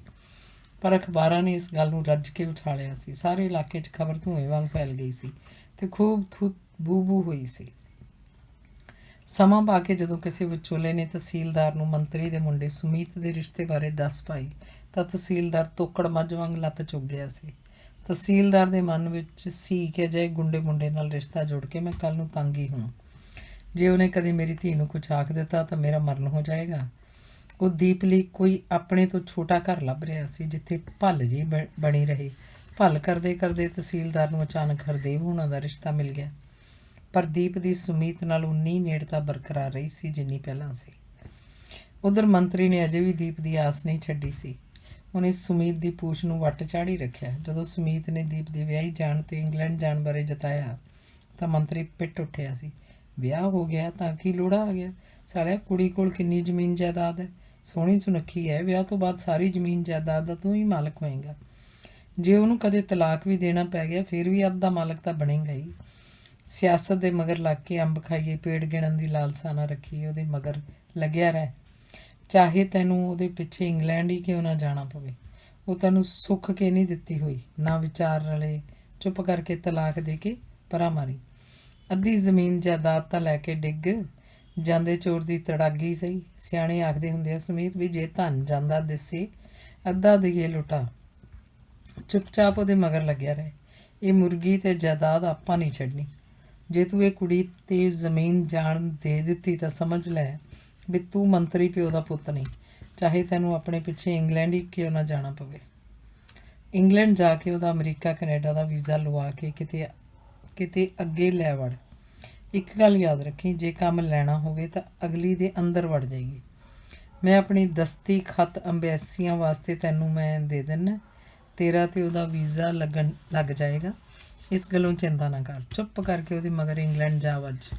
ਅਗਲੀ ਨੂੰ ਵੀ ਅਹਿਸਾਸ ਹੋਵੇ ਵੀ ਮੇਰੇ ਨਾਲ ਵਾਕਈ ਪ੍ਰੇਮ ਕਰਦਾ ਹੈ। ਜੇ ਸੱਚਾ ਦਿਲੋਂ ਪ੍ਰੇਮ ਕਰਦਾ ਤਾਂ ਹੀ ਮੇਰੇ ਮਗਰ ਇੰਗਲੈਂਡ ਆਇਆ ਤੇ ਸੁਮੀਤ ਮੰਤਰੀ ਬਾਪੂ ਦਾ ਪ੍ਰੇਰਿਆ ਦਸਤੀ ਪੱਤਰ ਲੈ ਇੰਗਲੈਂਡ ਆ ਵੱਜਿਆ ਸੀ। ਅੱਜ ਰਾਤ ਤੱਕ ਹੀ ਪ੍ਰੋਗਰਾਮ ਹੈ। ਦੀਪ ਨੇ ਹੀ ਪਹਿਲ ਕੀਤੀ। ਅੱਜ ਲੁੱਟਾਂਗੇ ਬੁੱਲੇ। ਬੜਾ ਇੰਤਜ਼ਾਰ ਕੀਤਾ। ਅੱਜ ਹੱਥ ਹੇਠਾਈ ਨੂੰ ਤੈਨੂੰ ਸੁੱਕੀ ਭੇਜਦੇ ਹਾਂ। ਤੇਰੇ ਕਰਕੇ ਤਾਂ ਮੈਂ ਇੰਗਲੈਂਡ ਆਇਆ। ਤੇਰੇ ਕਹਿਣ ਵਾਂਗ ਹਾਜੀ ਲੋਕ ਮੱਕੇ ਵੱਲ ਜਾਂਦੇ ਤੇ ਸਾਡਾ ਰਾਂਝਾ ਮਾਹੀ ਮੱਕਾ, ਮੇਰਾ ਮੱਕਾ ਕਾਬਾ, ਬਸ ਹੁਣ ਸਭ ਕੁਝ ਤੂੰ ਹੀ ਹੈ। ਉਹਨੇ ਦੀਪ ਨੂੰ ਕਲਾਵੇ 'ਚ ਜਕੜ ਲਿਆ। ਇਹ ਕੰਮ ਆਪਾਂ ਰਾਤ 'ਤੇ ਛੱਡੀਏ, ਚੱਲ ਹਰਦੇਵ ਨੂੰ ਮਿਲੀਏ। ਦੀਪ ਨੇ ਆਖਿਆ। ਮੈਂ ਕੱਪੜੇ ਤਾਂ ਬਦਲ ਲਵਾਂ, ਮੈਂ ਤਾਂ ਨਹਾਤਾ ਵੀ ਨਹੀਂ। ਆ ਕੇ ਸਹੀ, ਨਹਾ ਕੇ ਕਿਹਨੂੰ ਦਿਖਾਉਣਾ? ਦੀਪ ਉਹਨੂੰ ਧੂ ਤੁਰੀ। ਹਰਦੇਵ ਹੋਟਲ ਦੇ ਲਾਊਂਜ ਵਿੱਚ ਕੀੜਿਆਂ ਵਾਲੇ ਕੁੱਤੇ ਵਾਂਗ ਬੈਠਾ ਸੀ। ਉਹਦੇ ਮੂੰਹ ਤੋਂ ਮੱਖੀ ਨਹੀਂ ਉੱਡ ਰਹੀ ਸੀ। ਉਹਦੇ ਅੰਦਰ ਭਾਂਤ-ਭਾਂਤ ਦੀਆਂ ਸੋਚਾਂ ਦਾ ਜਹਾਜ਼ ਛਿੜਿਆ ਹੋਇਆ ਸੀ। ਕਿਤੇ ਉਹ ਸਾਲਾ ਦੀਪ ਨਾਲ ਰੰਗ ਰਲੀਆਂ ਤਾਂ ਨਹੀਂ ਮਨਾਈ ਜਾ ਰਿਹਾ। ਇਹੋ ਜਿਹੇ ਦਾ ਕੀ ਇਤਬਾਰ ਤਾਂ ਮੇਰੇ ਵਾਲੀ ਤੀਵੀਂ ਦਾ ਵੀ ਨਹੀਂ।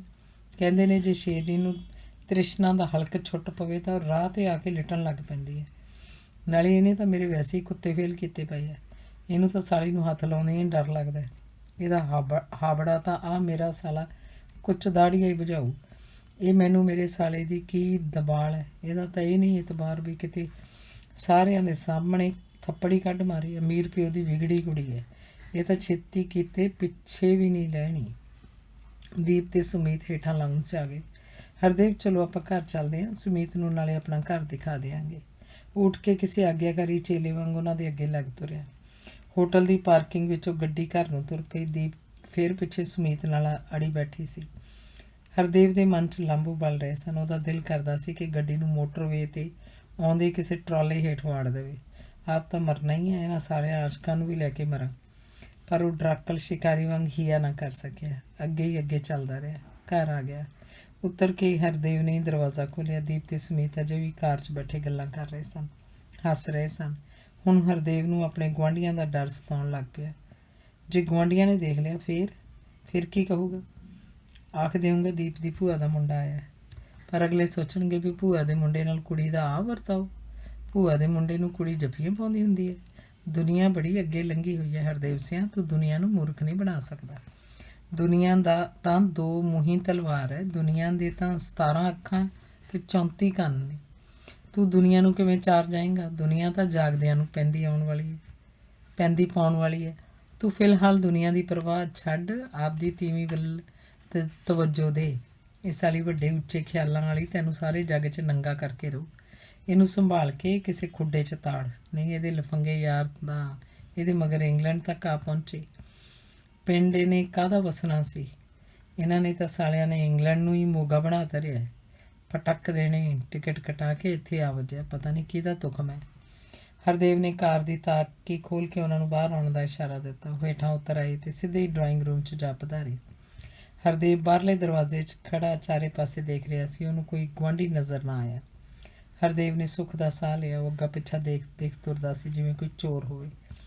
ਦੀਪ ਡਰਾਇੰਗ ਰੂਮ 'ਚ ਸਮੀਤ ਦੁਆਲੇ ਸੱਪ ਵਾਂਗ ਲਿਪਟੀ ਪਈ ਸੀ। ਚਾਹ ਪੀਓਗੇ? ਹਰਦੇਵ ਨੇ ਉਹਨਾਂ ਨੂੰ ਵਰਜਨ ਦੇ ਰੌਂਦ 'ਚ ਪੁੱਛਿਆ। ਨਹੀਂ, ਚਾਹ ਅਸੀਂ ਹੋਟਲ ਤੋਂ ਪੀ ਆਏ ਸੀ, ਦੀਪ ਨੇ ਉੱਤਰ ਮੁੜਿਆ। ਸਮੀਤ ਕੁਝ ਨਾ ਬੋਲਿਆ, ਚੁੱਪ ਹੀ ਰਿਹਾ। ਹਰਦੇਵ ਉੱਪਰਲੀਆਂ ਪੌੜੀਆਂ ਚੜ੍ਹ ਗਿਆ ਤੇ ਸੌਣ ਵਾਲੇ ਕਮਰੇ 'ਚ ਜਾ ਕੇ ਲੇਟ ਗਿਆ।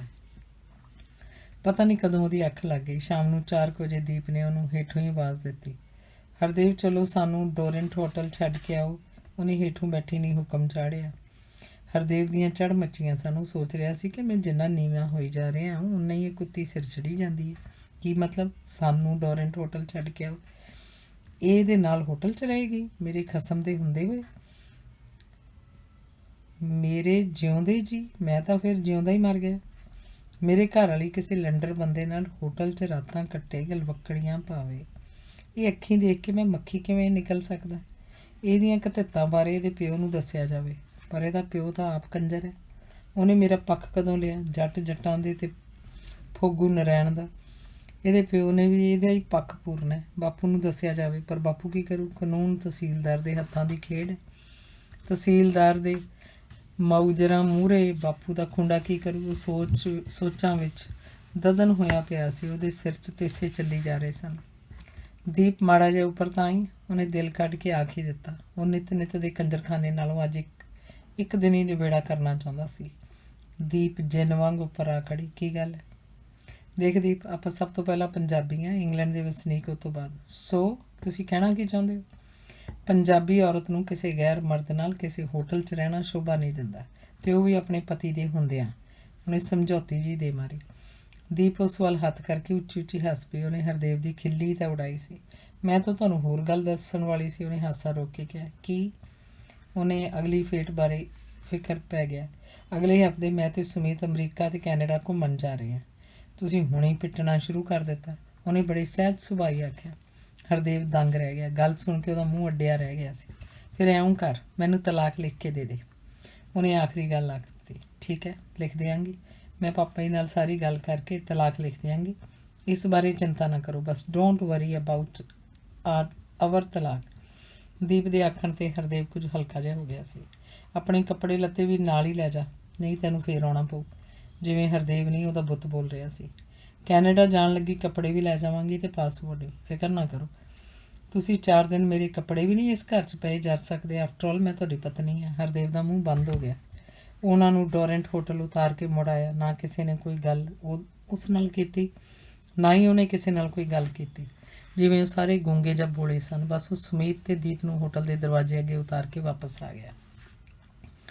ਜਦੋਂ ਉਹਨੇ ਬ੍ਰੌਡਵੇ ਦੇ ਵੱਡੇ ਰਾਊਂਡ ਅਬਾਊਟ ਕੋਲੋਂ ਗੱਡੀ ਮੋੜੀ ਤਾਂ ਉਹਦੀ ਨਜ਼ਰ ਨਾਲ ਦੀ ਕਾਰ ਵਿੱਚ ਬੈਠੀ ਮੀਤੀ 'ਤੇ ਪਈ। ਦੇਖ ਕੇ ਮੀਤੀ ਨੇ ਮੂੰਹ ਪਰਾਂ ਕਰ ਲਿਆ, ਜਿਵੇਂ ਉਹ ਹਰਦੇਵ ਦੀ ਸ਼ਕਲ ਤੱਕ ਨਹੀਂ ਦੇਖਣਾ ਚਾਹੁੰਦੀ ਸੀ। ਹਰਦੇਵ ਦੀ ਧਾਰ ਨਿਕਲਣ ਵਾਲੀ ਹੋ ਗਈ। ਉਹਦਾ ਦਿਲ ਕਰਦਾ ਸੀ ਕਿ ਕਾਰ 'ਚੋਂ ਉਤਰ ਕੇ ਦੇਵਤਾ ਸਰੂਪ ਮੀਤੀ ਦੇ ਚਰਨੀ ਢਹਿ ਪਵੇ ਤੇ ਮਾਫ਼ੀ ਮੰਗੇ। ਪਰ ਮੀਤੀ ਦੀਆਂ ਨਜ਼ਰਾਂ ਹੀ ਦੱਸ ਰਹੀਆਂ ਸਨ ਕਿ ਉਹ ਹਰਦੇਵ ਦੀ ਸੂਰਤ ਵੀ ਦੇਖਣੀ ਪਸੰਦ ਨਹੀਂ ਕਰਦੀ ਸੀ। ਮੀਤੀ ਦੀਆਂ ਨਜ਼ਰਾਂ ਉਹਨੂੰ ਦਫਾ ਹੋ ਜਾ ਪੁਕਾਰ ਰਹੀਆਂ ਸਨ। ਹਰਦੇਵ ਦੀ ਹਾਲਤ ਧੋਬੀ ਦੇ ਕੁੱਤੇ ਵਰਗੀ ਹੋਈ ਪਈ ਸੀ। ਉਹ ਨਾ ਘਰ ਦਾ ਰਿਹਾ ਸੀ, ਨਾ ਹੀ ਘਾਟ ਦਾ। ਉਹਨੇ ਘਰ ਆ ਕੇ ਅੱਧੀ ਬੋਤਲ ਵਿਸਕੀ ਦੀ ਸੂਤ ਧਰੀ ਤੇ ਦੀਪ ਦੇ ਬਾਪ ਤਹਿਸੀਲਦਾਰ ਨੂੰ ਫੋਨ ਮਿਲਾ ਲਿਆ। ਫੋਨ ਦੀ ਟਰ ਹਰਦੇਵ ਦਾ ਕਾਲਜਾ ਚੱਟ ਰਹੀ ਸੀ। ਕੀ ਗੱਲ ਕਰੇਗਾ ਦੀਪ ਦੇ ਬਾਪ ਨਾਲ? ਕੀ ਦੱਸੇਗਾ ਉਹਨੂੰ? ਇਹਨਾਂ ਦਾ ਤਾਂ ਸਾਰਾ ਟੱਬਰ ਹੀ ਝੰਡੇ ਹੇਠ ਲੈ। ਉਹਦਾ ਦਿਲ ਕਿਰਕਿਰ ਪੈਂਦਾ ਸੀ। ਆਖਰ ਕਿਸੇ ਨੌਕਰ ਨੇ ਫੋਨ ਚੁੱਕ ਲਿਆ। ਹੈਲੋ, ਮੈਂ ਹਰਦੇਵ ਬੋਲਦਾ ਜੀ, ਇੰਗਲੈਂਡ ਤੋਂ। ਤਹਿਸੀਲਦਾਰ ਸਾਹਿਬ ਨਾਲ ਗੱਲ ਕਰਵਾਓ, ਉਹਨੇ ਆਖਿਆ। 1 ਮਿੰਟ ਹੋਲਡ ਰੱਖੋ, ਨੌਕਰ ਨੇ ਕਿਹਾ। ਤਾਂ ਕਾਫੀ ਦੇਰ ਬਾਅਦ ਤਹਿਸੀਲਦਾਰ ਨੇ ਫੋਨ 'ਤੇ ਹੈਲੋ ਆਖੀ। ਪਾਪਾ ਜੀ ਸਤਿ ਸ਼੍ਰੀ ਅਕਾਲ। ਸਤਿ ਸ਼੍ਰੀ ਅਕਾਲ ਬਈ, ਹਰਦੇਵ ਹੈ। ਤਹਿਸੀਲਦਾਰ ਦੇ ਬੋਲਾਂ ਤੋਂ ਲੱਗਦਾ ਸੀ ਕਿ ਉਹਨੇ ਕਾਫੀ ਦਾਰੂ ਪੀਤੀ ਹੈ। ਹਾਂਜੀ ਪਾਪਾ ਜੀ। ਅੱਛਾ, ਮੇਰੀ ਤਾਂ ਥੋੜ੍ਹੀ ਜਿਹੀ ਪੀਤੀ ਵੀ ਹੈ। ਮੈਨੂੰ ਦੀਪ ਦਾ ਵੀ ਹੁਣੇ ਫੋਨ ਆਇਆ ਸੀ ਡੋਰੈਂਟ ਹੋਟਲ 'ਚੋਂ। ਆ ਲੈ, ਗੱਲ ਕਰ ਲੈ। ਤਹਿਸੀਲਦਾਰ ਨੇ ਫੋਨ ਸ਼ਾਇਦ ਆਪਣੀ ਘਰਵਾਲੀ ਨੂੰ ਫੜਾ ਦਿੱਤਾ। ਉਹਨੇ ਹੈਲੋ ਕਹੀ ਤਾਂ ਹਰਦੇਵ ਰੇਡੀਓ ਵਾਂਗ ਸ਼ੁਰੂ ਹੋ ਗਿਆ। ਉਹਨੇ ਮੋਟੇ ਤੌਰ 'ਤੇ ਮੋਟੇ ਅੱਖਰਾਂ 'ਚ ਸਾਰੀ ਗੱਲ ਆਪਣੀ ਸੱਸ ਨੂੰ ਆਖ ਸੁਣਾਈ। ਦੀਪ ਤੇ ਸੁਮੀਤ ਦੀਆਂ ਕਰਤੂਤਾਂ ਬਾਰੇ ਦੱਸਿਆ ਤੇ ਕਿਸੇ ਸਾਰਥਿਕ ਉੱਤਰ ਦੀ ਉਡੀਕ ਕਰਨ ਲੱਗ ਪਿਆ। ਗੱਲ ਇਹ ਹੈ ਕਾਕਾ, ਜੇ ਪਤਾ ਹੋਵੇ ਨਾ ਵੀ ਮੈਥੋਂ ਤੀਵੀਂ ਸਾਂਭੀ ਨਹੀਂ ਜਾਣੀ ਤਾਂ ਵਿਆਹ ਨਾ ਕਰਵਾਈਏ। ਜਵਾਨ ਜਹਾਨ ਕੁੜੀ ਹੈ। ਜੇ ਉਹਨੂੰ ਤੇਰੇ ਕੋਲੋਂ ਨਹੀਂ ਕੁਝ ਖੱਟਣ ਖਾਣ ਨੂੰ ਮਿਲਿਆ ਤਾਂ ਉਹਨੇ ਕਿਤੇ ਨਾ ਕਿਤੇ ਤਾਂ ਧੱਕੇ ਖਾਣੇ ਹੀ ਹੈ। ਕਿਤੋਂ ਦਾ ਢਿੱਡ ਭਰਨਾ ਹੀ ਹੈ। ਕੀ ਕਰੇ ਵਿਚਾਰੀ ਉਹ? ਡੁੱਬਦੇ ਬੰਦੇ ਨੂੰ ਤਿਣਕੇ ਦਾ ਸਹਾਰਾ ਹੀ ਬਥੇਰਾ ਹੁੰਦਾ ਕਿ ਨਹੀਂ? ਇਹਨੂੰ ਅਸੀਂ ਆਖ ਦਿਆਂਗੇ ਤੂੰ ਸਾਨੂੰ ਹੋਟਲ ਦੇ ਕਮਰੇ ਦਾ ਨੰਬਰ ਦੇ, ਅਤੇ ਨਾਲੇ ਭਾਈ ਤੂੰ ਕਿਸੇ ਚੰਗੇ ਡਾਕਟਰ ਕੋਲੋਂ ਆਪਦਾ ਕੋਈ ਇਲਾਜ ਕਰਵਾ। ਜੇ ਤੈਥੋਂ ਹੁਣੀ ਕੁਛ ਨਹੀਂ ਹੁੰਦਾ ਤਾਂ ਕਾਕਾ ਬੁਢਾਪਾ ਕਦੋਂ ਆਇਆ? ਆ ਇੱਧਰ ਦੇਖ ਲੈ, ਮੇਰੇ ਹਸਬੈਂਡ ਪੂਰੇ 62 ਸਾਲ ਦੇ ਨੇ, ਹੁਣ ਤੱਕ ਕਿੱਕਰ ਤੋਂ ਕਾਟੋ ਲਾ ਲੈਂਦੇ ਆ। ਘਰੇ ਤਾਂ ਜਿਹੜਾ ਕੁਛ ਕਰਨਾ ਹੀ ਆ, ਬਾਹਰਲੀਆਂ ਖੁਰਨੀਆਂ 'ਚ ਵੀ ਮੂੰਹ ਮਾਰਨੋਂ ਬਾਜ਼ ਨਹੀਂ ਆਉਂਦੀ। ਤੂੰ ਭਾਈ ਆਪਦਾ ਇਲਾਜ ਕਿਸੇ ਚੰਗੇ ਡਾਕਟਰ ਤੋਂ ਕਰਵਾ।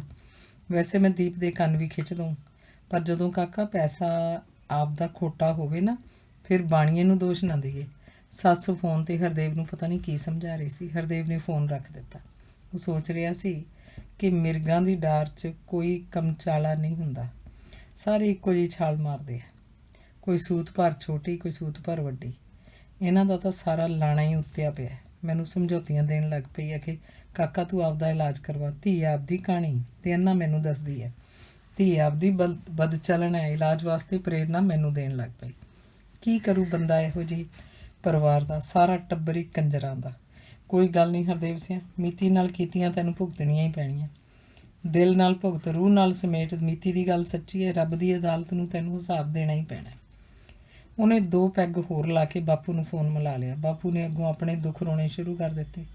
ਉਹਨੇ ਦੀਪ ਨੂੰ ਚੜਾਉਣ ਆਇਆ ਏਅਰਪੋਰਟ 'ਤੇ ਬੀਤਿਆ ਸਾਰਾ ਬਿਰਤਾਂਤ ਆਖ ਸੁਣਾਇਆ ਤਾਂ ਹਰਦੇਵ ਦਾ ਮਨ ਅਥਾਹ ਦੁਖੀ ਹੋ ਗਿਆ। ਬਾਪੂ ਨੇ ਇਹ ਵੀ ਦੱਸਿਆ ਕਿ ਉਸ ਦਿਨ ਤੋਂ ਤੇਰੀ ਬੇਬੀ ਬਹੁਤਾ ਹੀ ਕਮਲ ਜਿਹਾ ਮਾਰਨ ਲੱਗ ਪਈ। ਸਾਰੀਆਂ ਜ਼ਿਆਦਤੀਆਂ ਸੁਣਦਿਆਂ ਉਹਨੇ ਫੋਨ ਕੱਟ ਦਿੱਤਾ। ਹੋਰ ਕੁਝ ਸੁਣਨ ਦੀ ਉਸ 'ਚ ਸਮਰੱਥਾ ਨਹੀਂ ਸੀ। ਫੋਨ ਰੱਖ ਕੇ ਉਹ ਭੁੱਬਾਂ ਮਾਰ ਕੇ ਰੋ ਪਿਆ, ਪਰ ਉਹਦੀਆਂ ਭੁੱਬਾਂ ਸੁਣਨ ਵਾਲਾ ਕੋਈ ਨਹੀਂ ਸੀ।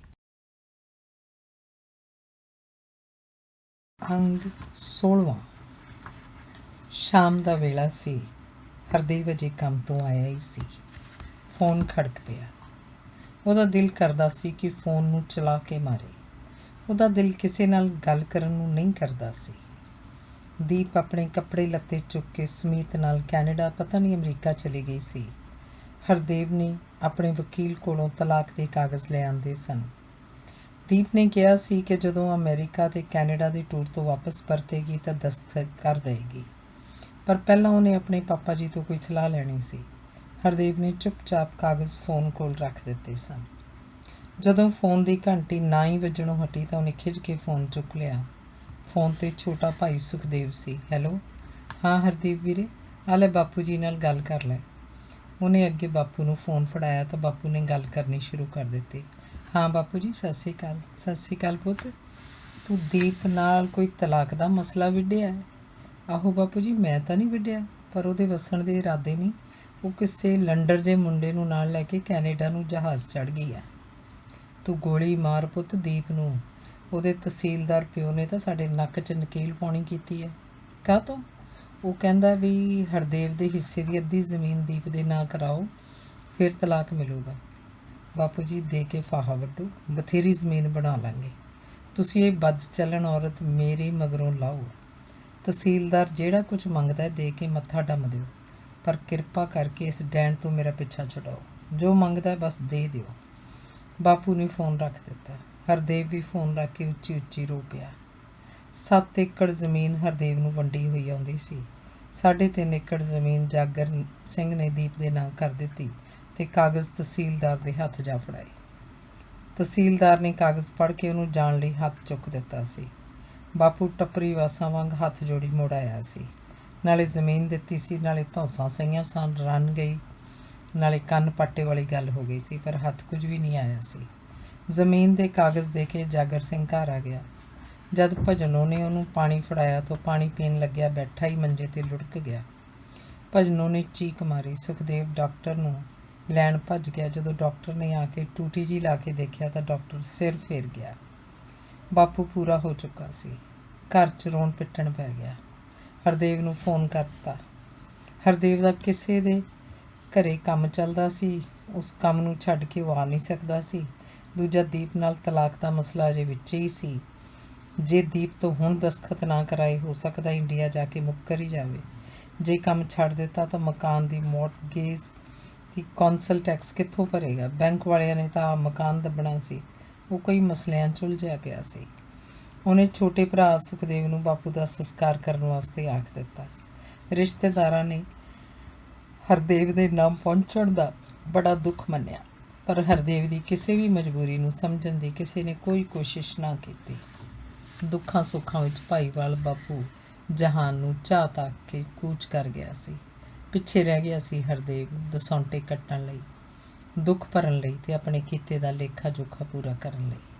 ਉਹ ਦਾਰੂ ਪੀ ਕੇ ਬਾਪੂ ਨੂੰ ਰੱਜ ਕੇ ਰੋਇਆ। ਅਗਲੇ ਦਿਨ ਉਹ ਕੰਮ ਤੇ ਨਾ ਗਿਆ। ਸਾਰੇ ਭਾਈ ਬੰਦ ਵੀ ਉਹਦਾ ਦੁੱਖ ਸਮਝਦੇ ਸਨ। ਸਾਰਿਆਂ ਨੇ ਬਾਪੂ ਦੇ ਅਫਸੋਸ 'ਚ ਛੁੱਟੀ ਕਰ ਲਈ। ਦੁਪਹਿਰ ਤੱਕ ਉਹ ਘਰ ਹੀ ਬੈਠਾ ਰਿਹਾ। ਮੌਸਮ ਸੁਹਾਵਣਾ ਸੀ, ਪਰ ਹਰਦੇਵ ਦੇ ਮਨ ਦਾ ਮੌਸਮ ਖੁਸ਼ਕ ਸੀ। ਉਹ ਚੁੱਪਚਾਪ ਲੰਡਨ ਪਾਰਕ ਨੂੰ ਤੁਰ ਪਿਆ। ਅੱਜ ਉਹ ਬੜੇ ਚਿਰਾਂ ਬਾਅਦ ਪਾਰਕ ਜਾ ਰਿਹਾ ਸੀ। ਲੰਡਨ ਪਾਰਕ ਵਿੱਚ ਬਸੰਤ ਭਲਵਾਨ ਹੋਰਾਂ ਦੀ ਮਹਿਫਿਲ ਜੰਮੀ ਬੈਠੀ ਸੀ। ਅਚਾਨਕ ਫੌਜੀ ਪੈਰਾਂ ਹੇਠੋਂ ਮਿੱਟੀ ਕੱਢਦਾ ਭੂਤ ਵਾਂਗ ਆ ਵੱਜਿਆ। ਹੱਥ ਵਿੱਚ ਬੀਅਰ ਦੇ ਡੱਬੇ ਉਹਨੇ ਜਵਾਕ ਵਾਂਗ ਚੁੱਕੇ ਹੋਏ ਸਨ। ਇੱਕ ਵੱਖ ਝੋਲੇ 'ਚ ਕੋਕ ਤੇ ਬੋਤਲ ਪਾਈ ਹੋਈ ਸੀ। ਸਾਰੇ ਉਸ ਵੱਲ ਵੇਖ ਕੇ ਹੈਰਾਨ ਰਹਿ ਗਏ ਕਿ ਸ਼ਾਂਤਮਈ ਫੌਜੀ ਅੱਜ ਸਾਣ ਵਾਂਗੂ ਖੁਰਗੋ ਕੇ ਪੱਟੀ ਜਾ ਰਿਹਾ ਸੀ। ਉਹ ਝਿਰਖੀ ਪਏ ਤਵੇ ਵਾਂਗ ਇੱਕੋ ਮਸਲੇ ਨੂੰ ਬਾਰ-ਬਾਰ ਰਿੜਕੀ ਜਾ ਰਿਹਾ ਸੀ। ਬਸ ਬਾਈ, ਹੁਣ ਵਸੇਬਾ ਮੁਸ਼ਕਿਲ ਹੈ।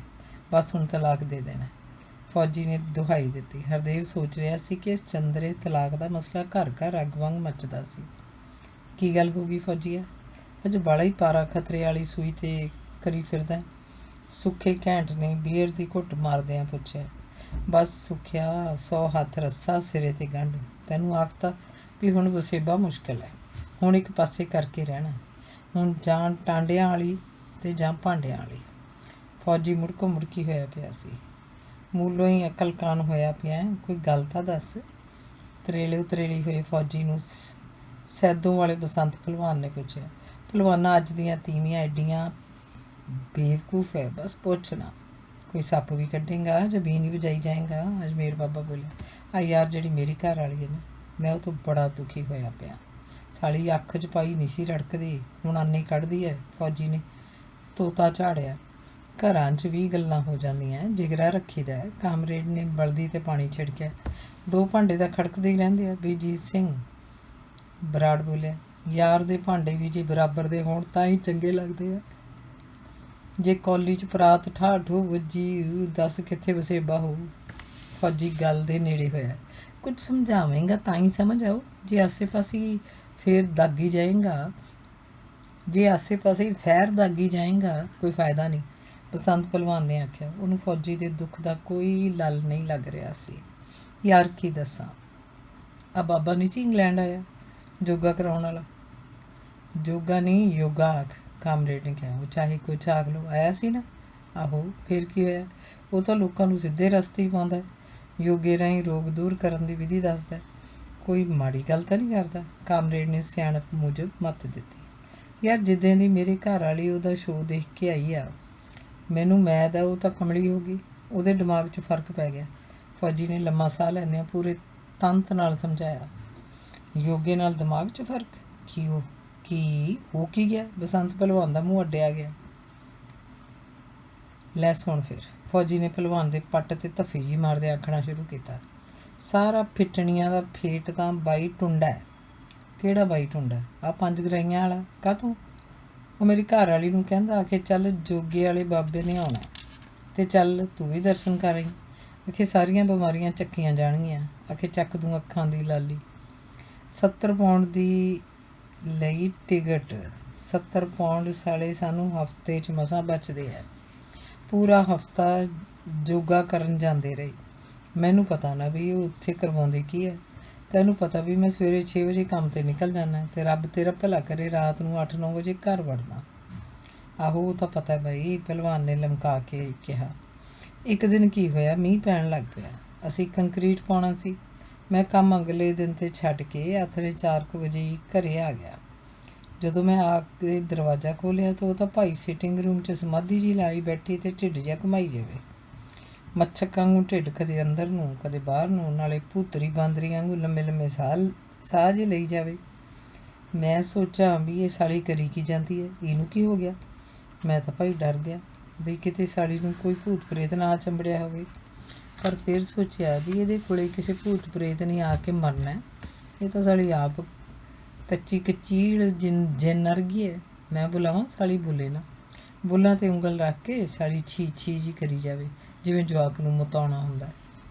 ਮੈਨੂੰ ਕੋਈ ਸਮਝ ਨਾ ਭਈ ਮੈਂ ਮਜੌਰਾਂ ਦੀ ਬੇਬੇ ਵਾਂਗੂ ਝਾਕੀ ਜਾਵਾਂ। ਫਿਰ ਮੈਂ ਆਪਦੇ ਮੁੰਡੇ ਨੂੰ ਆਵਾਜ਼ ਮਾਰੀ। ਉਹ ਵੀ ਮੁੱਖ ਮੰਤਰੀ ਬਣਿਆ, ਉੱਪਰੋਂ ਹੀ ਵਾਟ ਡੈਡ ਦੇ ਹੋਕਰੇ 'ਚ ਮਾਰੀ ਜਾਵੇ। ਮੈਂ ਉੱਪਰ ਚਲਾ ਗਿਆ। ਜਦ ਮੈਂ ਉੱਪਰ ਜਾ ਕੇ ਦੇਖਿਆ, ਸਾਲਾ ਲੱਤਾਂ ਇਕੱਠੀਆਂ ਕਰਕੇ ਗਰੜ ਪੌਂਕ ਜਿਹਾ ਉਹ ਬਣਿਆ ਬੈਠਾ। ਮੈਂ ਸੋਚਿਆ ਵੀ ਇਹ ਸਾਲਾ ਸਾਰਾ ਅਵਈ ਉਤ ਗਿਆ। ਜਦੋਂ ਮੈਂ ਮੁੰਡੇ ਨੂੰ ਪੁੱਛਿਆ ਆ ਕੀ ਕਰਦਾ ਓਏ, ਤਾਂ ਮੈਨੂੰ ਬਨਾਸ ਮਾਰ ਕੇ ਕਹਿੰਦਾ ਕਿ ਯੋਗਾ ਕਰਦਾ। ਮੈਂ ਕਿਹਾ ਸਾਲਿਓ, ਹਰ ਘਰ 'ਚ ਕੰਮ ਕਰਨ ਨੂੰ ਕੋਈ ਨਹੀਂ, ਸਾਰੇ ਜੋਗੇ ਜੋਕਰੇ ਰਹਿ ਗਏ। ਤੇ ਮੁੰਡਾ ਭਾਈ ਡੋਂਟ ਡਿਸਟਰਬ ਮੀ ਡੈਡ ਆ ਕੇ ਮੇਰੇ ਗਲ ਪੈ ਚੱਲਿਆ। ਮੈਂ ਮੱਚਦਾ ਕੁੜਦਾ ਹੇਠਾਂ ਆ ਗਿਆ। ਫੌਜੀ ਨੇ ਲੰਬਾ ਸਾਹ ਛੱਡਦਿਆਂ ਗੱਲ ਅੱਗੇ ਜਾਰੀ ਰੱਖੀ। ਬਾਕੀ ਸਾਰੇ ਬੜੀ ਸ਼ਾਂਤੀ ਨਾਲ ਉਹਦੀ ਗੱਲ ਵਿੱਚ ਖੁਬੇ ਸਨ। ਜਦੋਂ ਮੈਂ ਥੱਲੇ ਆਇਆ, ਜਵਾਕਾਂ ਦੀ ਮਾਂ ਮੇਰੇ ਅਲੀ ਅਲੀ करके गल पै गई। अखे हम योगा कर रहे थे, आप हमें डिस्टर्ब मत करिया करो। फौजी ने व्यंग नाल हिंदी शुरू कर दी। मैं आख्या साड़िए, जिहो जी गर्मियां दे महीने मझ छप्पड़ चों उठा लई, जिहो जिहा तैनूं बैड चों बाहर कढ लिया, हुण तूं चौंकड़ा जिहा मार के महात्मा बुद्ध बनी बैठी है। ਇਹ ਕੀ ਲੱਛਣ ਫੜਿਆ ਤੂੰ? ਮੈਨੂੰ ਉਹਦੇ 'ਤੇ ਖੁੰਦਕ ਚੜ੍ਹ ਗਈ। ਚੜ੍ਹਨੀ ਸੀ ਜਦੋਂ ਲੱਛਣ ਜੇ ਕਰਨੋਂ ਨਹੀਂ ਸੀ ਹਟਦੀ। मैनू बना सवार के कहती है कि हम अपने शरीर का ख्याल रखते हैं।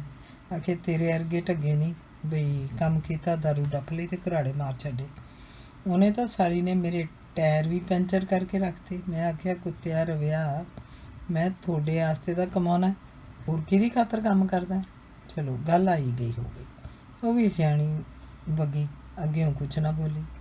अग्गों बोल के उन्हें गंधाले खाने सी। सुखा घैंट विच दी वारी लै गया। जे उदों अग्गों कुछ बोल दिंदी तो मैं तो कर देना सी सराध उदियाड़ा, पूज देना सी गुग्गा।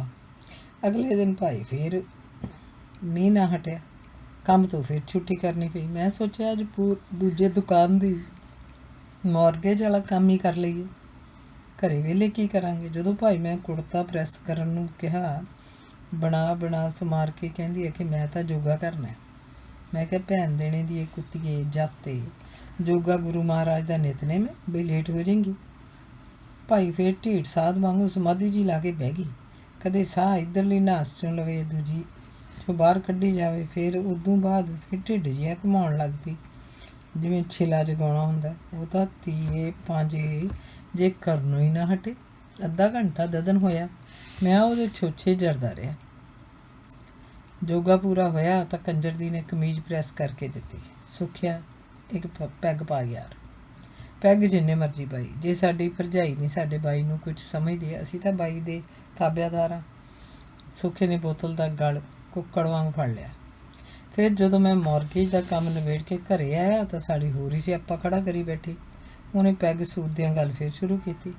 वो किहड़ा? सुखा फौजी वल वेख अखां दी शिस्त बन्नी बैठा सी। कंजर दी ने सौण वाले कमरे चों टैलीविज़न चक के रसोई च लिया रखिया। लै कर लो बात। बाई अजीत सिंह बराड़ अब्बड़ बाई बोलिया, नाले तां आटा गुन्नी जावे ते नाले टैलीविज़न ते योगा देखी जावे, आटा थल्ले डुल्ली जावे। मैं क्या कंजर दी ये सिद्धरी है, आटा तां देख के गुन लै, इनू फिर पा लई सलामी जिहड़ी पाउणी आ। मैनू बनास मार के कहंदी है कि ये सारी दिहाड़ी नहीं चलदा। टीवी वाले तेरे वांगू वेले नहीं बई, सारी दिहाड़ी योगा शोई चलाई रखणगे। उन्होंने होर भी कुछ करना दिखाउणा हुंदा लोकां नूं। मैनू एक चढ़े ते भलवान एक उतरे। बई ये साली अज मैनू मत्तां देण लग पई। साडी बिल्ली सानू म्याऊं। जदों इंडिया तो आई सी, साली तो सुत्थण नहीं सी लोट आउंदी। टॉयलेट दे ते दोनों पैर धर के बह जांदी सी। मसां टोचन पा के मैनू उत्तों लाउंदा सी। मेरा दिल करे भी फड़ के गुत्त नूं दे लवां पटा ते मार मार हूरे पसलियां च चिब पा दियां। साली हुई है जोगे दी। मैं दिल ते पत्थर रख के नहाउण चलिया गया। जदों मैं फिर मुड़ के आया तां उही धूतकड़ा फिर, नाले सब्जी नूं तड़का लाई जावे, नाले साली ठक्के दी मारी बकरी वांगू कोडी जी होई जावे। मेरा दिमाग खराब हुंदा जावे भी इहनूं साली नूं की हो गया। ये तां मंजे चों नहीं सी उठदी। शुभ मौके का लाहा लै लैना सी। सुखे ने टौंच की। बाबा अजमेर हस पिया। काहदा लाहा? सुखिया, मेरे साले गुस्से च फ्यूज सड़े पे आ। ਕਮਾਊ ਬਲਦ ਜੇਠ ਹਾੜ ਦੇ ਤਪਾੜ ਯਾਦ ਕਰਕੇ ਪੋਹ ਮਹੀਨੇ ਹਰੀ ਬਰਸੀਨ ਦੀ ਬੁਰਕੀ ਮੂੰਹੋਂ ਸਿੱਟ ਦਿੰਦਾ ਹੈ। ਫਿਰ ਭਾਈ ਤੜਕਾ ਮੱਚੀ ਜਾਵੇ ਤੇ ਆਪ ਟੀਵੀ ਵਾਲੀ ਦੇਖ ਦੇਖ ਆਪਦੇ ਪੈਰੀਂ ਆਪ ਹੀ ਹੱਥ ਜਿਹੇ ਲਾਈ ਜਾਵੇ। ਤੜਕਾ ਮੱਚਣ ਨਾਲ ਮੈਨੂੰ ਤਾਂ ਸਾਹ ਆਉਣੋਂ ਬੰਦ ਹੋ ਗਿਆ। ਤੈਨੂੰ ਪਤਾ ਵੀ ਮੈਨੂੰ ਸਾਹ ਦੀ ਸ਼ਿਕਾਇਤ ਹੋ ਜਾਂਦੀ ਹੈ। ਘਰ 'ਚ ਸੰਕਟ ਆਇਆ ਪਿਆ। ਮੈਨੂੰ ਚੜ੍ਹ ਗਿਆ ਕਰੋਧ। ਮੈਂ ਆਖਿਆ ਇਹਨੂੰ ਭੈਣ ਦੇ ਯਾਰ ਦੀ ਨੂੰ ਹਿਲਾ ਹਲੂ ਵੀ ਲੈ। ਅਛਟ ਬੱਕਰ ਫੇਰ ਬਣ ਲਈ। ਸਾਲੀ ਫੇਰ ਚੁੱਪ, ਫੇਰ ਵੀ ਨਾ ਬੋਲੀ। ਬਾਈ ਅਜੀਤ ਸਿੰਘ ਬਰਾੜ ਨੇ ਕਾਫੀ ਦੇਰ ਬਾਅਦ ਮੂੰਹ ਪੱਟਿਆ ਸੀ। ਕਾਹਨੂੰ? ਜਦੋਂ ਪਤਾ ਹੁੰਦਾ ਵੀ ਪਤੰਦਰ ਗੁੱਸੇ 'ਚ ਸਾਲੀ ਗੂਗਲ ਬਣ ਜਾਂਦੀ ਹੈ, ਬੋਲਦੀ ਨਹੀਂ। ਫਿਰ ਮੌਸਮ ਖੁੱਲ੍ਹ ਗਿਆ। ਅਸੀਂ ਅਗਲੇ ਦਿਨ ਸਾਰੀ ਦਿਹਾੜੀ ਕੰਕਰੀਟ ਪਾਉਂਦੇ ਰਹੇ। ਸਵੇਰੇ 6 ਵਜੇ ਦਾ ਮੈਂ ਘਰੋਂ ਨਿਕਲਿਆ। ਰਾਤ ਨੂੰ 8 ਵਜੇ ਘਰੇ ਵੜਿਆ। ਘਰੇ ਉਹੀ ਟਟਬੈਰ। ਫਿਰ ਘਰਾਂ ਵਾਲੀ ਨੂੰ ਤਾਂ ਜਿਹੜਾ ਹਲਕ ਛੁੱਟਿਆ ਸੀ ਉਹ ਤਾਂ ਛੁੱਟਿਆ ਹੀ ਸੀ। ਹਾਲੇ ਜਵਾਕ ਵੀ ਸਿਟਿੰਗ ਰੂਮ 'ਚ ਜੋਗੇ ਦੀ ਕਲਾਸ ਲਾਈ ਬੈਠੇ। ਆਪ ਜਵਾਕਾਂ 'ਚ ਸਾਲੀ ਪ੍ਰਧਾਨ ਮੰਤਰੀ ਬਣੀ ਬੈਠੀ, ਉਪਦੇਸ਼ ਦਈ ਜਾਵੇ। ਅਖੇ ਸਾਹ ਲੰਮਾ ਅੰਦਰ ਨੂੰ ਲਵੋ, ਜਿਹਦੇ ਨਾਲ ਫੇਫੜੇ ਸਾਰੀ ਹਵਾ ਨਾਲ ਭਰ ਜਾਣ। ਫਿਰ ਪੂਰੇ ਜ਼ੋਰ ਨਾਲ ਬਾਹਰ ਕੱਢੋ, ਇਹਦੇ ਨਾਲ ਖਤਰਨਾਕ ਬੈਕਟੀਰੀਆ ਬਾਹਰ ਨਿਕਲਦਾ। ਐਰਾ ਵਗੈਰਾ ਲਟਰਮ ਪਟਰਮ। ਉਹ ਤਾਂ ਸਾਰਾ ਟੱਬਰ ਹੀ ਘਰ ਨੂੰ ਜੋਗਾ ਆਸ਼ਰਮ ਬਣਾਈ ਬੈਠਾ। ਮੇਰਾ ਦਿਲ ਤਾਂ ਕੀਤਾ ਵੀ ਪਹਿਲਾਂ ਇਹਦੇ ਵਾਲਾ ਇਹ ਬੈਕਟੀਰੀਆ ਦਾ ਬਾਹਰ ਕੱਢਾ। ਫਿਰ ਮੈਂ ਜਵਾਕ ਬੈਠੇ ਦੇਖ ਕੇ ਚੁੱਪ ਵੱਟ ਗਿਆ। ਮੇਰੇ ਮਨ ਨੂੰ ਇੰਨੀ ਹਨੇਰੀ ਚੜ੍ਹੀ, ਪਰ ਮੈਂ ਚੁੱਪਚਾਪ ਕਿਚਨ 'ਚ ਜਾ ਕੇ ਇੱਕ ਲੰਡੂ ਜਿਹਾ ਪੈਗ ਠੋਕਿਆ ਤੇ ਨਹਾਉਣ ਚਲਾ ਗਿਆ। ਜਦੋਂ ਮੈਂ ਨਹਾ ਕੇ ਥੱਲੇ ਉਤਰਿਆ, ਉਹਦੀ ਸਾਲੀ ਦਾ ਸਕੂਲ ਫੇਰ ਵੀ ਖ਼ਤਮ ਨਾ ਹੋਇਆ। ਮੈਂ ਫਿਰ ਸਮਾਈ ਜੀ ਕਰਕੇ ਆਖਿਆ ਵੀ ਲਿਆ ਕੁਝ ਖਾਣ ਪੀਣ ਨੂੰ ਦੇ। ਸੁੱਕੀ ਦਾਰੂ ਤਾਂ ਤੰਗ ਕਰ ਗਈ। ਕੁੜੀ ਹਵੇ ਦੀ ਮੱਛੀ ਸੜੀ ਵੀ ਮੇਰੇ ਮੂਹਰੇ ਮਤਰੇ ਜਵਾਕ ਵਾਂਗੂ ਨੂਣ ਵਾਲੀਆਂ ਪਕੌੜੀਆਂ ਜਿਹੀਆਂ ਸਿੱਟ ਗਈ ਤੇ ਫਿਰ ਜਾ ਕੇ ਸੂਲ ਹੋਣ ਵਾਲਿਆਂ ਵਾਂਗੂ ਮਿਲਣ ਲੱਗ ਪਈ। ਮੈਂ ਫਿਰ ਮਨ ਨੂੰ ਸਮਝਾਈ ਰੱਖਿਆ ਵੀ ਮਨਾ ਕਾਹਨੂੰ, ਤੇ ਇੱਕ ਪੈਗ ਹੋਰ ਸਿੱਟ ਲਿਆ। ਤੈਨੂੰ ਪਤਾ ਭਲਵਾਨਾ ਵੀ ਜਦੋਂ ਬੰਦਾ ਕ੍ਰੋਧ 'ਚ ਹੋਵੇ ਪੈਗ ਵੱਡਾ ਮਾਰਦਾ। ਬਿਲਕੁਲ ਬਾਈ ਫੌਜੀਆ, ਭਲਵਾਨ ਨੇ ਵੀ ਵੋਟ ਉਹਦੇ ਹੱਕ 'ਚ ਭੁਗਤਾਈ। ਮੈਂ ਸਾਰੇ ਦਿਨ ਦਾ ਥੱਕਿਆ ਹੰਭਿਆ ਗੁਰਦੁਆਰੇ ਦੇ ਕੁੱਤੇ ਵਾਂਗੂ ਰੋਟੀ ਦੀ ਝਾਕ 'ਚ ਬੈਠਾ ਸਾਲੀ ਹਟਣ ਦਾ ਨਾਂ ਹੀ ਨਾ ਲਵੇ। ਉਹੀ ਕਤਿੱਤਾਂ, ਕਦੇ ਢਿੱਡ ਜਿਹਾ ਹਿਲਾਉਣ ਲੱਗ ਪਏ, ਕਦੇ ਨਾਸਾਂ 'ਚ ਲੰਮੇ ਲੰਮੇ ਸਾਹ ਜੇ ਖਿੱਚਣ ਲੱਗ ਪਏ, ਕਦੇ ਆਪਦੀਆਂ ਉਂਗਲਾਂ ਜਿਹੀਆਂ ਆਪ ਹੀ ਦੱਬਣ ਲੱਗ ਜੇ, ਕਦੇ ਨਹੁੰਆਂ ਨਾਲ ਨਹੁੰ ਜੇ ਰਗੜਨ ਲੱਗ ਪਏ, ਕਦੇ ਕੁਛ ਸਿਆਪਾ ਕਦੇ ਕੁਝ। ਫਿਰ ਸੁੱਖਾ ਬੋਲਿਆ, ਬਸ ਫਿਰ ਸੁੱਖਾ ਸਿਆਂ ਜਵਾਕ ਤਾਂ ਚਲੇ ਗਏ ਸੌਣ। ਅਤੇ ਅਜੇ ਮੈਂ ਰੋਟੀ ਬਾਰੇ ਹੀ ਆਖਿਆ ਸੀ, ਫਿਰ ਡੂਮਣੀ ਮਖਿਆਲ ਵਾਂਗੂ ਮੇਰੇ ਮਗਰ ਪੈ ਗਈ। ਅਖੇ ਰੋਟੀ ਨੂੰ ਐਡੀ ਛੇਤੀ ਜਾਨ ਨਿਕਲਦੀ ਹੈ। ਮੈਂ ਜੋਗਾ ਤਾਂ ਕਰ ਲਾਂ, ਮੈਂ ਸਾਰੇ ਦਿਨ ਦਾ ਸਤਿਆ ਵਿਆ। ਅਤੇ ਵੀਰ ਮੇਰਿਆ, ਮੈਂ ਚੱਪਲੀ ਲਈ ਚੱਕ ਅਤੇ ਜਿੱਥੇ ਪੈਂਦੀ ਹੈ ਪੈਣ ਦੇ। ਚੰਗੀ ਦੁਹੱਥੜੀ ਲਾਈ। ਨਾਲੇ ਤਾਂ ਮੈਂ ਧੌਣ 'ਚ ਚੱਪਲੀਆਂ ਠੋਕੀ ਜਾਵਾਂ ਅਤੇ ਨਾਲੇ ਆਖਾਂ ਲਿਆ ਕੱਢ ਆਪਦੇ ਜੋਗੇ ਵਾਲੇ ਜੰਤਰ। ਹਾਸੜ ਮੱਚ ਗਈ। ਜਵਾਕਾਂ ਨੂੰ ਨਹੀਂ ਪਤਾ ਲੱਗਿਆ। ਬਾਈ ਬਰਾੜ ਨੇ ਹਾਸਾ ਰੋਕ ਕੇ ਪੁੱਛਿਆ। ਜਵਾਕ ਆਪਦੇ ਕਮਰੇ ਬੰਦ ਕਰਕੇ ਸੌਂ ਗਏ। ਉਹ ਸਾਰੀ ਰਾਤ ਸਾਡੇ 'ਚ ਹੀ ਕੰਨ ਰੱਖਦੇ ਅਤੇ ਚੱਕ ਮੇਰੇ ਭਾਈ। ਸਾਲੀ ਚੱਕ ਕੇ ਪੁਲਿਸ ਨੂੰ ਫੋਨ ਘੁਮਾਉਣ ਲੱਗੀ। ਫੋਨ ਦਾ ਰਿਸੀਵਰ ਦੇਖ ਕੇ ਮੇਰੀ ਵੀ ਦਾਰੂ ਜੀ ਉਤਰ ਗਈ। ਮੈਂ ਵੀ ਉੱਪਰੇ ਜਿਹੇ ਹੱਥ ਨਾਲ ਫੋਨ ਹੱਥ 'ਚ ਫੜ ਲਿਆ। ਉਹਨੇ ਵੀ ਬਹੁਤੀ ਕੋਈ ਹੀਲ ਹੁੱਜਤ ਨਾ ਕੀਤੀ। ਫਿਰ ਵੀ ਘਰ ਵਾਲੀ ਸੀ। ਰੋਟੀ ਲਾਹਤੀ ਮੈਂ, ਜਿਹੜੀ ਮਾੜੀ ਮੋਟੀ ਖਾਣੀ ਸੀ ਖਾ ਲਈ। ਭੁੱਖ ਤਾਂ ਮੇਰੀ ਊਂ ਹੀ ਮਰ ਗਈ ਸੀ। ਹੁਣ ਕਿਵੇਂ ਹੈ? ਹੁਣ ਕੀ ਸੁਆਹ ਹੋਣਾ? ਬਸ ਉਹੀ ਬੈਹਾਂ ਅਤੇ ਉਹੀ ਕੁਹਾੜੀ। ਸਮਝ ਸਾਲੀ ਨੂੰ। ਉਹਨੂੰ ਵੀ ਲੱਗ ਗਈ ਵੀ ਪੁਲਿਸ ਤੋਂ ਡਰਦਾ ਮੈਨੂੰ ਕੁੱਟਦਾ ਨਹੀਂ। ਹੁਣ ਜਦੋਂ ਵੀ ਮੈਂ ਘਰੇ ਆਉਣਾ ਹੈ ਬਸ ਢਿੱਡ ਜਿਹਾ ਹਿਲਾਈ ਜਾਂਦੀ ਹੈ। ਰੋਟੀ ਮੇਰੀ ਲਾਹ ਕੇ ਪਹਿਲਾਂ ਹੀ ਰੱਖੀ ਹੁੰਦੀ ਹੈ। ਵੀਰ ਮੇਰੇ, ਰੋਟੀ ਮਾਈਕ੍ਰੋਵੇਵ 'ਚ ਤੱਤੀ ਕਰ ਲਈਦੀ ਹੈ ਅਤੇ ਝੁਲਸ ਲਈਦੀ ਹੈ। ਕੀ ਸੁਆਹ ਜੂਨ ਹੈ ਮੇਰੀ। ਕੰਮ ਵੀ ਕਿਹੜੇ ਕੰਜਰ ਵਾਸਤੇ ਕਰਨਾ। ਜਦੋਂ ਘਰ 'ਚ ਹੀ ਪੁੱਛ ਗਿੱਛ ਨਹੀਂ, ਹੁਣ ਮੇਰਾ ਤਲਾਕ ਬਿਨਾਂ ਸਰਨਾ ਨਹੀਂ। ਚੰਗੇ ਭਲੇ ਘੁੱਗ ਵਸਦੇ ਸੀ। ਚਿੜੀ ਚੂਕਦੀ ਨਹੀਂ ਸੀ ਸੁਣਦੀ। ਆਹ ਦੇਖ ਲਓ, ਕੱਖੋਂ ਹੌਲਾ ਹੋਇਆ ਬੈਠਾ। ਮਿੱਤਰੋ, ਦਾਰੂ ਦੇ ਨਸ਼ੇ 'ਚ ਫੌਜੀ ਰੋਣ ਲੱਗ ਪਿਆ। ਸਾਰੇ ਉਹਨੂੰ ਧਰਵਾਸ ਦਿੰਦੇ ਵਰਾਉਂਦੇ ਰਹੇ, ਪਰ ਫੌਜੀ ਹਾਏ ਜੋਗਾ ਆਖ ਕੇ ਬਾਰ-ਬਾਰ ਧਾ ਮਾਰਦਾ ਰਿਹਾ। ਹਰਦੇਵ ਉਹਦਾ ਰੰਡੀ ਰੋਣਾ ਸੁਣ ਕੇ ਘਰ ਨੂੰ ਆ ਗਿਆ। ਉਹ ਗਿਆ ਤਾਂ ਮਨ ਹੌਲਾ ਕਰਨ ਲਈ ਸੀ, ਪਰ ਦੁੱਖ ਸੁਭਾਇਆ ਜੱਗ ਵਾਂਗ ਉੱਥੇ ਤਾਂ ਸਾਰੇ ਦੁਖੀ ਸਨ। ਅਗਲੇ ਦਿਨ ਦੀਪ ਦਾ ਫੋਨ ਆ ਗਿਆ। ਉਹ ਅਮਰੀਕਾ ਤੇ ਕੈਨੇਡਾ ਦੇ ਟੂਰ ਤੋਂ ਵਾਪਸ ਆ ਗਈ ਸੀ। ਪਾਪਾ ਜੀ ਨਾਲ ਉਹਦੀ ਗੱਲਬਾਤ ਹੋ ਗਈ ਸੀ। ਤਲਾਕ ਦੇ ਕਾਗਜ਼ਾਂ 'ਤੇ ਦਸਤਖਤ ਕਰਨ ਲਈ ਤਿਆਰ ਸੀ। ਪਾਪਾ ਜੀ ਨੇ ਉਹਨੂੰ ਹਰੀ ਝੰਡੀ ਦੇ ਦਿੱਤੀ ਸੀ। ਉਹਨੇ ਆਪਣੇ ਵੱਲੋਂ ਵਕੀਲ ਤੋਂ ਇੱਕ ਐਫੀਡੇਵਿਟ ਵੀ ਤਿਆਰ ਕਰਵਾ ਲਿਆ ਸੀ, ਜਿਹੜਾ ਉਸ ਦੀ ਗੈਰ ਹਾਜ਼ਰੀ 'ਚ ਤਲਾਕ ਲੈਣ ਦੀ ਪੁਸ਼ਟੀ ਕਰੇਗਾ। ਉਹਨੇ ਹਰਦੇਵ ਨੂੰ ਡੋਰੈਂਟ ਹੋਟਲ ਬੁਲਾਇਆ ਸੀ। ਕੀ ਖਟਿਆ ਦੂਜਾ ਵਿਆਹ ਕਰਕੇ, ਕੀਤੀ ਕਮਾਈ ਕਿਸ ਰਾਸ ਆਈ, ਮਿਤੀ ਨੂੰ ਛੱਡ ਕੇ ਦੂਜਾ ਵਿਆਹ ਕਰਕੇ ਹੁਣ ਜਵਾਕਾਂ ਦਾ ਪਿਓ ਬਣ ਗਿਆ। ਮੈਂ ਤਾਂ ਜਿੰਨੀ ਕੁ ਜੋਕਰਾ ਸੀ ਸਾਲੀ ਨੇ ਉਹ ਵੀ ਖੱਸੀ ਕਰ ਧਰਿਆ। ਕਰ ਲਈ ਐਸ਼ ਨਵੀਂ ਜਨਾਨੀ ਨਾਲ। ਮਿਤੀ ਕੀ ਮਾੜੀ ਸੀ, ਦੁੱਖ ਸੁੱਖ ਦੀ ਭਾਈਵਾਲ ਤਾਂ ਸੀ। ਬਾਪੂ ਬੇਬੇ ਨੂੰ ਫੋਨ ਕਰਦੀ ਰਹਿੰਦੀ ਸੀ। ਇਹਨੇ ਤਾਂ ਕਦੇ ਬੇਬੇ ਬਾਪੂ ਦਾ ਨਾਂ ਵੀ ਬੁੱਲਾਂ 'ਤੇ ਨਹੀਂ ਲਿਆਂਦਾ। ਹਰਦੇਵ ਅੰਦਰੋਂ ਬੁਰੀ ਤਰ੍ਹਾਂ ਨਾਲ ਟੁੱਟ ਗਿਆ ਸੀ। ਉਹਦੇ ਉਲੀਕੇ ਅਰਮਾਨ ਕੁਚਲੇ ਗਏ ਸਨ, ਭਾਵਨਾਵਾਂ ਫੱਟੜ ਹੋ ਗਈਆਂ ਸਨ, ਚਾਅ ਮੁਰਝਾ ਕੇ ਸੁੱਕ ਗਏ ਸਨ ਤੇ ਸੁਪਨੇ ਚੂਰ ਚੂਰ ਹੋ ਗਏ ਸਨ। ਬਿਨਾਂ ਦੇਰ ਕੀਤੀ ਹਰਦੇਵ ਡੋਰੈਂਟ ਹੋਟਲ ਪਹੁੰਚ ਗਿਆ। ਦੀਪ ਤੇ ਸੁਮੀਤ ਬੀਅਰ ਬਾਰ 'ਚ ਬੈਠੇ ਸਨ। ਉਹਨੇ ਤਲਾਕ ਦੇ ਕਾਗਜ਼ ਅੱਗੇ ਰੱਖ ਦਿੱਤੇ। ਦੀਪ ਨੇ ਦਸਤਖਤ ਕਰ ਦਿੱਤੇ ਤੇ ਆਪਣੇ ਵੱਲੋਂ ਤਿਆਰ ਕਰਵਾਇਆ ਐਫੀਡੇਵਿਟ ਉਹਨੂੰ ਦੇ ਦਿੱਤਾ। ਇਸ 'ਚ ਸਪਸ਼ਟ ਲਿਖਿਆ ਹੋਇਆ ਸੀ ਕਿ ਮੈਂ ਹਰਦੇਵ ਤੋਂ ਤਲਾਕ ਚਾਹੁੰਦੀ ਹਾਂ ਤੇ ਇੰਗਲੈਂਡ ਛੱਡ ਕੇ ਜਾ ਰਹੀ ਹਾਂ ਜਦੋਂ ਸਾਡਾ ਤਲਾਕ ਹੋ ਜਾਵੇ। ਕਿਰਪਾ ਕਰਕੇ ਪਰਵਾਨੇ ਮੈਨੂੰ ਇਸ ਭਾਰਤ ਦੇ ਪਤੇ ਉੱਪਰ ਭੇਜ ਦਿੱਤੇ ਜਾਣ। ਥੱਲੇ ਉਹਦੇ ਦਸਤਖਤ ਸਨ। ਕਾਗਜ਼ ਲੈ ਕੇ ਹਰਦੇਵ ਮੁੜ ਆਇਆ ਤੇ ਸਾਰਾ ਕੁਝ ਆਪਣੇ ਵਕੀਲ ਦੇ ਹਵਾਲੇ ਕਰ ਦਿੱਤਾ।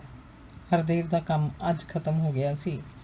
ਨਵਾਂ ਕੰਮ ਲੈਣ ਨੂੰ ਉਹਦਾ ਦਿਲ ਨਹੀਂ ਕਰਦਾ ਸੀ। ਕੰਮ ਕਰਨਾ ਵੀ ਕਿਸ ਲਈ ਸੀ? ਕਿਹੜਾ ਭਾਨੋ ਨੂੰ ਤੁੰਗਲ ਬਣਵਾ ਕੇ ਦੇਣੇ ਸਨ? ਕੰਮ ਵਾਲਿਆਂ ਤੋਂ ਪੈਸੇ ਲੈ ਕੇ ਉਹਨੇ ਬੈਂਕ 'ਚ ਜਮ੍ਹਾਂ ਕਰਵਾ ਦਿੱਤੇ। ਹੁਣ ਉਸ ਅੱਗੇ ਸਿਰਫ ਦੋ ਹੀ ਗੱਲਾਂ ਸਨ, ਭੈਣ ਤੇ ਭਾਈ ਦਾ ਵਿਆਹ ਕਰਨਾ। ਇਸ ਪਾਸੇ ਵੱਲ ਉਹਨੇ ਸੋਚਣਾ ਸ਼ੁਰੂ ਕਰ ਦਿੱਤਾ ਤੇ ਭਾਈ ਬੰਦਾ ਤੋਂ ਕੁਝ ਪੈਸੇ ਹੱਥ ਉਧਾਰ ਵੀ ਫੜ ਲਏ। ਮਹੀਨੇ ਕੁ ਬਾਅਦ ਉਹਦੇ ਕੇਸ ਦੀ ਤਾਰੀਖ ਨਿਕਲੀ। ਦੀਪ ਦੀ ਗੈਰ ਹਾਜ਼ਰੀ ਵਿੱਚ ਹੀ ਤਲਾਕ ਮੰਨ ਲਿਆ ਗਿਆ। ਐਫੀਡੇਵਿਟ ਦੀਪ ਵੱਲੋਂ ਹਾਮੀ ਭਰ ਰਿਹਾ ਸੀ। ਜਦੋਂ ਹਫ਼ਤੇ ਕੁ ਬਾਅਦ ਉਹਨੂੰ ਤਲਾਕ ਦੇ ਪਰਵਾਨੇ ਮਿਲੇ ਤਾਂ ਉਹਨੇ 2 ਮਹੀਨੇ ਦੀ ਮੌਰਗੇਜ ਤੇ ਕੌਂਸਲ ਟੈਕਸ ਭਰਿਆ ਤੇ 2 ਮਹੀਨੇ ਲਈ ਭਾਰਤ ਉਡਾਰੀ ਮਾਰ ਗਿਆ। ਸਭ ਤੋਂ ਪਹਿਲਾਂ ਉਹਨੇ ਭੈਣ ਦਾ ਵਿਆਹ ਕੀਤਾ। ਮਾਂ ਤਾਂ ਬਿਮਾਰ ਹੀ ਰਹਿੰਦੀ ਸੀ। ਉਹ ਕਿਸੇ ਨਾਲ ਬਹੁਤੀ ਗੱਲ ਨਹੀਂ ਕਰਦੀ ਸੀ। ਮੰਜੇ 'ਤੇ ਬੈਠੀ ਰਹਿੰਦੀ। ਜੇ ਕੁਝ ਖਾਣ ਨੂੰ ਮਿਲ ਜਾਂਦਾ ਤਾਂ ਖਾ ਲੈਂਦੀ, ਨਹੀਂ ਤਾਂ ਕਦੇ ਕੁਝ ਮੰਗਦੀ ਵੀ ਨਹੀਂ ਸੀ। ਦੇਖਣ ਪਾਖਣ ਤੋਂ ਲੱਗਦਾ ਸੀ ਕਿ ਵਾਕਈ ਉਹਦਾ ਦਿਮਾਗ ਹਿੱਲ ਗਿਆ ਸੀ। ਥੋੜ੍ਹਾ ਸਮਾਂ ਪਾ ਕੇ ਉਹਨੇ ਛੋਟੇ ਭਰਾ ਸੁਖਦੇਵ ਦਾ ਵਿਆਹ ਵੀ ਕਰ ਦਿੱਤਾ। ਖੇਤ ਵਾਲਾ ਘਰ ਉਹਨੂੰ ਸੰਭਾਲ ਦਿੱਤਾ ਤੇ ਅੱਧੀ ਜ਼ਮੀਨ ਉਹਨੂੰ ਦੇ ਦਿੱਤੀ। ਪਸ਼ੂ ਸਾਰੇ ਹੀ ਉਹਨੇ ਸੁਖਦੇਵ ਨੂੰ ਰਜ਼ਾਮੰਦੀ ਨਾਲ ਹੀ ਸੌਂਪ ਦਿੱਤੇ ਸਨ। ਕਿਹੜਾ ਉਹਨੇ ਹੁਣ ਮੱਝਾਂ ਦੀ ਧਾਰ ਕੱਢਣੀ ਸੀ ਜਾਂ ਹਲ ਵਾਹੁਣਾ ਸੀ। ਆਪਣੇ ਹਿੱਸੇ ਦੀ ਜ਼ਮੀਨ ਉਹਨੇ ਸਰਪੰਚ ਨੂੰ 5 ਸਾਲ ਲਈ ਠੇਕੇ 'ਤੇ ਦੇ ਦਿੱਤੀ ਤੇ 5 ਸਾਲ ਦਾ ਠੇਕਾ ਪੇਸ਼ਗੀ ਲੈ ਕੇ 5 ਸਾਲ ਲਈ ਫਿਕਸ ਡਿਪੋਜ਼ਿਟ ਕਰਵਾ ਬੈਂਕ 'ਚ ਰੱਖ ਦਿੱਤਾ।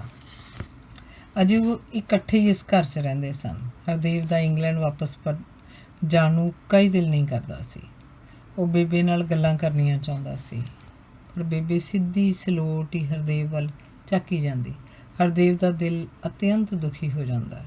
ਉਹ ਬੇਬੇ ਨੂੰ ਸ਼ਹਿਰੋਂ ਕੁਝ ਖਾਣ ਪੀਣ ਨੂੰ ਲਿਆ ਕੇ ਦਿੰਦਾ, ਪਰ ਬੇਬੇ ਖਾਂਦੀ ਘੱਟ, ਖਿਲਾਰਦੀ ਬਹੁਤਾ ਸੀ। ਉਹਨੂੰ ਕੋਈ ਸੁਰਤ ਸੁਧ ਨਹੀਂ ਸੀ। ਵੈਸੇ ਬਿਲਕੁਲ ਹੀ ਚੁੱਪ ਸੀ। ਹਰਦੇਵ ਉਹਨੂੰ ਬੁਲਾਉਣ ਦੀ ਕੋਸ਼ਿਸ਼ ਕਰਦਾ, ਪਰ ਉਹ ਬੋਲਦੀ ਨਹੀਂ ਸੀ। ਡਾਕਟਰਾਂ ਤੋਂ ਰਾਏ ਲਈ ਸੀ। ਉਹ ਬੇਬੇ ਨੂੰ ਕੋਈ ਅਸਹਿ ਸਦਮਾ ਲੱਗਿਆ ਹੀ ਦੱਸਦੇ ਸਨ। ਉਹਨੂੰ ਬਾਪੂ ਦੀ ਟੈਲੀਫੋਨ 'ਤੇ ਆਖੀ ਗੱਲ ਬਾਰ-ਬਾਰ ਯਾਦ ਆਉਂਦੀ। ਉਹਦੀ ਮਾਂ ਤੇ ਪਿਓ ਨੇ ਸਾਡੀ ਬੇਇੱਜ਼ਤੀ ਕਰਨ ਦੀ ਕੋਈ ਕਸਰ ਨਹੀਂ ਛੱਡੀ। ਹਰਦੇਵ ਸਿਆਂ, ਤੇਰੇ ਬੇਬੇ ਤਾਂ ਉਦਣ ਦੀ ਕਮਲ ਜਿਹਾ ਮਾਰਨੋਂ ਹੀ ਨਹੀਂ ਹਟਦੀ, ਪਰ ਹੁਣ ਤਾਂ ਬੇਬੇ ਕੋਈ ਕਮਲ ਵੀ ਨਹੀਂ ਮਾਰਦੀ, ਬੋਲਦੀ ਨਹੀਂ ਸੀ। ਬੇਬੇ ਨੂੰ ਉਹਨੇ ਫਿਰ ਸ਼ਹਿਰ ਡਾਕਟਰ ਨੂੰ ਦਿਖਾਇਆ। ਉਹਨੇ ਆਖਿਆ ਕਿ ਸਦਮੇ ਨਾਲ ਜ਼ਰੂਰੀ ਨਹੀਂ ਕਿ ਮਰੀਜ਼ ਕਮਲਿਆਂ ਨੂੰ ਬਰੜਾਹਟ ਹੀ ਕਰੇ। ਕਈ ਵਾਰ ਮਰੀਜ਼ ਸਦੀਵੀ ਚੁੱਪ ਵੀ ਧਾਰ ਲੈਂਦਾ। ਹਰਦੇਵ ਬੇਬੇ ਨੂੰ ਲੈ ਕੇ ਮੁੜ ਆਇਆ ਸੀ। ਉਹਦਾ ਮਨ ਕਰਦਾ ਸੀ ਬੇਬੇ ਉਹਦੇ ਨਾਲ ਰੋਜ਼ ਗੱਲਾਂ ਕਰੇ। ਲਾਹ ਸੁੱਟੇ ਉਹ ਜਿਲਬ ਮੇਰੇ ਸੀਨੇ ਉੱਪਰੋਂ ਜਿਹੜੀ ਮੈਂ ਵਿਲਾਇਤ ਵਿੱਚੋਂ ਨਾਲ ਲੱਦ ਲਿਆਇਆ ਸੀ। ਉਹ ਸੋਚਦਾ ਸੀ ਜਦੋਂ ਮੈਂ ਬੇਬੇ ਆਖਾਂ ਤਾਂ ਬੇਬੇ ਬੁਸ-ਬੁਸ ਕਰਦੀ ਘੁੱਟ ਲਵੇ ਮੈਨੂੰ, ਆਪਣੀ ਨਿੱਘੀ ਬੁੱਕਲ 'ਚ ਉਤਾਰ ਦੇਵੇ ਮੇਰੇ ਗੱਡੇ ਵਰਗੇ ਭਾਰੇ ਦਿਮਾਗ ਦਾ ਬੋਝ। ਬੇਬੇ ਹੱਸ ਕੇ ਲਾਡ ਨਾਲ ਲੱਗੇ ਵਾਂਗ ਕੁੱਤਾ ਆਖੇ ਤਾਂ ਉੱਡ ਜਾਵੇ ਮੇਰੀ ਮਾਨਸਿਕ ਪਰੇਸ਼ਾਨੀ ਜੋ ਮੈਂ ਵਲਾਇਤ 'ਚੋਂ ਨਾਲ ਧੂ ਲਿਆਇਆ ਸੀ। ਬੇਬੇ ਇੱਕ ਵਾਰੀ ਪੁੱਤ ਆਖੇ ਤਾਂ ਹੋ ਜਾਵਾਂਗਾ ਹੌਲਾ ਫੁੱਲ ਵਰਗਾ। ਪਰ ਬੇਬੇ ਤਾਂ ਬੋਲਦੀ ਨਹੀਂ ਸੀ। ਉਹ ਕਈ ਵਾਰ ਆਪ ਕਮਲਿਆਂ ਵਾਂਗ ਉੱਚੀ ਸਾਰੀ ਬੇਬੇ ਆਖਦਾ, ਪਰ ਬੇਬੇ ਦੇ ਮਨ 'ਤੇ ਕੋਈ ਅਸਰ ਨਹੀਂ ਹੁੰਦਾ ਸੀ। ਉਸ ਵੱਲ ਝਾਕ ਕੇ ਜਾਂ ਤਾਂ ਘੇਸਰ ਜੀ ਵੱਟ ਜਾਂਦੀ ਜਾਂ ਫਿਰ ਪੈ ਜਾਂਦੀ। ਛੋਟਾ ਸੁਖਦੇਵ ਆਪਣੀ ਘਰਵਾਲੀ ਨਾਲ ਖੇਤ ਵਾਲੇ ਮਕਾਨ 'ਚ ਹੀ ਰਹਿੰਦਾ ਸੀ। ਉਹ ਆਪਣੀ ਪਤਨੀ ਨਾਲ ਰੁੱਝ ਗਿਆ ਸੀ। ਭਜਨੋਂ ਵੀ ਕਦੇ ਕਦੇ ਆਪਣੇ ਪ੍ਰਾਹੁਣੇ ਨਾਲ ਆ ਕੇ ਮਿਲ ਜਾਂਦੀ। ਬੇਬੇ ਤੇ ਹਰਦੇਵ ਦੀ ਰੋਟੀ ਸੁਖਦੇਵ ਹੀ ਖੇਤੋਂ ਲੈ ਆਉਂਦਾ ਸੀ। ਹਰਦੇਵ ਨੇ ਵੀ ਉਹਦੀ ਮੁਹਾਰ ਖੋਲ੍ਹੀ ਹੋਈ ਸੀ ਕਿ ਉਹ ਆਪਣੇ ਘਰ ਵੱਲ ਧਿਆਨ ਦੇਵੇ, ਬੇਬੇ ਦਾ ਫਿਕਰ ਨਾ ਕਰੇ। ਇੱਕ ਦਿਨ ਅੱਧੀ ਕੁ ਰਾਤ ਨੂੰ ਬੇਬੇ ਨੇ ਰੌਲਾ ਜਿਹਾ ਪਾਉਣਾ ਸ਼ੁਰੂ ਕਰ ਦਿੱਤਾ, ਜਿਵੇਂ ਉਹਨੂੰ ਦਾਬਾ ਆ ਗਿਆ ਸੀ। ਹਰਦੇਵ ਸੁੱਤਾ ਪਿਆ ਭੜਵਾਏ ਉੱਠਿਆ, ਲਾਈਟ ਜਗਾਈ। ਬੇਬੇ ਦੇ ਹੱਥ ਹਿੱਕ ਦੇ ਦੋਹੀਂ ਪਾਸੇ ਸ਼ਾਂਤ ਪਏ ਸਨ। ਉਹਨੇ ਬੇਬੇ ਨੂੰ ਪਾਣੀ ਦਿੱਤਾ। ਬੇਬੇ ਤੋਂ ਪੀਤਾ ਨਾ ਗਿਆ। ਉਹ ਬੋਲਣਾ ਚਾਹੁੰਦੀ ਸੀ, ਪਰ ਉਹ ਤੋਂ ਬੋਲਿਆ ਨਹੀਂ ਜਾ ਰਿਹਾ ਸੀ। ਪਤਾ ਨਹੀਂ ਬੇਬੇ ਕੀ ਆਖਣਾ ਚਾਹੁੰਦੀ ਸੀ। ਹਰਦੇਵ ਨੇ ਗੁਆਂਢੀਆਂ ਨੂੰ ਆਵਾਜ਼ ਮਾਰੀ। ਪਿੰਡ ਵਿੱਚੋਂ ਕਾਰ ਲਿਆਂਦੀ ਗਈ। ਬੇਬੇ ਨੂੰ ਹਸਪਤਾਲ ਪਹੁੰਚਾਇਆ ਗਿਆ। ਡਾਕਟਰਾਂ ਨੇ ਬੇਬੇ ਨੂੰ ਸਾਂਭ ਕੇ ਦਾਖਲ ਕਰ ਲਿਆ। ਐਕਸਰੇ ਤੇ ਸਕੈਨਿੰਗ ਕਰਵਾਈ ਗਈ। ਗਲੂਕੋਜ਼ ਸ਼ੁਰੂ ਕੀਤਾ ਗਿਆ। ਹੱਥਾਂ ਦੀਆਂ ਨਾੜਾਂ ਵਿੱਚ ਗਲੂਕੋਜ਼ ਨਹੀਂ ਚੱਲਿਆ ਸੀ, ਇਸ ਲਈ ਗਿੱਟੇ ਦੀ ਨਾੜ 'ਚ ਗਲੂਕੋਜ਼ ਲਾਇਆ ਗਿਆ ਸੀ। ਐਕਸਰੇ ਤੇ ਸਕੈਨਿੰਗ ਦੀਆਂ ਰਿਪੋਰਟਾਂ ਦੱਸ ਰਹੀਆਂ ਸਨ ਕਿ ਬੇਬੇ ਦੇ ਦਿਮਾਗ ਦੀਆਂ ਨਾੜੀਆਂ ਰੁਕ ਗਈਆਂ ਸਨ। ਹਫ਼ਤਾ ਭਰ ਇਲਾਜ ਚੱਲਦਾ ਰਿਹਾ। ਬੇਬੇ ਠੀਕ ਨਹੀਂ ਹੋ ਰਹੀ ਸੀ, ਸਗੋਂ ਕਦੇ ਕਦੇ ਲੰਮੀ ਬੇਹੋਸ਼ੀ 'ਚ ਚਲੀ ਜਾਂਦੀ ਸੀ। ਸੁਖਦੇਵ ਵੀ ਦਿਨ ਵਿੱਚ 2-2 ਗੇੜੇ ਮਾਰ ਜਾਂਦਾ। ਉਹਦੇ ਘਰ ਵਾਲੀ ਵੀ ਆਉਂਦੀ, ਪਰ ਹਰਦੇਵ ਸਾਰਿਆਂ ਨੂੰ ਤੋਰ ਦਿੰਦਾ। ਡਾਕਟਰ ਨੇ ਹਰਦੇਵ ਨੂੰ ਬਹੁਤ ਵਾਰ ਕਿਹਾ ਕਿ ਉਹ ਬੇਬੇ ਨੂੰ ਘਰ ਲੈ ਜਾਵੇ ਤੇ ਸੇਵਾ ਕਰੇ। ਹੁਣ ਬੇਬੇ ਦਾ ਅੰਤਿਮ ਸਮਾਂ ਆ ਗਿਆ, ਪਰ ਘਰ ਸੇਵਾ ਕਰਨ ਵਾਲਾ ਹੈ ਵੀ ਕੌਣ ਸੀ? ਕੋਈ ਵੀ ਤਾਂ ਨਹੀਂ। ਉਹਨੇ ਬੇਬੇ ਨੂੰ ਹਸਪਤਾਲ ਰੱਖਣਾ ਹੀ ਬਿਹਤਰ ਸਮਝਿਆ। ਸਾਰੀਆਂ ਜੱਦੋ-ਜਹਿਦਾਂ ਤੇ ਕੋਸ਼ਿਸ਼ਾਂ ਦੇ ਬਾਵਜੂਦ ਵੀ ਬੇਬੇ ਨੂੰ ਆਰਾਮ ਨਾ ਆਇਆ ਤੇ ਉਹ 11ਵੇਂ ਦਿਨ ਪੂਰੀ ਹੋ ਗਈ। ਹਰਦੇਵ ਜੀ ਭਰ ਕੇ ਰੋਇਆ। ਜਿਹੜੀ ਕਸਰ ਰਹਿੰਦੀ ਸੀ ਉਹ ਅੱਜ ਬੇਬੇ ਮਰੀ ਤੋਂ ਰੋ ਕੇ ਪੂਰੀ ਕਰ ਲਈ ਤੇ ਭਰਿਆ ਮਨ ਹੌਲਾ ਕਰ ਲਿਆ ਸੀ। ਬੇਬੇ ਦੀ ਮਿੱਟੀ ਪਿੰਡ ਲਿਆਂਦੀ ਗਈ। ਰਿਸ਼ਤੇਦਾਰਾਂ ਨੂੰ ਖਬਰ ਦਿੱਤੀ ਗਈ। ਰਿਸ਼ਤੇਦਾਰ ਪਹੁੰਚਣ ਤੇ ਬੇਬੇ ਦਾ ਸੰਸਕਾਰ ਕਰ ਦਿੱਤਾ ਗਿਆ। ਸਧਾਰਨ ਪਾਠ ਦਾ ਭੋਗ ਪਾਇਆ ਤੇ ਬੇਬੇ ਦੇ ਫੁੱਲ ਕੀਰਤਪੁਰ ਸਾਹਿਬ ਜਲ ਪ੍ਰਵਾਹ ਕੀਤੇ ਗਏ। ਇਸ ਬਹਾਨੇ ਹਰਦੇਵ ਨੇ ਮਾਛੀਵਾੜੇ ਦੇ ਜੰਗਲ, ਸਰਸਾ ਨਦੀ, ਪਰਿਵਾਰ ਵਿਛੋੜਾ ਦੇ ਦਰਸ਼ਨ ਵੀ ਕਰ ਲਏ। ਪੀਰ ਸਾਈਂ ਬੁੱਢਣ ਸ਼ਾਹ ਦੀ ਜਗ੍ਹਾ ਤੇ ਬਾਬਾ ਗੁਰਦਿੱਤਾ ਜੀ ਦੇ ਗੁਰਦੁਆਰੇ ਜਾ ਕੇ ਵੀ ਮੱਥਾ ਟੇਕਿਆ ਸੀ। ਬੇਬੇ ਦਾ ਸਾਰਾ ਕਿਰਿਆਕਰਮ ਤੇ ਅੰਤਿਮ ਰਸਮਾਂ ਪੂਰੀਆਂ ਕਰਨ ਤੋਂ ਬਾਅਦ ਹਰਦੇਵ ਨੇ ਇੱਕ ਦਿਨ ਆਪਣੇ ਛੋਟੇ ਭਰਾ ਸੁਖਦੇਵ ਨੂੰ ਬੁਲਾਇਆ। ਦੇਖ ਛੋਟੇ ਭਾਈ, ਜਿੰਨੇ ਕੁ ਜੋਕਰਾਂ ਮੈਂ ਸੀ, ਕੋਈ ਕਸਰ ਬਾਕੀ ਨਹੀਂ ਛੱਡੀ। ਜਿੰਨਾ ਮੈਥੋਂ ਹੋਇਆ ਮੈਂ ਕਰਦਾ ਰਿਹਾ। ਮੈਂ ਚੱਲਿਆ ਇੰਗਲੈਂਡ ਵਾਪਸ। ਹੁਣ ਤੂੰ ਇਉਂ ਕਰੀ, ਖੇਤ ਵਾਲਾ ਘਰ ਤੇਰਾ ਤੇ ਆ ਅੰਦਰਲਾ ਘਰ ਮੇਰਾ, ਠੀਕ ਹੈ? ਕਦੇ ਲੋੜ ਪਵੇ ਤਾਂ ਬਾਈ ਨੂੰ ਜ਼ਰੂਰ ਯਾਦ ਕਰੀ, ਹਾਜ਼ਰ ਹੋਊਂਗਾ। ਪਰ ਆ ਮੇਰੇ ਵਾਲਾ ਘਰ ਜਿਵੇਂ ਵੀ ਹੈ, ਇਹਨੂੰ ਇਵੇਂ ਹੀ ਰਹਿਣ ਦੇਈਂ, ਇਹਨੂੰ ਨਾ ਛੇੜੀ। ਇਸ ਘਰ ਨਾਲ ਮੇਰੀ ਜ਼ਿੰਦਗੀ ਦੀਆਂ ਵਡਮੁੱਲੀਆਂ ਯਾਦਾਂ ਜੁੜੀਆਂ ਹੋਈਆਂ। ਇਹਨੂੰ ਮੈਂ ਜੰਦਰਾ ਲਾ ਚੱਲਿਆ। ਚਾਬੀ ਮੈਂ ਆਪਦੇ ਨਾਲ ਲੈ ਜਾਣਾ। ਜੇ ਇਸ ਘਰ 'ਚ ਤੇਰੀ ਕੋਈ ਚੀਜ਼ ਵਸਤ ਹੈ ਤਾਂ ਅੱਜ ਹੀ ਲੈ ਜਾ। ਮੁੜ ਕੇ ਮੇਰਾ ਨਿੱਕਾ ਵੀਰ ਬਣ ਕੇ ਜਿੰਦਰਾ ਨਾ ਭੰਨੀ ਤੇ ਨਾ ਹੀ ਕਿਸੇ ਨੂੰ ਭੰਨਣ ਦੇ। ਇਹ ਮੇਰੀ ਹਦਾਇਤ ਸਮਝ ਲੈ, ਨਸੀਹਤ ਸਮਝ ਲੈ, ਬੇਨਤੀ ਸਮਝ ਲੈ। ਮੈਂ ਸਾਲ ਨੂੰ ਮੁੜਾਂ ਚਾਹੇ 20 ਸਾਲਾਂ ਨੂੰ ਮੁੜਾਂ, ਇਹ ਜਿੰਦਰਾ ਮੈਂ ਆਪੇ ਹੀ ਆ ਕੇ ਖੋਲ੍ਹੂੰ, ਇਹਨੂੰ ਕੋਈ ਨਾ ਖੋਲ੍ਹੇ। ਪਰ ਇਸ ਘਰ ਦਾ ਤੂੰ ਖਿਆਲ ਜ਼ਰੂਰ ਰੱਖੀਂ। ਪਰ ਬਾਹਰੋਂ ਬਾਹਰ ਹਰਦੇਵ ਨੇ ਸੁਖਦੇਵ ਨੂੰ ਸੁਣਾਈ ਕੀਤੀ। ਤੂੰ ਬਾਈ ਹੁਣ ਆਵੇਂਗਾ ਕਦੋਂ? ਸੁਖਦੇਵ ਦਾ ਵੀ ਮਨ ਭੈੜਾ ਹੋ ਗਿਆ। ਵਾਹਿਗੁਰੂ ਜਾਣੇ ਨਿੱਕਿਆ, ਹੋ ਸਕਦਾ ਮੇਰੇ ਫੁੱਲ ਹੀ ਆਉਣ, ਮੈਂ ਨਾ ਆਵਾਂ, ਤੇ ਹੋ ਸਕਦਾ ਮੇਰੇ ਫੁੱਲ ਵੀ ਨਾ ਆਉਣ। ਪਰ ਤੂੰ ਚਿੰਤਾ ਨਾ ਕਰੀ, ਜਿੰਨਾ ਚਿਰ ਮੈਂ ਜਿਉਣਾ ਤੈਨੂੰ ਪਿੱਛਾ ਨਹੀਂ ਦਿੰਦਾ। ਮੈਨੂੰ ਚਿੱਠੀ ਪੱਤਰ ਜ਼ਰੂਰ ਪਾਉਂਦਾ ਰਹੀਂ ਤੇ ਇੱਕ ਗੱਲ ਹੋਰ ਯਾਦ ਰੱਖੀ। ਸੁਖਦੇਵ ਨੇ ਸਿਰ ਉੱਪਰ ਚੁੱਕਿਆ। ਉਹਦਾ ਮਨ ਭਰਿਆ ਹੋਇਆ ਸੀ। ਆਹ ਗੱਲ ਮੇਰੀ ਧਿਆਨ ਦੇ ਕੇ ਸੁਣੀ। ਬਾਪੂ ਦੀ ਕੁੱਲ ਹਰੀ ਰੱਖਣੀ ਹੈ। 2-4 ਮੁੰਡੇ ਦੱਬ ਕੇ ਬਣਾਈ। ਤੈਨੂੰ ਹੁਣ ਮੇਰਾ ਤਾਂ ਪਤਾ ਹੀ ਹੈ, ਵਿਆਹ ਕਰਵਾਵਾਂ ਨਾ ਕਰਵਾਵਾਂ, ਮੈਂ ਸੰਜੋਗ ਵਿਜੋਗ ਦੇ ਬਥੇਰੇ ਰੰਗ ਦੇਖ ਲਏ ਆ। ਕਾਠ ਦੀ ਹੱਡੀ ਛੋਟਿਆਂ ਬਾਰ-ਬਾਰ ਨਹੀਂ ਚੜ੍ਹਦੀ। ਛੋਟੀ ਭਰਜਾਈ ਨਾਲ ਬਣਾ ਕੇ ਰੱਖੀ। ਲੜੀ ਜਮਾ ਨਾ। ਲੜਾਈ 'ਚ ਕੁਛ ਨਹੀਂ ਰੱਖਿਆ ਨਿੱਕਿਆ, ਰਲ ਮਿਲ ਕੇ ਰਹੋ। ਲੜਾਈਆਂ ਪੜ੍ਹਾਈਆਂ 'ਚੋਂ ਕੁਛ ਨਹੀਂ ਨਿਕਲਦਾ। ਆਹ ਦੇਖ ਲੈ, ਤੇਰੇ ਸਾਹਮਣੇ ਹੀ ਹੈ। 2 ਵਿਆਹ ਕਰਵਾ ਕੇ ਵੀ ਬੋਤੇ ਦੀ ਪੂਛ ਵਰਗਾ ਲੰਡਾਈ ਫਿਰਦਾ। ਪਰ ਮੇਰੀ ਇੱਕ ਗੱਲ ਨਾ ਭੁੱਲੀ, ਆਪਾਂ ਸਾਰਾ ਟੱਬਰ ਔਤ ਹੀ ਨਾ ਮਰ ਜਾਈਏ। ਤੂੰ ਫਿਕਰ ਨਾ ਕਰ ਭਾਈ, ਰੱਬ ਭਲੀ ਕਰੂਗਾ। ਮੈਂ ਆਪਣੇ ਪਰਿਵਾਰ ਦੇ ਗਰੀਬੀ ਅਮੀਰੀ ਦੋਨਾਂ ਦੇ ਹਾਲਾਤਾਂ ਤੋਂ ਬੜੇ ਸਬਕ ਸਿੱਖੇ ਹੈ। ਜ਼ਿੰਦਗੀ ਭਰ ਮਾਰ ਨਹੀਂ ਖਾਂਦਾ। ਸੁਖਦੇਵ ਬਾਈ ਦੀ ਹਿੱਕ ਨਾਲ ਚੰਬੜ ਗਿਆ ਬੱਚੇ ਵਾਂਗ। ਹਰਦੇਵ ਉਹਨੂੰ ਕੁੱਛੜ ਚੁੱਕ ਕੇ ਤਾਂ ਖਿਡਾਉਂਦਾ ਰਿਹਾ ਸੀ। ਹਰਦੇਵ ਨੇ ਆਪਣੇ ਪਿੰਡ ਵਾਲੇ ਘਰ ਨੂੰ ਜੰਦਰਾ ਮਾਰਿਆ ਤੇ ਫਿਰ ਇੰਗਲੈਂਡ ਆ ਗਿਆ, ਉਸੇ ਕੋਲੂ ਗੇੜ ਵਿੱਚ। ਅੰਗ 17ਵਾਂ, ਅਖੀਰਲਾ ਅੰਗ। ਹੁਣ ਹਰਦੇਵ ਕਿੰਨੇ ਜੁਗੜਿਆਂ ਬਾਅਦ ਪਿੰਡ ਆਇਆ ਸੀ।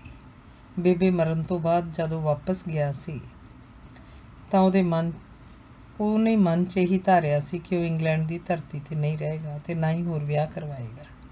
ਉਹਨੇ ਮਕਾਨ ਦੀਆਂ ਸਾਰੀਆਂ ਕਿਸ਼ਤਾਂ ਲਾ ਕੇ 2 ਮਕਾਨ ਹੋਰ ਲੈ ਲਏ ਸਨ ਅਤੇ ਹੋਮ ਸੀਕਰਜ਼ ਵਾਲਿਆਂ ਨੂੰ ਕਿਰਾਏ 'ਤੇ ਦੇ ਰੱਖੇ ਸਨ। ਉਹਦੀ ਹੁਣ ਸਿਰਫ ਇਹੀ ਖਾਹਿਸ਼ ਸੀ ਕਿ 6 ਮਹੀਨੇ ਜਾਂ ਸਾਲ ਬਾਅਦ ਇੰਗਲੈਂਡ ਗੇੜਾ ਮਾਰਿਆ ਕਰੇਗਾ ਅਤੇ ਕਿਰਾਇਆ ਵਗੈਰਾ ਵਸੂਲ ਕਰਕੇ 2-3 ਮਹੀਨੇ ਗਰਮੀਆਂ ਦੇ ਕੱਢ ਕੇ ਫਿਰ ਆਪਣੇ ਦੇਸ਼ ਪਰਤ ਆਇਆ ਕਰੇਗਾ। ਹੁਣ ਉਹਨੂੰ ਨਾ ਕਦੇ ਮੀਤੀ ਦੀ ਯਾਦ ਆਉਂਦੀ ਅਤੇ ਨਾ ਹੀ ਦੀਪ ਦੀ। ਉਹ ਸਿਰਫ ਇਕੱਲਾ ਹੀ ਰਹਿਣਾ ਚਾਹੁੰਦਾ ਸੀ। ਜੰਗੀ ਜੀਵਨ ਤੋਂ ਉਹਦਾ ਮਨ ਉਚਾਟ ਹੋ ਗਿਆ ਸੀ। ਹੁਣ ਉਹ ਸ਼ਾਂਤਮਈ ਜ਼ਿੰਦਗੀ ਗੁਜ਼ਾਰਨਾ ਚਾਹੁੰਦਾ ਸੀ। ਉਹ ਇਸ ਗੱਲੋਂ ਹੈਰਾਨ ਸੀ ਕਿ 2 ਦਿਨ ਹੋ ਗਏ ਸਨ ਉਹਨੂੰ ਪਿੰਡ ਆਇਆ, ਪਰ ਉਹਦੇ ਛੋਟੇ ਭਰਾ ਸੁਖਦੇਵ ਨੇ ਗੇੜਾ ਨਹੀਂ ਮਾਰਿਆ ਸੀ। ਉਹਦਾ ਪਤਾ ਵੀ ਨਹੀਂ ਲਿਆ ਸੀ। ਚਾਹ ਪੀਣ ਸਾਰੀ ਸੁਖਦੇਵ ਦੇ ਖੇਤਾਂ ਵੱਲ ਨੂੰ ਹੋ ਤੁਰਿਆ। ਜਦੋਂ ਉਹਨੇ ਸੁਖਦੇਵ ਦਾ ਖੇਤ ਦੇਖਿਆ ਤਾਂ ਲਹਿਰਾਂ ਬਹਿਰਾਂ ਹੋਈਆਂ ਪਈਆਂ ਸਨ। ਉਹਦਾ ਮਨ ਖੁਸ਼ ਹੋ ਗਿਆ। ਸਤਿ ਸ੍ਰੀ ਅਕਾਲ ਬਾਈ ਜੀ, ਕਿਸੇ ਨੇ ਉਹਨੂੰ ਬੁਲਾਇਆ। ਪਿੱਛੇ ਸੁਖਦੇਵ ਖੜਾ ਸੀ। ਸੁਖਦੇਵ ਦੀ ਦਾੜੀ ਵਿੱਚੋਂ ਬੱਗੋਂ ਦੀ ਭਾਅ ਮਾਰ ਰਹੀ ਸੀ। ਉਹਨੇ ਛੋਟੇ ਭਰਾ ਨੂੰ ਗਲਵੱਕੜੀ 'ਚ ਲੈ ਲਿਆ। ਦੋਨਾਂ ਦੀਆਂ ਅੱਖਾਂ ਨਮ ਹੋ ਗਈਆਂ। ਆਪਣਾ ਖੂਨ ਉੱਬਲ ਪਿਆ ਸੀ। ਸਾਰੇ ਗਿਲੇ ਸ਼ਿਕਵੇ ਖਤਮ ਹੋ ਗਏ ਸਨ। ਸੁਖਦੇਵ ਉਹਨੂੰ ਘਰ ਲੈ ਗਿਆ। ਛੋਟੀ ਭਰਜਾਈ ਨੇ ਜੇਠ ਦਾ ਅਦਬ ਕੀਤਾ, ਪੈਰੀਂ ਹੱਥ ਲਾਏ, ਚਾਹ ਪਾਣੀ ਪੀਤਾ ਗਿਆ। ਹਰਦੇਵ ਉੱਠ ਕੇ ਵਿਹੜੇ ਵੱਲ ਦੇਖਣ ਲੱਗ ਪਿਆ। ਕੀ ਦੇਖਦਾ ਬਾਈ? ਸੁਖਦੇਵ ਨੇ ਉਹਨੂੰ ਵਿਅੰਗ ਜਿਹੇ ਨਾਲ ਪੁੱਛਿਆ। ਮੈਨੂੰ ਲੱਗਦਾ ਹੈ ਵੀ ਜਿਹੜੀ ਗੱਲ ਮੈਂ ਤੈਨੂੰ ਆਖ ਕੇ ਗਿਆ ਸੀ ਉਹਦੇ 'ਤੇ ਤੂੰ ਕੋਈ ਗੌਰ ਨਹੀਂ ਕੀਤਾ। ਕੀਤਾ ਕਿਉਂ ਨਹੀਂ ਬਾਈ? ਮੈਂ ਚੱਕ ਤੇ ਫੱਟੇ ਉਡਾ ਤੇ ਪੱਚਰੇ, ਫਿਰ ਵਿਹੜਾ ਸੁੰਨਾ ਸੁੰਨਾ ਕਿਉਂ ਲੱਗਦਾ ਹੈ? ਤੇਰੇ ਸੁੱਖ ਨਾਲ 2 ਭਤੀਜੇ ਹੈ, ਦੋਨੋਂ ਹੀ ਨਾਨਕੀ ਪੜ੍ਹਦੇ ਹੈ। ਇੱਥੇ ਪਿੰਡਾਂ 'ਚ ਸਕੂਲਾਂ ਦਾ ਬਾਈ ਤੈਨੂੰ ਪਤਾ ਹੀ ਹੈ, ਮਾਸਟਰ ਘੱਟ ਵੱਧ ਹੀ ਪੜ੍ਹਾਉਂਦੇ ਹੈ, ਇਸ ਕਰਕੇ ਨਾਨਕੀ ਪੜ੍ਹਨ ਲਾਤੇ। ਕਿੰਨਵੀਂ 'ਚ ਪੜ੍ਹਦੇ ਹੈ? ਹਰਦੇਵ ਦੁੱਗਣਾ ਹੋ ਗਿਆ। ਇੱਕ ਨੇ 10ਵੀਂ ਪਾਸ ਕਰ ਲਈ, ਕਾਲਜ 'ਚ ਪੜ੍ਹਦਾ, ਅਤੇ ਦੂਜਾ ਅੱਜ ਕੱਲ੍ਹ 'ਚ 10ਵੀਂ ਕਰ ਜੂ। ਵਾਹ ਜੀ ਵਾਹ, ਤੂੰ ਕੀਤੀ ਹੈ ਮੇਰੇ ਦਿਲ ਦੀ ਗੱਲ ਪੂਰੀ। ਅਤੇ ਇਉਂ ਕਰ, ਤੂੰ ਹੁਣ ਜਾ ਅਤੇ ਮੈਨੂੰ ਇਕੱਲੀ ਭਰਜਾਈ ਨਾਲ ਗੱਲ ਕਰਨ ਦੀ। ਉਹਦਾ ਸਿਰ ਖੂਨ ਵੱਧ ਗਿਆ ਸੀ। ਦੇਖੀ ਬਾਈ, ਕਿਤੇ ਮੇਰੀ ਖੇਡ ਜੀ ਵੀ ਖਰਾਬ ਕਰ ਦੇ। ਮੈਂ 2 ਮਾਰੂ ਟੋਟਣ 'ਚ, ਵਗ ਜਾ ਇੱਥੋਂ। ਚੰਗਾ ਬਾਈ, ਸਾਡਾ ਜੇਠ ਭਰਜਾਈ ਮੂਹਰੇ ਕੀ ਜ਼ੋਰ? ਸਾਡਾ ਕਿਹੜਾ ਜ਼ੋਰ ਮਾਮੀਏ। ਓਏ ਆ ਜਾ ਉਰੇ ਕੰਜਰ ਦੀਏ, ਨਹੀਂ ਤਾਂ ਵੱਡਾ ਭਾਈ ਭੂਸਰ ਜੂ। ਸੁਣ ਲੈ ਆ ਕੇ ਇਹਦੀ ਗੱਲ, ਪਰ ਬਚ ਕੇ ਰਹੀ। ਜਿਵੇਂ ਗਾਉਣ ਵਾਲੇ ਗਾਉਂਦੇ ਹੁੰਦੇ ਆ, ਰਹੀ ਬਚ ਕੇ ਹਾਨਣੇ, ਹੋਰ ਨਾ ਚੜ੍ਹਾ ਦੇਵੀਂ ਕੋਈ ਚਾਂਦਨੀ। ਚੇਤੇ ਰੱਖੀ ਜੇਠ ਅੱਗੋਂ ਤੇ ਬੋਤਾ ਪਿੱਛੋਂ ਧਾਰ ਮਾਰਦੇ ਆ। ਓਏ ਤੂੰ ਹਟਦਾ ਨਹੀਂ ਬਕਵਾਸ ਕਰਨੋਂ। ਹੁਣ ਮੇਰੀ ਕੋਈ ਉਮਰ ਹੈ ਨਾ ਬੇਸ਼ਰਮੀ ਦੇ ਬਾਈ ਨੂੰ। ਬਾਈ, ਬੰਦਾ ਤੇ ਘੋੜਾ ਕਦੇ ਬੁੱਢੇ ਨਹੀਂ ਹੁੰਦੇ। ਖੁਰਾਕਾਂ ਮਿਲਣੀਆਂ ਚਾਹੀਦੀਆਂ। ਨਾਲੇ ਪੁਰਾਣੀ ਨਸਲ ਰੱਖਣ ਲਈ ਤਾਂ ਅਗਲੀ ਘੋੜੀ 100 ਕੋਹ ਤੋਂ ਨਵੇਂ ਦੁੱਧ ਕਰਵਾ ਕੇ ਲਿਆਉਂਦੀ ਹੈ। ਖੜ ਜਾ ਤੇਰੀ ਕੁੱਤੇ ਦੀ। ਟਿਚਰਾਂ ਕਰਨ ਲੱਗਿਆ, ਅੱਗਾ ਪਿੱਛਾ ਵੀ ਨਹੀਂ ਦੇਖਦਾ ਬੇਸ਼ਰਮ ਬੰਦਾ। ਆ ਜਾ ਭਰਜਾਈ ਆ ਜਾ, ਤੂੰ ਤਾਂ ਮੇਰੇ ਬੱਚਿਆਂ ਵਰਗੀ ਹੈ। ਇਹ ਤਾਂ ਐਵੇਂ ਭੌਂਕੀ ਜਾਂਦਾ ਚੌਰਾ। ਭਰਜਾਈ ਵੀ ਸੀਲ ਕੁੱਕੜ ਵਾਂਗ ਕੋਲ ਆ ਕੇ ਬੈਠ ਗਈ। ਗੱਲ ਭਰਜਾਈ ਜੀ ਇਹ ਹੈ ਵੀ ਮੇਰੇ ਹਾਲਾਤਾਂ ਬਾਰੇ ਤਾਂ ਤੈਨੂੰ ਪਤਾ ਹੀ ਹੈ, ਨਾ ਮੇਰੇ ਕੋਈ ਰੰਨ ਅਤੇ ਨਾ ਕੰਨ। ਕਿਹੜੀ ਗੱਲ ਕਰਤੀ ਭਾਈ ਜੀ ਤੁਸੀਂ? ਆਹ ਸਾਰਾ ਕੁਝ ਤੁਹਾਡਾ ਹੀ ਹੈ। ਉਹਨੇ ਰਵਾਇਤੀ ਜੀ ਗੱਲ ਕਰਤੀ। ਉਹ ਸੁਭਾਅ ਦੀ ਸਿੱਧੀ ਜੀ ਔਰਤ ਸੀ। ਹੈ ਤਾਂ ਸਾਰਾ ਕੁਝ ਮੇਰਾ ਤੇ ਸੁਖਦੇਵ ਦਾ ਕੁਝ ਵੰਡਿਆ ਨਹੀਂ। ਪਰ ਇੱਕ ਗੱਲ ਕਹਿਣ ਲੱਗਿਆ, ਤੁਸੀਂ ਮਾੜੇ ਜਿਹੇ ਕਰੜੇ ਹੋ ਜਾਓ। ਬੋਲੋ ਭਾਈ ਜੀ, ਤੁਹਾਡੀ ਖਾਤਰ ਤਾਂ ਸਾਡੀ ਜਾਨ ਵੀ ਹਾਜ਼ਰ ਹੈ। ਕੋਈ ਗੱਲ ਬੋਝ ਕੇ ਮੂੰਹ 'ਚੋਂ ਕੱਢੀ ਦੀ ਹੈ। ਫਿਰ ਵੀ ਤੇਰਾ ਜੇਠ ਹੈ। ਜੇਠ ਤੇ ਬਿੱਲੇ 'ਤੇ ਕਦੇ ਇਤਬਾਰ ਨਾ ਕਰੀਏ। ਇਹ ਖਾਂਦੇ ਘੱਟ ਡੋਲਦੇ ਜ਼ਿਆਦਾ ਹੈ। ਸਿਆਣੇ ਦਾ ਕਿਹਾ ਤੇ ਔਲੇ ਦਾ ਖਾਧਾ ਬਾਅਦ 'ਚ ਪਤਾ ਲੱਗਦਾ। ਅੰਦਰੋਂ ਸੁਖਦੇਵ ਬੋਲਿਆ, ਓਏ ਕੁੱਤਿਆ, ਤੂੰ ਸਾਡੀਆਂ ਗੱਲਾਂ ਸੁਣੀ ਜਾਂਦਾ ਓਏ। ਬਾਈ ਜੀ ਗਲਤੀ ਹੋ ਗਈ, ਮਾਫ਼ ਕਰ ਦਿਓ। ਮੈਂ ਤਾਂ ਬਸ ਆਪਦੇ ਘਰ ਵਾਲੀ ਨੂੰ ਮੱਤ ਹੀ ਦਿੰਦਾ ਸੀ ਵੀ ਕਿਤੇ ਜੇਠ ਭਰਜਾਈ ਦੀ ਰਜਿਸਟਰੀ ਨਾ ਕਰਾ ਕੇ ਲੈ ਜੇ। ਭਰਜਾਈ ਤੂੰ ਇਹਨੂੰ ਭੌਂਕੀ ਜਾਣ ਦੇ। ਮੇਰੀ ਗੱਲ ਸੁਣ ਧਿਆਨ ਨਾਲ। ਹਾਂਜੀ ਲੈ ਵੀ, ਹੁਣ ਨਾ ਬੋਲੀ, ਨਹੀਂ ਜੁੱਤੀ ਸਿਰ 'ਚ ਆਊ। ਭਰਜਾਈ ਇਹਨੂੰ ਛਿੱਤਰ ਖਾਣ ਦੀ ਪੁਰਾਣੀ ਬਾਣ ਹੈ। ਨਹੀਂ ਬੋਲਦਾ ਜੀ, ਮਾੜੀ ਬਾਣ ਹੈ। ਗੱਲ ਭਰਜਾਈ ਇਹ ਹੈ ਵੀ ਜਿਹੜੇ ਪੁੱਤ ਨੇ 10ਵੀਂ ਕਰ ਲਈ ਉਹਨੂੰ ਮੈਂ ਅਡੋਪਟ ਕਰਕੇ ਇੰਗਲੈਂਡ ਲੈ ਜਾਣਾ, ਆਪੇ ਉੱਥੇ ਮੇਰੇ ਖਰਚੇ 'ਤੇ ਪੜ੍ਹੀ ਜਾਊ। ਤੈਨੂੰ ਮਨਜ਼ੂਰ ਹੈ? ਕੀ ਕਰਕੇ ਜੀ? ਭਰਜਾਈ ਨੇ ਅਡੋਪਟ ਸ਼ਬਦ ਜਹਾਜ਼ ਵਾਂਗ ਸਿਰ ਤੋਂ ਹੀ ਲੰਘ ਗਿਆ। ਮੇਰਾ ਮਤਲਬ ਹੈ ਗੋਦ ਲੈ ਕੇ। ਪੁੱਤ ਤਾਂ ਉਹਨੇ ਤੁਹਾਡਾ ਹੀ ਰਹਿਣਾ, ਪਰ ਇੰਗਲੈਂਡ 'ਚ ਪੜ੍ਹ ਕੇ ਉਹਦੀ ਜ਼ਿੰਦਗੀ ਬਣ ਜਾਊ। ਸਾਡਾ ਪੁੱਤ ਕਾਹਤੋਂ ਰਹਿਣਾ ਜੀ? ਤੁਹਾਡਾ ਕਿਤੇ ਕੁਝ ਲੱਗਦਾ ਨਹੀਂ। ਤੁਸੀਂ ਆਪਦੇ ਵਾਲੇ ਭਰਾ ਨਾਲ ਗੱਲ ਕਰ ਲਓ, ਮੈਨੂੰ ਕੋਈ ਇਤਰਾਜ਼ ਨਹੀਂ। ਕੋਈ ਇਹ ਤੋਂ ਗਰੜ ਪੌਂਕ ਤੋਂ ਕੀ ਪੁੱਛਣਾ ਹੈ? ਇਹਨੂੰ ਤਾਂ ਮੈਂ ਕੁੱਟਦਾ ਰਿਹਾ, ਬਸ ਤੇਰੀ ਹਾਂ ਚਾਹੀਦੀ ਹੈ। ਇਹ ਹਾਂ ਤਾਂ ਹੋ ਜੂ, ਪਰ ਹੋਰ ਕਾਸੇ ਨੂੰ ਹਾਂ ਨਾ ਕਰਵਾਉਣ ਲੱਗ ਪਈ। ਠਹਿਰ ਜਾ, ਤੂੰ ਮੇਰੇ ਬੁੜੇ ਦੀ ਵੀ ਲਿਹਾਜ਼ ਨਹੀਂ ਕਰਦਾ ਪੋਪਲਾ। ਉਹਨੇ ਜੁੱਤੀ ਲਾ ਲਈ। ਮੈਂ ਤਾਂ ਬਾਈ ਜੀ ਹੱਸਦਾ ਸੀ, ਜਿਵੇਂ ਤੇਰੀ ਮਰਜ਼ੀ ਆ ਉਵੇਂ ਹੀ ਹੋਊ। ਸਾਨੂੰ ਪੁੱਛਣ ਦੀ ਜਮਾਂ ਜ਼ਰੂਰਤ ਨਹੀਂ। ਜਿਵੇਂ ਤੇਰੀ ਮਰਜ਼ੀ ਹੈ 5 ਕਰ 50 ਕਰ, ਦੋਵੇਂ ਪੁੱਤ ਤੇਰੇ ਆ, ਜਿਹੜੇ ਤੇ ਮਰਜ਼ੀ ਹੈ ਹੱਥ ਧਰ ਦੇ। ਹਰਦੇਵ ਬੇਫਿਕਰ ਹੋ ਗਿਆ। ਚੰਗਾ, ਜਦੋਂ ਇਹਨੂੰ ਛੁੱਟੀ ਹੋਈ ਉਹਨੂੰ ਬੁਲਾ ਕੇ ਮੇਰੇ ਕੋਲ ਭੇਜੀ। ਕਾਗਜ਼ ਪੱਤਰ ਤਿਆਰ ਕਰੀਏ। ਉਹ ਰੋਟੀ ਖਾ ਕੇ ਘਰੇ ਆ ਗਿਆ। ਰੋਟੀ ਖਾ ਕੇ ਸੁਸਤੀ ਪੈ ਗਈ ਸੀ, ਉਹ ਮੰਜੇ 'ਤੇ ਲੇਟ ਗਿਆ। ਸ਼ਾਮ ਨੂੰ ਕਿਸੇ ਤਿੱਖੀ ਜਿਹੀ ਆਵਾਜ਼ ਨੇ ਹਰਦੇਵ ਦੀ ਅੱਖ ਖੋਲ੍ਹੀ। ਉਹ ਇੱਕ ਤਰ੍ਹਾਂ ਨਾਲ ਘੋੜੇ ਵੇਚ ਕੇ ਸੁੱਤਾ ਹੋਇਆ ਸੀ। ਸਾਰੇ ਸੰਸੇ ਨਿਵਰਤ ਹੋ ਗਏ ਸਨ। ਹੁਣ ਉਹ ਇੱਕ ਤਰ੍ਹਾਂ ਨਾਲ ਆਜ਼ਾਦ ਸੀ। ਵੇ, ਮੈਂ ਕਿਹਾ ਦੇਵ ਘਰੇ ਹੀ ਹੈ? ਆਵਾਜ਼ ਫੇਰ ਆਈ। ਉਹ ਦੁਬਦਾ ਜੀ 'ਚ ਪੈ ਗਿਆ ਕਿ ਦੇਵ ਆਖਣ ਵਾਲੀ ਕੌਣ ਹੋਈ। ਦੇਵ ਉਹਨੂੰ ਕਿਸੇ ਨੇ ਜੁਗੜਿਆਂ ਬਾਅਦ ਆਖਿਆ ਸੀ। ਉਹ ਜਾਗੋ ਮਿੱਟੀ ਜਿਹੀ 'ਚ ਉੱਠ ਕੇ ਬੈਠ ਗਿਆ। ਵੇ, ਬੋਲਦਾ ਹੀ ਨਹੀਂ। ਕਿੰਨੀਆਂ ਹੱਕਾਂ ਮਾਰੀਆਂ ਮੈਂ। ਇੱਕ ਅਧਖੜ ਜਿਹੀ ਔਰਤ ਅੰਦਰ ਆਉਂਦੀ ਬੋਲੀ। ਨੈਣ ਨਕਸ਼ ਚਾਹੇ ਮੁਰਝਾ ਚੱਲੇ ਸਨ, ਪਰ ਜਵਾਨੀ ਵਾਲਾ ਸੁਹੱਪਣ ਅਜੇ ਵੀ ਪਰਦੇ ਪਿੱਛੋਂ ਗਵਾਹੀ ਭਰਦਾ ਸੀ। ਚਾਹੇ ਮਾਸ ਢਿਲਕ ਚੱਲਿਆ ਸੀ, ਪਰ ਸੰਧੂਰੀ ਗੱਲਾਂ ਅਜੇ ਵੀ ਨਿਰਲੇਪ ਭਾ ਮਾਰਦੀਆਂ ਸਨ। ਜਵਾਨੀ ਵਾਲੀ ਤੋਰ ਵਿੱਚ ਅਜੇ ਵੀ ਮੋਰ ਪੈਲ ਪਾਉਂਦਾ ਸੀ। ਚਾਹੇ ਜੋਬਨ ਜਾਣ ਲਈ ਦਰਵਾਜ਼ੇ 'ਤੇ ਖੜ੍ਹਾ ਸੀ, ਪਰ ਮੜਕ ਆਪਣੀ ਰੰਗਤਾ ਅਜੇ ਵੀ ਦਰਸਾ ਰਹੀ ਸੀ। ਉਹਨੂੰ ਦੇਖਣ ਪਰਖਣ ਤੋਂ ਲੱਗਦਾ ਸੀ ਕਿ ਜਵਾਨੀ ਵੇਲੇ ਉਹਦਾ ਨਖਰਾ ਦੁਹਾਈ ਸੀ, ਪਰ ਉਹ ਹਰਦੇਵ ਦੀ ਪਛਾਣ 'ਚ ਨਹੀਂ ਸੀ ਆ ਰਹੀ। ਵੀ ਪਛਾਣਿਆ ਨਹੀਂ? ਮੈਂ ਪ੍ਰੀਤੋ ਆ, ਪ੍ਰੀਤੋ ਬੰਤ ਸਿਉਂ ਕੀ, ਉਹਨੇ ਦੱਸਿਆ। ਅੱਛਾ ਪ੍ਰੀਤੋ, ਉਹ ਹਾਂ ਪ੍ਰੀਤੋ, ਮਾਫ਼ ਹੀ ਕਰੀ ਬਈ ਮੈਨੂੰ, ਮੈਂ ਤੈਨੂੰ ਸੱਚੀ ਨਹੀਂ ਪਛਾਣਿਆ। ਵੇ ਦੇ ਪਛਾਣੇ ਵੀ ਕਿਵੇਂ? ਮੁੱਦਤਾਂ ਤਾਂ ਹੋ ਗਈਆਂ ਆਪਾਂ ਨੂੰ ਦੇਖਿਆ ਨੂੰ। ਜੇ ਤੂੰ ਆਉਂਦਾ ਸੀ ਮੈਂ ਨਹੀਂ ਸੀ ਇੱਥੇ ਹੁੰਦੀ, ਜਦੋਂ ਮੈਂ ਆਉਂਦੀ ਸੀ ਉਦੋਂ ਤੂੰ ਵਗ ਜਾਂਦਾ ਸੀ।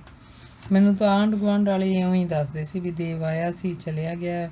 ਵੇ ਦੇਵ, ਸਹੁੰ ਬੜੇ ਮਹਾਰਾਜ ਦੀ, ਤੈਨੂੰ ਮਿਲਣ ਨੂੰ ਬਾਹਲਾ ਹੀ ਦਿਲ ਕਰਦਾ ਸੀ। ਤੇਰੇ ਨਾਲ ਗੱਲਾਂ ਕਰਨ ਨੂੰ ਤਾਂ ਮੇਰਾ ਮਨ ਮੱਚਿਆ ਪਿਆ ਸੀ। ਸੱਚ ਜਾਣੀ ਉਹਦਾ ਮਨ ਭਰ ਆਇਆ ਅਤੇ ਕੋਸੇ ਕੋਸੇ ਹੰਝੂ ਮੋਤੀਆਂ ਵਾਂਗ ਗੱਲਾਂ 'ਤੇ ਕਿਰਨ ਲੱਗ ਪਏ। ਪ੍ਰੀਤੋ ਰੋ ਨਾ, ਮੇਰਾ ਮਨ ਵੀ ਖਰਾਬ ਹੁੰਦਾ। ਤੇਰੀ ਸਾਰੀ ਕਹਾਣੀ ਦਾ ਹੀ ਮੈਨੂੰ ਪਤਾ ਹੈ। ਜਿੰਨਾ ਕਹਿਰ ਤੇਰੇ 'ਤੇ ਬੀਤਿਆ ਉਹ ਤੋਂ ਕਿਤੇ ਜ਼ਿਆਦਾ ਸੰਤਾਪ ਮੈਂ ਭੋਗਿਆ। ਸੱਚ ਮੰਨੀ, ਮੈਂ ਤੈਨੂੰ ਐਤਕੀ ਜ਼ਰੂਰ ਮਿਲਣ ਆਉਣਾ ਸੀ, ਚਾਹੇ ਮੈਨੂੰ ਤੇਰੇ ਸਹੁਰੀ ਕਿਉਂ ਨਾ ਆਉਣਾ ਪੈਂਦਾ। ਵੀ ਕਾਹਦੇ ਸਹੁਰੀ, ਕਾਹਦੇ ਸਹੁਰੇ, ਕਾਹਦੇ ਪੇਕੇ ਦੇਵ, ਮੈਂ ਤਾਂ ਸਾਰੇ ਪਾਸਿਆਂ ਤੋਂ ਭੁੱਜੀ ਪਈ ਹਾਂ। ਉਹਦੇ ਅੰਦਰਲਾ ਹੜ ਹੋਰ ਉੱਛਲ ਪਿਆ। ਰੋਂਦੀ ਪ੍ਰੀਤੋ ਦੀ ਹਾਲਤ ਹਰਦੇਵ ਤੋਂ ਜਰੀ ਨਾ ਗਈ। ਸੱਚ ਜਾਣੀ ਸਹੁੰ ਮਹਾਰਾਜ ਦੀ, ਕਦੇ ਕਿਸੇ ਕੋਲੇ ਅੱਖ 'ਚੋਂ ਹੰਝੂ ਨਹੀਂ ਸੀ ਘੇਰਿਆ। ਅੱਜ ਤੈਨੂੰ ਮਿਲ ਕੇ ਪਤਾ ਨਹੀਂ ਇਹ ਨਿਪੁੱਤਾ ਕਿੱਥੋਂ ਨਿਕਲ ਆਇਆ। ਦੇਵ, ਸਾਰੀ ਜਿੰਦੜੀ ਹੌਕੇ ਭਰਦੀ ਦੀ ਨਿਕਲ ਗਈ। ਕੋਈ ਦਿਨ ਵੀ ਸੁੱਖ ਦਾ ਨਹੀਂ ਦੇਖਿਆ। ਬੰਦਾ ਸੀ ਆਪਦਾ, ਚਾਹੇ ਸ਼ਰਾਬੀ ਸੀ ਚਾਹੇ ਕਬਾਬੀ ਸੀ, ਉਹ ਵੀ ਮੁੱਕ ਗਿਆ। ਉਹ ਵੀ ਨਹੀਂ ਰਿਹਾ। ਫਿਰ ਰੱਬ ਨੇ ਇੱਕ ਧੀ ਦਿੱਤੀ, ਇਲਾਜ ਖੁਣੋਂ ਵਿਚਾਰੀ ਉਹ ਤੁਰ ਗਈ। ਮੇਰੀ ਤਾਂ ਦੇਵ ਉਹਦੀ ਭੋਲੀ ਜੀ ਸੂਰਤ ਸਿਲ ਤੰਗੋਂ ਦਿਲ 'ਚ ਵੜੀ ਪਈ ਹੈ। ਸੱਚ ਜਾਣੀ ਡੁੱਬੜੀ ਜਮਾ ਨਹੀਂ ਭੁੱਲਦੀ। ਪ੍ਰੀਤੋ ਦੇ ਗਮ ਦਾ ਉਬਾਲ ਅੱਖਾਂ ਰਸਤੇ ਚੋਈ ਜਾ ਰਿਹਾ ਸੀ। ਹਰਦੇਵ ਨੇ ਪ੍ਰੀਤੋ ਨੂੰ ਬੜੀ ਗੌਰ ਨਾਲ ਧੁਰ ਤੱਕ ਤੱਕਿਆ। ਅੱਜ ਤੋਂ 25 ਸਾਲ ਪਹਿਲਾਂ ਵਾਲੀ ਪ੍ਰੀਤੋ ਤਾਂ ਉਹ ਖੈਰ ਨਹੀਂ ਸੀ, ਪਰ ਉਹਦੀਆਂ ਅੱਖਾਂ ਜ਼ਰੂਰ ਦੇਵ ਦੇਵ ਪੁਕਾਰਦੀਆਂ ਸਨ। ਸਰੀਰ ਥੋੜ੍ਹਾ ਭਾਰੀ ਹੋ ਗਿਆ ਸੀ। ਪਹਿਲਾਂ ਵਾਲੀ ਮੜਕ ਹੁਣ ਕਿੱਥੇ ਰਹਿਣੀ ਸੀ, ਪਰ ਫਿਰ ਵੀ ਪ੍ਰੀਤੋ ਹਰਦੇਵ ਨੂੰ ਬੜੀ ਆਪਣੀ ਆਪਣੀ ਜਿਹੀ ਲੱਗ ਰਹੀ ਸੀ। ਉਦੋਂ ਜਵਾਨੀ ਦਾ ਗੇੜ ਸੀ। ਹੁਣ ਹਰਦੇਵ ਉਸ ਨਾਲ ਖੁੱਲ੍ਹ ਕੇ ਗੱਲ ਕਰਨ ਤੋਂ ਜੱਕ ਰਿਹਾ ਸੀ, ਸੰਕੋਚ ਕਰ ਰਿਹਾ ਸੀ। ਪਹਿਲਾਂ ਪਿਆਰ ਬੰਦਾ ਜ਼ਿੰਦਗੀ 'ਚ ਕਦੇ ਨਹੀਂ ਭੁਲਾ ਸਕਦਾ। ਇਹੀ ਹਾਲਤ ਹਰਦੇਵ ਦੀ ਹੋਈ ਪਈ ਸੀ। ਪ੍ਰੀਤੋ ਦੀ ਅੰਦਰੂਨੀ ਹਾਲਤ ਕੀ ਸੀ, ਇਹ ਹਰਦੇਵ ਪੜ੍ਹਨ ਦੀ ਕੋਸ਼ਿਸ਼ ਕਰ ਰਿਹਾ ਸੀ। ਹੁਣ ਸਹੁਰੀ ਰਹਿਣੀ ਹੈ ਕਿ ਇੱਥੇ ਪੇਕੀ? ਹਰਦੇਵ ਨੇ ਉਹਦਾ ਦਿਲ ਫਰੋਲਣ ਲਈ ਪੁੱਛਿਆ। ਵੀ ਕਾਹਦੇ ਸਹੁਰੇ ਪੇਕੇ ਹੈ ਹਰਦੇਵ? ਮੈਂ ਤਾਂ ਹੁਣ 2 ਰੋਟੀਆਂ ਦੀ ਭਾਈਵਾਲ ਹਾਂ, ਜਿੱਥੇ ਮਿਲ ਜਾਂਦੀ ਹੈ ਖਾ ਲੈਂਦੀ ਹਾਂ। ਮੇਰਾ ਤਾਂ ਫਕੀਰਾਂ ਵਾਲੀ ਹਾਲਤ ਹੋਈ ਪਈ ਹੈ।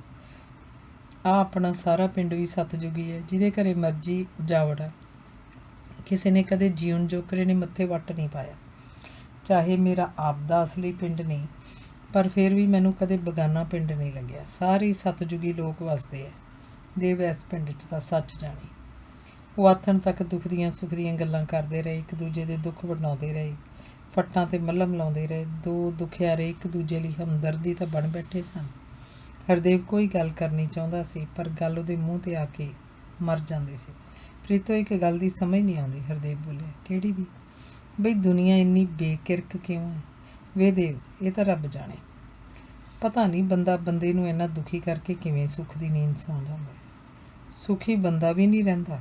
ਮਾੜੇ ਕੀਤੇ ਕਰਮ ਹੀ ਤਾਂ ਭੁਗਤੀ ਜਾਂਦੇ ਆ। ਸਭ ਇੱਥੇ ਭੁਗਤ ਜਾਂਦੇ ਆ। ਅੱਗੇ ਨਰਕ ਸੁਰਗ ਕੋਈ ਨਹੀਂ, ਸਾਰਾ ਕੁਝ ਇੱਥੇ ਹੀ ਹੈ। ਨਰਕ ਦਾ ਬੰਦੇ ਨੂੰ ਡਰ ਦਿੱਤਾ ਹੋਇਆ ਤੇ ਸੁਰਗ ਦਾ ਲਾਲਚ। ਮੈਂ ਤਾਂ ਸਾਰੀ ਉਮਰ ਨਰਕ ਹੀ ਭੋਗਿਆ ਦੇਵ, ਨਾਲੇ ਕਿਸੇ ਦਾ ਕਦੇ ਦਿਲ ਨਹੀਂ ਸੀ ਦੁਖੀ ਕੀਤਾ। ਸੱਚ ਜਾਣੀ, ਮੈਂ ਤਾਂ ਸਾਰੀ ਉਮਰ ਮੱਚ ਦੇ ਤਵੇ 'ਤੇ ਪਈ ਨਹੀਂ ਕੱਢੀ ਹੈ। ਜੇ ਆ ਪਿੰਡ ਵਾਲੇ ਮੇਰੇ ਮਦਦਗਾਰ ਨਾ ਹੁੰਦੇ, ਉਹਨੂੰ ਤਾਂ ਮੇਰੇ ਫੁੱਲ ਪਏ ਹੋਣੇ ਸੀ। ਜਿਉਣਾ ਵੀ ਕਾਹਦੇ ਆਸਰੇ ਹੈ? ਨਾ ਧੀ, ਨਾ ਪੁੱਤ, ਨਾ ਆਪਦਾ ਬੰਦਾ। ਹੋ ਜਾਣੇ ਉਸ ਗੱਲ 'ਤੇ ਆਖਣ ਵਾਂਗੂ ਜੇ ਬੰਦਾ ਸ਼ਰਾਬੀ ਕਬਾਬੀ ਵੀ ਹੋਊ ਤਾਂ ਫਿਰ ਵੀ ਤੀਵੀਂ ਨੂੰ ਆਸਰਾ ਹੁੰਦਾ ਵੀ ਮੇਰੇ ਸਿਰ 'ਤੇ ਕੋਈ ਹੈ। ਪਰ ਮੈਂ ਤਾਂ ਦੇਵ ਰਹਿ ਗਈ ਰੋਹੀ ਵਾਲੇ ਜਾਂਡਾਂ ਨੂੰ ਰੁੰਡ ਮਰੁੰਡ। ਕਿਹਦੇ ਕੋਲੇ ਦੁੱਖ ਰੋਵਾਂ? ਉਹ ਫਿਰ ਡੁਸਕ ਪਈ, ਪਰ ਹੰਝੂਆਂ ਦੀ ਝੜੀ ਉਹਨੇ ਆਪਣੀ ਚਿੱਟੀ ਚੁੰਨੀ ਨਾਲ ਹੀ ਬੋਚ ਲਈ ਸੀ। ਗੱਲ ਪ੍ਰੀਤੋ ਹੋਰ ਹੈ। ਪ੍ਰੀਤੋ ਨੇ ਨੱਕ ਪੂੰਝ ਕੇ ਨਜ਼ਰਾਂ ਉੱਚੀਆਂ ਚੁੱਕੀਆਂ। ਮੈਂ ਸੋਚਦਾ ਵੀ ਜਵਾਨੀ ਤਾਂ ਚੱਲ ਰੁਲਦਿਆਂ ਖੁੱਲਦਿਆਂ ਨੇ ਕੱਢ ਲਈ, ਆ ਹੁਣ ਬੁਢਾਪਾ ਕਿਵੇਂ ਨਿਕਲੂ? ਬੁਢਾਪਾ ਕੱਢਣ ਲਈ ਬੰਦੇ ਨੂੰ ਕੋਈ ਆਹਰ ਜ਼ਰੂਰ ਚਾਹੀਦਾ। ਉਹ ਮੋੜ ਘੋੜ ਕੇ ਖੋਤੀ ਬੋੜ ਥੱਲੇ ਲੈ ਆਇਆ। ਦੇਵ ਸੱਚ ਜਾਣੀ, ਬਾਹਲੀ ਲੰਘੀ ਤੇ ਥੋੜ੍ਹੀ ਰਹਿ ਗਈ। ਇਹ ਵੀ ਕਿਵੇਂ ਨਾ ਕਿਵੇਂ ਨਿਕਲ ਹੀ ਜਾਣੀ ਹੈ। ਮੇਰੀ ਉਮਰ ਹੁਣ 52 ਸਾਲ ਦੀ ਹੋ ਗਈ ਤੇ ਤੇਰੀ 50 ਦੀ ਤਾਂ ਹੋਊ। ਦੇਖ ਲੈ, ਤੇਰੇ ਨਾਲੋਂ ਸਾਲ ਕੋਈ ਪਿੱਛੇ ਪੜ੍ਹਦੀ ਸੀ ਮੈਂ। ਸੱਚ ਜਾਣੀ, ਹੁਣ ਤਾਂ ਸਾਰਾ ਕੁਝ ਭੁੱਲਿਆ ਪਿਆ। ਹੁਣ ਤਾਂ ਮੈਨੂੰ ਊੜਾ ਆੜਾ ਵੀ ਨਹੀਂ ਆਉਂਦਾ। ਉਹ ਉਦਾਸ ਮਾਹੌਲ ਵਿੱਚ ਵੀ ਹੱਸ ਪਈ। ਹਾਸਾ ਗੁਰਦੇਵ ਦਾ ਵੀ ਨਿਕਲ ਗਿਆ। ਉਹ ਸੋਚ ਰਿਹਾ ਸੀ ਕਿ ਅੱਜ ਵੀ ਪੰਜਾਬ ਦੇ ਕੁਝ ਲੋਕਾਂ ਦੇ ਮਨਾਂ 'ਚ ਰੱਬ ਵਸਦਾ ਸੀ। ਦਰਿਆ ਦਿਲ ਮਾਹੌਲ ਜਿਉਂਦਾ ਸੀ। ਬੰਦਾ ਵੀ ਟਟਬੈਰ ਕਰਦਾ, ਪੜ੍ਹਦਾ, ਫੱਟੀਆਂ ਲਿਖਦਾ, ਪਹਾੜੇ ਸਿੱਖਦਾ, ਵੀ ਕੁਝ ਕਰਦਾ, ਪਰ ਅੱਗੇ ਦਾ ਕੀ ਪਤਾ ਹੁੰਦਾ ਵੀ ਗੋਹਾ ਮਿੱਧਣ ਜੋਗੀ ਰਹਿ ਜਾਣਾ। ਪ੍ਰੀਤੋ, ਤੂੰ ਆਪਦੇ ਬੁਢਾਪੇ ਬਾਰੇ ਕਦੇ ਨਹੀਂ ਸੋਚਿਆ? ਮੇਰੇ ਸੋਚਣ ਨਾਲ ਹੋਊ ਕੀ ਦੇਵ? ਸੱਚ ਜਾਣੀ, ਜਿਹੜੀ ਗੱਲ ਦਾ ਕੋਈ ਲਾਭ ਹੀ ਨਾ ਹੋਵੇ ਉਹਨੂੰ ਸੋਚਣ ਦਾ ਕੀ ਫਾਇਦਾ? ਹੈ ਕੋਈ ਫਾਇਦਾ? ਤੈਨੂੰ ਉਹ ਦਿਨ ਯਾਦ ਹੈ ਜਦੋਂ ਤੂੰ ਮੇਰੇ ਕਾਲਜ ਜਾਂਦੇ ਤੇ ਗੰਦੇ ਪਾਣੀ ਦੀ ਬਾਲਟੀ ਉੱਤੇ ਪਾਤੀ ਸੀ? ਵਿਆਹ ਹੋ ਭੁੱਲੀਆਂ ਕਿਤੇ ਉਹ ਦਿਨ? ਨਾਲੇ ਮੈਂ ਕਿਹੜਾ ਜਾਣ ਬੁੱਝ ਕੇ ਪਾਈ ਸੀ, ਚਾਨ ਚੱਕ ਹੀ ਪੈ ਗਈ ਸੀ। ਤੂੰ ਬਾਹਲਾ ਪੜਾਕੂ ਤਾਂ ਉਹੀ ਸਾਣ ਵਾਂਗੂ ਭੁਸਰ ਗਿਆ ਸੀ। ਜਦੋਂ ਮੈਨੂੰ ਉਹ ਦਿਨ ਯਾਦ ਆਉਂਦਾ, ਸੱਚ ਜਾਣੀ ਮੈਨੂੰ ਤਾਂ ਤੂੰ ਉਹੋ ਜਿਹਾ ਹੀ ਲੱਗਦਾ ਦੇਵ ਜਿਹੋ ਜਿਹਾ ਤੂੰ ਉਦੋਂ ਸੀ। ਹੁਣ ਤਾਂ ਬੁੜੇ ਹੋ ਗਏ ਵੀ ਉਹ ਤਾਂ ਸਾਰੀ ਦੁਨੀਆ ਨਹੀਂ ਹੋਣਾ। ਆਪਾਂ ਕੋਈ ਲਹਿਦੇ ਤਾਂ ਨਹੀਂ ਹੋਏ, ਬੁੜੇ ਹੋ ਗਏ। ਬਚਪਨ ਵਾਲੀਆਂ ਲਿਚ ਗੜੀਚੀਆਂ ਥੋੜ੍ਹੇ ਹੀ ਭੁੱਲਦੀਆਂ ਬੰਦੇ ਨੂੰ। ਸੱਚ ਜਾਣੀ, ਜੇ ਲੰਗੂਰ ਬੁੜਾ ਹੋ ਜਾਂਦਾ ਬਨੇਰੇ ਟੱਪਣੋਂ ਥੋੜ੍ਹਾ ਭੁੱਲਦਾ ਉਹ। ਤੇਰੇ ਸੱਚ ਜਾਣੀ ਬੜਾ ਮੂੰਹ 'ਤੇ ਚੜ੍ਹਿਆ ਵੀ ਹੋਰ ਹੁਣ ਮੂੰਹ 'ਤੇ ਗੁਲਾਲੀ ਚੜੂਗੀ। ਹਵਾ ਤਵਾ ਹੀ ਮੂੰਹ 'ਤੇ ਚੜ੍ਹਨਾ। ਪ੍ਰੀਤੋ, ਇੱਕ ਗੱਲ ਆਖਾਂ ਵੀ 100 ਆਖ। ਤੇਰੀਆਂ ਗੱਲਾਂ ਸੁਣਨ ਨੂੰ ਤਾਂ ਮੈਂ ਤੇਰੇ ਕੋਲ ਆਈ ਹਾਂ, ਉੱਧਰ ਹੀ ਪਈਆਂ ਮੈਂ ਤੇਰੀਆਂ ਗੱਲਾਂ ਨੂੰ ਤਾਂ ਭਾਈ। ਤੂੰ ਇੰਗਲੈਂਡ 'ਚ ਕਿੰਨਾ ਵੀ ਸੁਖੀ ਚਾਹੇ ਦੁਖੀ ਰਿਹਾ, ਪਰ ਮੈਂ ਤੈਨੂੰ ਨਹੀਂ ਭੁਲਾ ਸਕਿਆ। ਮੈਂ ਇੰਗਲੈਂਡ 'ਚ ਕਿੰਨਾ ਵੀ ਦੁਖੀ ਸੁਖੀ ਰਿਹਾ, ਪਰ ਤੈਨੂੰ ਨਹੀਂ ਭੁਲਾ ਸਕਿਆ। ਉਹਨੇ ਅੱਗਾ ਪਿੱਛਾ ਵੇਖ ਕੇ ਗੱਲ ਕੀਤੀ। ਉਹਨਾਂ ਨੂੰ ਇੰਨਾ ਵਿਸ਼ਵਾਸ ਜ਼ਰੂਰ ਸੀ ਕਿ ਸਾਡੀ ਗੱਲ ਸੁਣਨੀ ਵੀ ਕਿਹਨੇ ਹੈ। ਜੇ ਸਾਨੂੰ ਬੈਠਿਆਂ ਨੂੰ ਕਿਸੇ ਨੇ ਦੇਖ ਵੀ ਲਿਆ ਤਾਂ ਸਾਡੇ 'ਤੇ ਕੋਈ ਸ਼ੱਕ ਨਹੀਂ ਕਰਦਾ। ਇਸ ਲਈ ਉਹ ਬਿਨਾਂ ਕਿਸੇ ਡਰ ਡੁੱਕਰ ਤੋਂ ਗੱਲਾਂ ਕਰ ਰਹੇ ਸਨ, ਪਰ ਗੱਲਾਂ ਕਰ ਬੜੀ ਹੌਲੀ ਹੌਲੀ ਰਹੇ ਸਨ। ਤੂੰ ਹਮੇਸ਼ਾ ਮੇਰੇ ਦਿਲ 'ਤੇ ਚੜ੍ਹੀ ਰਹੀ ਹੈ ਵੇ ਦੇਵ। ਸੱਚ ਜਾਣੀ, ਜਿੰਨਾ ਚਿਰ ਤਾਂ ਰਿਹਾ ਮੇਰਾ ਬੰਦਾ ਜਿਉਂਦਾ, ਉਹਨਾਂ ਚਿਰ ਤਾਂ ਮੇਰਾ ਕਿਸੇ ਵੱਲ ਧਿਆਨ ਹੀ ਨਹੀਂ ਗਿਆ। ਜਦੋਂ ਮੁੱਕ ਗਿਆ ਫੇਰ ਵੀ ਬਾਹਲਾ ਕੋਈ ਦਿਲ 'ਤੇ ਨਹੀਂ ਲਾਇਆ। ਪਰ ਦੇਵ ਸੱਚ ਜਾਣੀ, ਜਦੋਂ ਮੇਰੀ ਧੀ ਮੁੱਕੀ ਉਦੋਂ ਮੈਨੂੰ ਤੇਰੀ ਬੜੀ ਯਾਦ ਆਈ। ਉਦੋਂ ਮੈਂ ਤੇਰੇ ਬਾਰੇ ਜ਼ਰੂਰ ਸੋਚਿਆ। ਮੈਂ ਬਿਲਕੁਲ ਇਕੱਲੀ ਰਹਿ ਗਈ ਸੀ, ਕੋਈ ਨਹੀਂ ਸੀ ਮੇਰਾ ਇਸ ਜੱਗ 'ਤੇ। ਆ ਤਾਂ ਪਿੰਡ ਵਾਲਿਆਂ ਜਿਉਣ ਜੋਕਰਿਆਂ ਨੇ ਠੁੰਮਣਾ ਦਿੱਤਾ ਮੈਨੂੰ। ਉਹਦਾ ਫੇਰ ਰੋਣ ਫੁੱਟ ਪਿਆ। ਤੂੰ ਮੈਨੂੰ ਕਦੇ ਚਿੱਠੀ ਪੱਤਰ ਹੀ ਪਾ ਦਿੰਦੀ। ਵੇ ਕਾਹਨੂੰ? ਇੱਕ ਤਾਂ ਮੇਰੇ ਕੋਲ ਤੇਰਾ ਐਡਰੈਸ ਹੈ ਨਹੀਂ ਸੀ, ਦੂਜਾ ਮੈਂ ਸੋਚਿਆ ਵੀ ਆਪ ਤਾਂ ਜਿਹੜੇ ਠੂਠੇ ਖਾਨੀ ਹੈ ਉਹ ਤਾਂ ਖਾਨੀ ਹੈ, ਤੈਨੂੰ ਵਾਧੂ ਕਾਹਦੇ ਵਾਸਤੇ ਤੰਗ ਕਰਾਂ।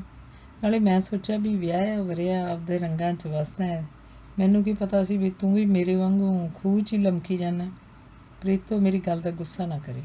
ਗੁੱਸਾ ਕਾਹਤੋਂ ਕਰਨਾ? ਤੂੰ ਦਿਲ ਫਰੋਲ ਖੁੱਲ੍ਹ ਕੇ ਕੋਈ ਗੱਲ ਦਿਲ 'ਚ ਨਾ ਰੱਖੀ। ਸੱਚ ਜਾਣੀ, ਅੱਗੇ ਗੱਲਾਂ ਦਿਲ 'ਚ ਰੱਖੀਆਂ ਕਰਕੇ ਤਾਂ ਆਪਣੇ ਢਿੱਡਾਂ 'ਚ ਗੋਲੇ ਵੱਜੇ ਵੇ ਆ। ਜੇ ਤੂੰ ਚਾਹੇ, ਤੇਰੇ 'ਤੇ ਮੇਰਾ ਜ਼ੋਰ ਤਾਂ ਕੋਈ ਨਹੀਂ, ਪਰ ਜੇ ਤੂੰ ਚਾਹੇ ਆਪਣਾ ਦੋਹਾਂ ਦਾ ਬੁਢਾਪਾ ਵੀ ਸੁਖਾਲਾ ਲੰਘ ਸਕਦਾ। ਆਖਰੀ ਤੇ ਆਨੇ ਵਾਲੀ ਗੱਲ ਆ ਕੇ ਹਰਦੇਵ ਨੇ ਪ੍ਰੀਤੋ ਦਾ ਚਿਹਰਾ ਘੋਖਣਾ ਸ਼ੁਰੂ ਕਰ ਦਿੱਤਾ। ਉਹ ਪ੍ਰੀਤੋ ਵੱਲ ਇੰਝ ਝਾਕ ਰਿਹਾ ਸੀ ਜਿਵੇਂ ਡਿਊਟੀ ਤੋਂ ਲੇਟ ਹੋਇਆ ਡਰਾਈਵਰ ਲਾਲ ਬੱਤੀ ਵੱਲ ਝਾਕਦਾ ਕਿ ਕਦੋਂ ਹਰੀ ਹੋ।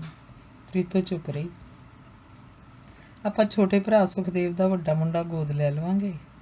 ਜਵਾਨ ਹੈ, ਹੁਣ ਕਾਲਜ 'ਚ ਪੜ੍ਹਦਾ ਹੈ। ਇੰਗਲੈਂਡ ਆਪਣੇ ਕੋਲੇ ਕਾਸੇ ਦੀ ਘਾਟ ਨਹੀਂ, ਦੋਵੇਂ ਜਣੇ ਵਸਾਂਗੇ ਰਸਾਂਗੇ। ਇਹ ਮੈਂ ਤੈਨੂੰ ਸਿਰਫ ਸਵਾਲ ਹੀ ਪੁੱਛਿਆ, ਕਿਤੇ ਉਹ ਨਾ ਮੇਰੇ ਕੋਲੋਂ ਆਉਣੋਂ ਜਾਣੋਂ ਹਟ ਜੀ। ਨਹੀਂ, ਆਉਣੋਂ ਜਾਣੋਂ ਮੈਂ ਤਾਂ ਕੀ ਹਟਣਾ ਦੇ, ਪਰ ਐਸ ਉਮਰੇ ਝਾਟੇ ਖੇ ਪਾਉਂਦੇ ਚੰਗੇ ਲੱਗਾਂਗੇ। ਝਾਟੇ ਖੇ ਕਾਹਦੀ ਹੈ? ਸਾਰੀ ਦੁਨੀਆ ਹੀ ਆਪਦਾ ਘਰ ਵਸਾਉਂਦੀ ਆਈ ਹੈ। ਨਾਲੇ ਆਪਾਂ ਕਿਹੜਾ ਇੱਥੇ ਰਹਿਣਾ? ਤੇਰਾ ਪਾਸਪੋਰਟ ਬਣਾ ਕੇ ਛੂ ਮੰਤਰ ਹੋ ਜਾਵਾਂਗੇ, ਕਿਸੇ ਨੂੰ ਭਾਵ ਨਹੀਂ ਨਿਕਲ ਦਿੰਦੇ। ਵੇ ਕਮਲਿਆ, ਇਹੋ ਜਿਹੀਆਂ ਗੱਲਾਂ ਕਿਤੇ ਗੁੱਝੀਆਂ ਰਹਿੰਦੀਆਂ। ਲੋਕ ਜਿੰਨ ਵਰਗੇ ਹੁੰਦੇ ਆ, ਮਿਲਟਾਂ 'ਚ ਮਾਨਸਬੂ ਪਿੱਟਣ ਲੱਗ ਪੈਣਗੇ। ਜੇ ਲੋਕਾਂ ਦੀ ਪਰਵਾਹ ਕਰਾਂਗੇ, ਆਪਣਾ ਬੁਢਾਪਾ ਤਾਂ ਗਿਆ ਬੋੜੇ ਖੂਹ 'ਚ। ਇੰਗਲੈਂਡ 'ਚ ਲੋਕ ਬੁੜੇ ਹੋ ਕੇ ਵੀ ਬਾਹਾਂ 'ਚ ਬਾਹਾਂ ਅੜਾ ਕੇ ਤੁਰਦੇ ਆ। ਬੂ ਮੈਂ ਮਰ ਜਾ। ਵੇ ਫੋਟ, ਐਡੇ ਬੇਸ਼ਰਮ। ਉਹਨੇ ਮੱਥੇ 'ਤੇ ਪੁੱਠਾ ਹੱਥ ਰੱਖ ਲਿਆ। ਉੱਥੇ ਕੋਈ ਨਹੀਂ ਪੁੱਛਦਾ, ਉੱਥੇ ਹਰ ਬੰਦਾ ਹਰ ਬੁੜੀ ਆਪਦੀ ਐਸ਼ ਦੀ ਜ਼ਿੰਦਗੀ ਜਿਉਂਦੀ ਹੈ। ਸੱਚ ਜਾਣੀ, ਮੈਥੋਂ ਤਾਂ ਨਹੀਂ ਐਡੀ ਬੇਸ਼ਰਮੀ ਕਰੀ ਜਾਣੀ। ਦੇਖ ਪ੍ਰੀਤੋ, ਆਪਾਂ ਕਿਹੜਾ ਇੱਕ ਪਿੰਡ ਦੇ ਆ। ਤੇਰਾ ਬਾਪੂ ਬਾਹਰੋਂ ਆ ਕੇ ਹੀ ਵਸਿਆ ਸੀ ਇਸ ਪਿੰਡ। ਵੀ ਵਸਿਆ ਤਾਂ ਸੀ, ਪਰ ਹੁਣ ਤਾਂ ਮੈਨੂੰ ਆਹੀ ਆਪਦਾ ਪਿੰਡ ਲੱਗਦਾ ਜਿੱਥੇ ਮੰਦੇ ਦਿਨ ਕੱਟੇ ਆ। ਤੂੰ ਐਂ ਕਰ, ਹੁਣ ਸੁਖਦੇਵ ਰੋਟੀ ਲੈ ਕੇ ਆਉਣ ਵਾਲਾ। ਤੂੰ ਕੱਲ੍ਹ ਨੂੰ ਮੇਰੇ ਨਾਲ ਸ਼ਹਿਰ ਚੱਲ, ਨਾਲੇ ਤਾਂ ਤੇਰਾ ਪਾਸਪੋਰਟ ਬਣਾ ਲਾਂਗੇ ਅਤੇ ਨਾਲੇ ਮੈਨੂੰ ਬੈਂਕ 'ਚ ਕੰਮ ਹੈ। ਵੇ ਦੇਵ, ਸੱਚ ਜਾਣੀ, ਮੇਰਾ ਤਾਂ ਦਿਮਾਗ ਕੰਮ ਨਹੀਂ ਕਰਦਾ। ਡਰਦੀ ਬੁਢਾਪੇ ਤੋਂ ਮੈਂ ਵੀ ਹਾਂ। ਇਹਦੇ 'ਚ ਤੇਰੇ ਕੋਲੋਂ ਕੋਈ ਓਹਲਾ ਨਹੀਂ, ਪਰ ਫਿਰ ਸੋਚਦੀ ਹਾਂ ਵੀ ਕਾਹਦੇ ਪਿੱਛੇ, ਪਤਾ ਨਹੀਂ ਜ਼ਿੰਦਗੀ ਕਿੰਨੇ ਕੁ ਦਿਨ ਆ। ਹੁਣ ਅਖੀਰਲੇ 4 ਦਿਨਾਂ ਦੀ ਖਾਤਰ ਕਾਹਨੂੰ ਮੂੰਹ ਕਾਲਸ ਲਾਈਏ। ਮੂੰਹ ਕਾਲਸ ਇਹਦੇ 'ਚ ਕਾਹਦੀ ਹੈ? ਜਿਹੜੇ 4 ਦਿਨ ਰਹਿੰਦੇ ਹੈ ਉਹ ਤਾਂ ਸੋਹਣੇ ਬਿਤਾਈਏ। ਆਪਾਂ ਜ਼ਰੂਰੀ ਤਾਂ ਨਹੀਂ ਬੁਢਾਪੇ 'ਚ ਵੀ ਭੱਠ 'ਚ ਭੁੱਜ ਕੇ ਮਰਨਾ। ਆਪਾਂ ਨੂੰ ਸੰਤਾਪ ਸੁੱਖ ਕੇ ਤਾਂ ਨਹੀਂ ਦਿੱਤਾ। ਰਹਿ ਆਪਾਂ ਪਿੰਡ ਵੀ ਪੈਂਦੇ, ਪਰ ਇੱਥੇ ਲੋਕ ਹੀ ਵਾਧੂ ਜਾਬਾਂ ਦਾ ਭੇੜ ਕਰੀ ਜਾਣਗੇ। ਆਪਾਂ ਲੋਕਾਂ ਤੋਂ ਦੂਰ ਹੀ ਚੰਗੇ ਹਾਂ। ਦੋਵੇਂ ਜੀ ਖਾਵਾਂਗੇ ਪੀਵਾਂਗੇ, ਬੁੱਲੇ ਵੱਢਾਂਗੇ।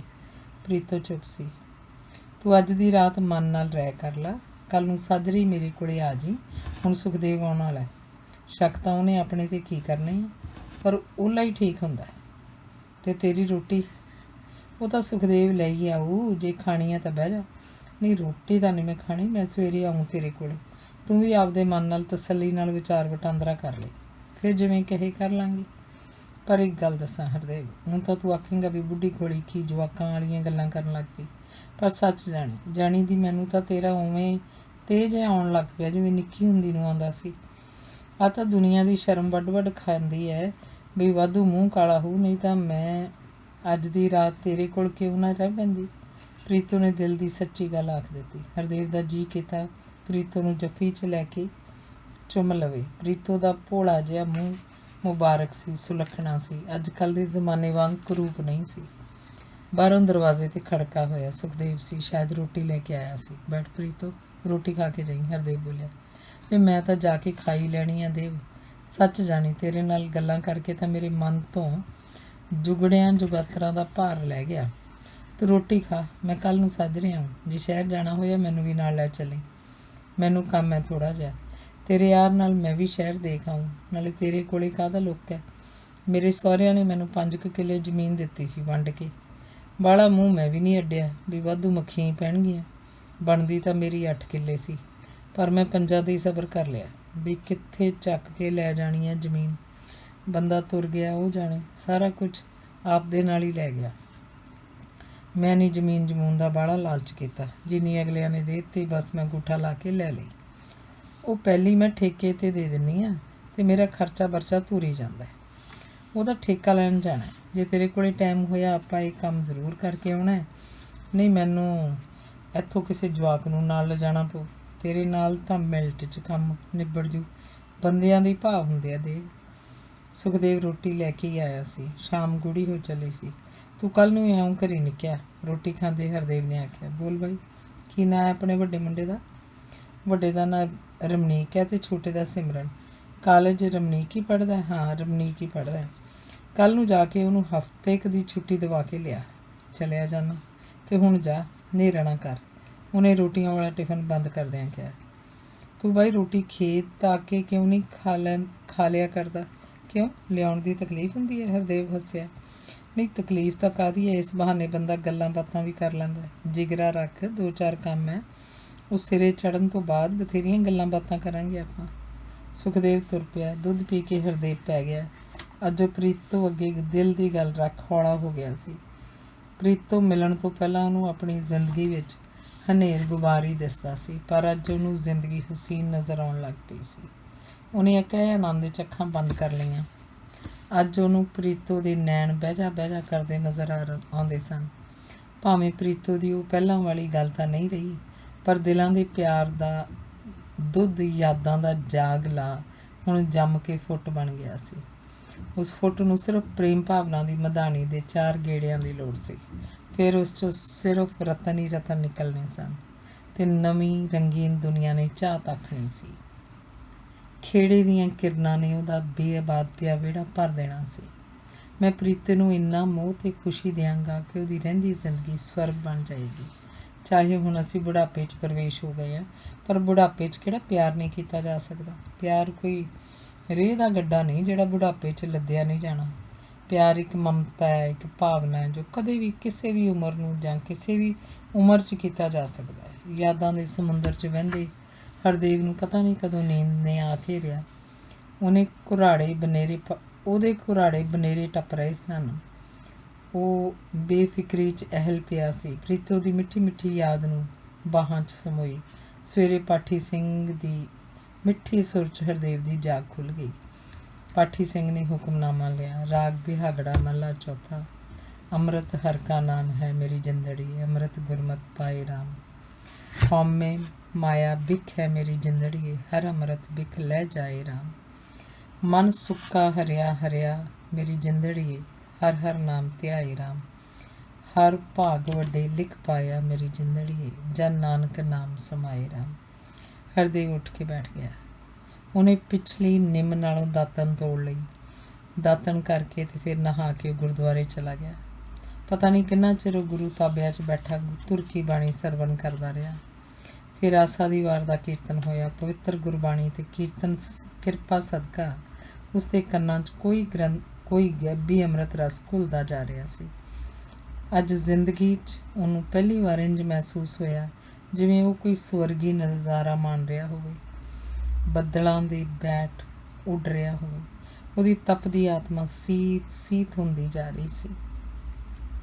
ਉਹਨੂੰ ਅਕਹਿ ਆਤਮਿਕ ਆਨੰਦ ਮਿਲਿਆ ਸੀ।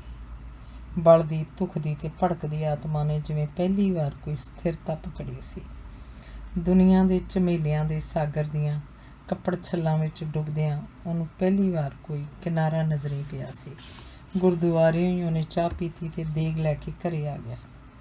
ਸੂਰਜ ਚੜ੍ਹਨ ਸਾਰੀ ਪ੍ਰੀਤੋ ਆ ਗਈ। ਹੱਥ ਵਿੱਚ ਉਹਦੇ ਚਾਹ ਵਾਲੀ ਗੜਵੀ ਸੀ। ਇੱਕ ਹੱਥ 'ਚ ਸਟੀਲ ਦਾ ਗਲਾਸ ਫੜਿਆ ਹੋਇਆ ਸੀ।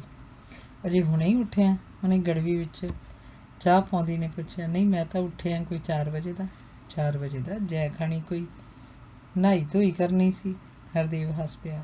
ਨਹਾਈਆਂ ਧੋਈਆਂ ਅਜੇ ਮੈਂ ਕਰੀ ਜਾਊਂਗਾ, ਹੁਣ ਤਾਂ ਅੱਗੇ ਜਾ ਕੇ ਨਹਾਈ ਧੋਈ ਹੋਊ ਪ੍ਰੀਤੋ। ਨਿਰਣੇ ਕਾਲਜੇ ਤਾਂ ਕੋਈ ਚੱਜ ਦਾ ਬਚਨ ਕੱਢ ਲਾ ਮੂੰਹੋਂ। ਸਵੇਰੇ ਉੱਠ ਕੇ ਗੁਰਦੁਆਰੇ ਗਿਆ ਸੀ। ਆ ਲੈ ਦੇਗ। ਆਹ ਤਾਂ ਤੂੰ ਬੜਾ ਵਧੀਆ ਕੀਤਾ, ਧੰਨ ਵਾਹਿਗੁਰੂ। ਉਹਨੇ ਦੇਗ ਲੈ ਲਈ। ਪ੍ਰੀਤੋ, ਤੇਰਾ ਅੰਮ੍ਰਿਤ ਛਕਣ ਬਾਰੇ ਕੀ ਖਿਆਲ ਆ? ਉਹਨੇ ਚਾਹ ਪੀਂਦਿਆਂ ਪੁੱਛਿਆ। ਵੇ ਦੇਵ, ਸੱਚ ਜਾਣੀ ਮੈਂ ਤਾਂ ਕਦੋਂ ਦੀ ਫਿਰਦੀ ਹਾਂ, ਪਰ ਕੋਈ ਵਿਧੀ ਨਹੀਂ ਬਣੀ। ਉਸ ਗੱਲ ਦੇ ਆਖਣਾ ਕਰਮ ਮਾੜੇ, ਛੱਡ ਕਰਮਾਂ ਨੂੰ। ਚੱਲ ਆਪਾਂ ਦੋਵੇਂ ਛਕਦੇ ਹਾਂ। ਨਾਲੇ ਤੂੰ ਮੇਰੀ ਕੱਲ੍ਹ ਵਾਲੀ ਬਾਤ 'ਤੇ ਕੋਈ ਕੰਨ ਧਰਿਆ ਜਾਂ ਮੈਂ ਐਵੇਂ ਜਰਬਾਂ ਤਕਸੀਮਾਂ ਕਰਦਾ ਰਿਹਾ? ਸੋਚਦੀ ਤਾਂ ਦੇਵ ਮੈਂ ਵੀ ਤੇਰੇ ਵਾਲੀ ਗੱਲ ਹੀ ਆ। ਸੱਚ ਜਾਣੀ ਜਵਾਨੀ ਦੇ ਵੇਲੇ ਤਾਂ ਰੁਲ ਖੁੱਲ੍ਹ ਕੇ ਕੱਢ ਲਏ, ਪਰ ਗੱਲ ਤੇਰੀ ਸੱਚੀ ਹੈ। ਬੁਢਾਪੇ 'ਚ ਮੰਜੇ 'ਤੇ ਇਕੱਲੇ ਪਏ ਕੁੱਤੇ ਵਾਂਗੂ ਚੁੱਕੀ ਜਾਵਾਂਗੇ, ਪਰ ਗੱਲ ਇੱਕ ਹੋਰ ਹੈ। ਉਹ ਕੀ? ਹੁਣ ਕੋਈ ਨਵਾਂ ਸੱਪ ਨਾ ਟੋਕਰੇ ਹੇਠੋਂ ਕੱਢ ਲਈ। ਵੇ ਨਹੀਂ ਕੱਢਦੀ, ਮੈਨੂੰ ਕਿਸੇ ਸ਼ਹਿਰ ਸ਼ੂਰ ਭਾਵੇਂ ਲੈ ਚੱਲੀ, ਪਰ ਮੈਂ ਤੇਰੇ ਬਲੈਤ ਬਲੂਤ ਜਮਾ ਨਹੀਂ ਜਾਣਾ, ਤੇ ਨਾ ਰਹਾਂ ਪਿੰਡ 'ਚ। ਸੱਚ ਜਾਣੀ, ਲੋਕਾਂ ਦੀਆਂ ਭੈੜੀਆਂ ਝਾਕਣੀਆਂ ਮੈਥੋਂ ਤਾਂ ਨਹੀਂ ਜਰੀਆਂ ਜਾਣੀਆਂ। ਬਥੇਰੇ ਨਹੋਰੇ ਸਹੀ ਲੋਕਾਂ ਦੇ। ਆਪਾਂ ਪਿੰਡ ਰਹਿਣਾ ਹੀ ਨਹੀਂ, ਤੇ ਨਾ ਰਹਿਣਾ ਵਲੈਤ। ਆਪਾਂ ਆਹ ਘਰ ਤਾਂ ਰੱਖਾਂਗੇ ਇਉਂ ਹੀ। ਇਹਨੂੰ ਤਾਂ ਨਹੀਂ ਮੈਂ ਆਪਦੇ ਮਰਨ ਤੱਕ ਵੇਚਦਾ। ਪਿੱਛੋਂ ਜੇ ਰੱਬ ਨੂੰ ਮਨਜ਼ੂਰ, ਆਪਾਂ ਸ਼ਹਿਰ ਇੱਕ ਕੋਠੀ ਲੈ ਲਾਂਗੇ, ਉੱਥੇ ਰਹਾਂਗੇ, ਤੇ 6 ਕੁ ਮਹੀਨਿਆਂ ਬਾਅਦ ਮਾਰਿਆ ਕਰਾਂਗੇ ਵਲੈਤ ਗੇੜਾ। ਇਹ ਗੱਲ ਸਰਾਸਰ ਝੂਠੀ। ਮੈਂ ਆ ਉਮਰ ਜਹਾਜ਼ ਚੜ੍ਹਦੀ ਚੰਗੀ ਲੱਗੂ? ਮੈਨੂੰ ਤਾਂ ਜਹਾਜ਼ ਵਾਲੇ ਦੇਖ ਕੇ ਭੱਜ ਜਾਣਗੇ ਵੀ ਆਹ ਪੇਂਡੂ ਬੇਬੇ ਪਤਾ ਨਹੀਂ ਕੌਣ ਆ ਗਈ। ਪ੍ਰੀਤੋ ਨਾਲ ਹਰਦੇਵ ਵੀ ਹੱਸ ਪਿਆ। ਆਪਾਂ ਆਪਣੇ ਮਕਾਨਾਂ ਦਾ ਕਿਰਾਇਆ ਵਸੂਲਣਾ ਹੈ ਤੇ 2-3 ਮਹੀਨੇ ਉੱਥੇ ਰਹਿ ਕੇ ਮੁੜ ਆਇਆ ਕਰਨਾ। ਤੇ ਅੰਮ੍ਰਿਤ ਬਾਰੇ ਤੂੰ ਫਿਰ ਚੁੱਪੀ ਵੱਟ ਗਿਆ। ਕਿਤੇ ਫੇਰ ਤਾਂ ਨਹੀਂ ਮਨ ਮੋੜ ਲਿਆ? ਮਨ ਬੜਾ ਸ਼ੈਤਾਨ ਹੁੰਦਾ। ਛਕਣਾ ਕਿੱਥੋਂ ਹੈ? ਜਿੱਥੋਂ ਮਰਜ਼ੀ ਹੋਇਆ। ਅੰਮ੍ਰਿਤ ਤਾਂ ਗੁਰੂ ਕਲਗੀਆਂ ਵਾਲੇ ਦਾ ਹੀ ਹੈ। ਆਪਾਂ ਇਉਂ ਕਰਦੇ ਹਾਂ, ਹਜ਼ੂਰ ਸਾਹਿਬ ਚੱਲਦੇ ਹਾਂ, ਨਾਲੇ ਦਰਸ਼ਨ ਕਰ ਆਵਾਂਗੇ, ਨਾਲੇ ਅੰਮ੍ਰਿਤ ਪਾਨ ਕਰ ਆਵਾਂਗੇ। ਇਹ ਵੀ ਠੀਕ ਹੈ। ਜਿਹੜੀ ਆ ਜੂਨ ਸੀ ਉਹ ਤਾਂ ਔਖੀ ਸੌਖੀ ਭੋਗ ਲਈ। ਹੁਣ ਅੱਗਾ ਤਾਂ ਸਮਾਰੀਏ, ਗੁਰੂ ਵੱਲੋਂ ਤਾਂ ਸੱਚੇ ਹੋ ਜਾਈਏ। ਤੇ ਨਾਲੇ ਉੱਥੇ ਤੂੰ ਚੁੱਪ ਜਿਹਾ ਕਾਹਤੋਂ ਕਰ ਗਿਆ? ਬੋਲ ਤਾਂ ਸਹੀ ਕੁਛ। ਤੇ ਨਾਲੇ ਉੱਥੇ ਆਪਾਂ ਆਨੰਦ ਕਾਰਜ ਕਰ ਲਾਂਗੇ। ਵੇ ਦੇਵ, ਸੱਚ ਜਾਣੀ, ਤੂੰ ਤਾਂ ਮਸਤ ਬੋਤੇ ਵਾਂਗੂ ਬਾਹਲੇ ਰੰਗ ਰਾਗ ਬਦਲਦਾ। ਮੈਨੂੰ ਤਾਂ ਆਉਂਦੀ ਹੈ ਸੰਗ। ਆਹੋ, ਮੇਰੀ ਉਮਰ ਹੀ ਸੰਗਾਊਆਂ ਵਾਲੀ ਹੈ। ਵੇ ਤੂੰ ਹੁਣ ਚਾਹ ਪੀਣੀ ਹੈ ਜਾਂ ਮੈਥੋਂ ਖੌਂਸੜੇ ਖਾਣੇ ਹੈ? ਤੂੰ ਬੁੜਾ ਹੋ ਚੱਲਿਆ, ਪਰ ਤੇਰੀ ਲਿਵਤਰੇ ਖਾਣ ਦੀ ਆਦਤ ਨਾ ਗਈ। ਗੱਲਾਂ ਕਰਦਿਆਂ ਨੇ ਉਹਨਾਂ ਰੋਟੀ ਵੇਲਾ ਕਰ ਲਿਆ। ਸੁਖਦੇਵ ਰੋਟੀ ਲੈ ਕੇ ਆ ਗਿਆ। ਤੂੰ ਗਿਆ ਨਹੀਂ ਅੱਜ ਨਿੱਕਿਆ? ਕਿੱਥੇ ਬਾਈ? ਜਿੱਥੇ ਤੈਨੂੰ ਮੈਂ ਰਾਤ ਆਖਿਆ ਸੀ ਰਮਨੀਕ ਕੋਲੇ, ਉੱਥੇ ਤੇਰੀ ਭਰਜਾਈ ਨੂੰ ਭੇਜਤਾ। ਮੇਰਾ ਪਿੱਛੇ ਨਹੀਂ ਸਰਦਾ ਨਾ। ਆਪਾਂ ਪਰਸੋਂ ਹਜ਼ੂਰ ਸਾਹਿਬ ਜਾਣਾ। ਇੱਕ ਵੱਡੀ ਵੈਨ ਕਿਰਾਏ 'ਤੇ ਆਖਦੇ। ਉਹ ਤਾਂ ਮੈਂ ਆਪਣੇ ਪਿੰਡ ਵਾਲੀ ਫੌਜੀ ਨੂੰ ਹੀ ਆਖ ਦਿੰਦਾ। ਕਿੰਨੇ ਬੰਦੇ ਆਪਾਂ ਕਿਹੜੇ ਆ? 2 ਤੁਸੀਂ, ਇੱਕ ਪ੍ਰੀਤੋ ਤੇ ਰਮਨੀਕ, 5 ਤਾਂ ਸਾਰੇ ਜਣੇ ਆ। ਆਪਾਂ ਪੱਠਿਆਂ ਪੁੱਠਿਆਂ ਦਾ ਜੁਗਾੜ ਕਰ ਲਈ। 2-4 ਦਿਨ ਲੱਗ ਜਾਣੇ ਆਪਾਂ ਨੂੰ। ਕੋਈ ਫਿਕਰ ਨਹੀਂ ਬਾਈ, ਸੀਰੀ ਹੈਗਾ। 5ਵੇਂ ਦਿਨ ਸੱਜ ਰਹੀ ਉਹ ਹਜ਼ੂਰ ਸਾਹਿਬ ਪਹੁੰਚ ਗਏ। ਬੜੀ ਸ਼ਰਧਾ ਭਾਵਨਾ ਨਾਲ ਉਹਨਾਂ ਨੇ ਸਾਰੇ ਅਸਥਾਨਾਂ ਦੇ ਦਰਸ਼ਨ ਕੀਤੇ, ਇਸ਼ਨਾਨ ਕੀਤਾ। ਸਿਆਲਕੋਟ ਦੇ ਮੂਲੇ ਖੱਤਰੀ ਦੇ ਆਧਾਰ ਵਾਲੀ ਜਗ੍ਹਾ ਸ਼ਿਕਾਰ ਘਾਟ ਦੇ ਦਰਸ਼ਨ ਕਰਕੇ ਸਾਰੇ ਬੜੀ ਸ਼ਰਧਾ ਤੇ ਸਤਿਕਾਰ ਨਾਲ ਭਰ ਗਏ। ਪ੍ਰੀਤੋ ਤੇ ਹਰਦੇਵ ਨੇ ਤਾਂ ਅੰਮ੍ਰਿਤ ਪਾਨ ਕਰਨਾ ਹੀ ਸੀ, ਪਰ ਉਹਨਾਂ ਨੂੰ ਦੇਖ ਕੇ ਰਮਨੀਕ, ਸੁਖਦੇਵ ਤੇ ਉਹਦੀ ਘਰਵਾਲੀ ਨੇ ਵੀ ਅੰਮ੍ਰਿਤ ਛਕ ਲਿਆ ਤੇ ਸਾਰੇ ਗੁਰੂ ਵਾਲੇ ਬਣ ਗਏ। ਸਾਰਿਆਂ ਦੀ ਸਹਿਮਤੀ ਨਾਲ ਹੀ ਪ੍ਰੀਤੋ ਤੇ ਹਰਦੇਵ ਦਾ ਆਨੰਦ ਕਾਰਜ ਹੋ ਗਿਆ। ਲੈ ਪ੍ਰੀਤੋ, ਅੱਜ ਤੋਂ ਤੇਰਾ ਤੇ ਮੇਰਾ ਆਹ ਪੁੱਤ ਹੈ ਰਮਨੀਕ। ਟੇਕ ਗੁਰੂ ਮਹਾਰਾਜ ਅੱਗੇ ਮੱਥਾ, ਕਰ ਗੁਰੂ ਦਾ ਧੰਨਵਾਦ ਤੇ ਗੁਰੂ ਮਹਾਰਾਜ ਤੋਂ ਛੁੱਟੀਆਂ ਲਈ। ਹਰਦੇਵ ਦੇ ਆਖਣ ਤੇ ਗੁਰੂ ਹਜ਼ੂਰੀ ਵਿੱਚ ਹੀ ਪ੍ਰੀਤੋ ਨੇ ਰਮਨੀਕ ਨੂੰ ਆ ਮੇਰਾ ਪੁੱਤ ਆਖ ਬੁੱਕਲ 'ਚ ਲੈ ਲਿਆ। ਉਹ ਗੁਰਦੁਆਰੇ ਆ ਕੇ ਜਿਵੇਂ ਸਾਰੀ ਦੀ ਸਾਰੀ ਭਰਪੂਰ ਹੋ ਗਈ ਸੀ। ਕਿਸੇ ਗੱਲੋਂ ਊਣੀ ਨਹੀਂ ਰਹੀ ਸੀ। ਗੁਰੂ ਮਹਾਰਾਜ ਨੇ ਉਸ ਨੂੰ ਸਾਰਾ ਕੁਝ ਹੀ ਤਾਂ ਬਖਸ਼ ਦਿੱਤਾ ਸੀ। ਉਹ ਸਾਰੇ ਅਧੂਰੇ ਆਏ ਸਨ ਤੇ ਹੁਣ ਗੁਰੂ ਲੜ ਲੱਗ ਕੇ ਸੰਪੂਰਨ ਹੋ ਚੱਲੇ ਸਨ। ਹਰਦੇਵ ਤੇ ਪ੍ਰੀਤੋ 2 ਮੂਰਤ ਆਏ ਸਨ ਤੇ ਹਜ਼ੂਰ ਸਾਹਿਬ ਆ ਕੇ ਉਹ ਏਕ ਜੋਤ ਬਣ ਚੱਲੇ ਸਨ। ਗੁਰੂ ਨੇ ਉਹਨਾਂ ਨੂੰ ਪੁੱਤਰ ਰਮਨੀਕ ਵੀ ਬਖਸ਼ ਦਿੱਤਾ ਸੀ। ਸਾਰੇ ਗੁਰੂ ਦਾ ਸ਼ੁਕਰਾਨਾ ਅਤੇ ਸਤਨਾਮ ਵਾਹਿਗੁਰੂ ਦਾ ਜਾਪ ਕਰਦੇ ਪੰਜਾਬ ਵੱਲ ਨੂੰ ਤੁਰ ਪਏ। ਜੀਵਨ ਦਾ ਸੰਕਟ ਦੌਰ ਖਤਮ ਹੋ ਗਿਆ ਸੀ। Over and all over. Thank you.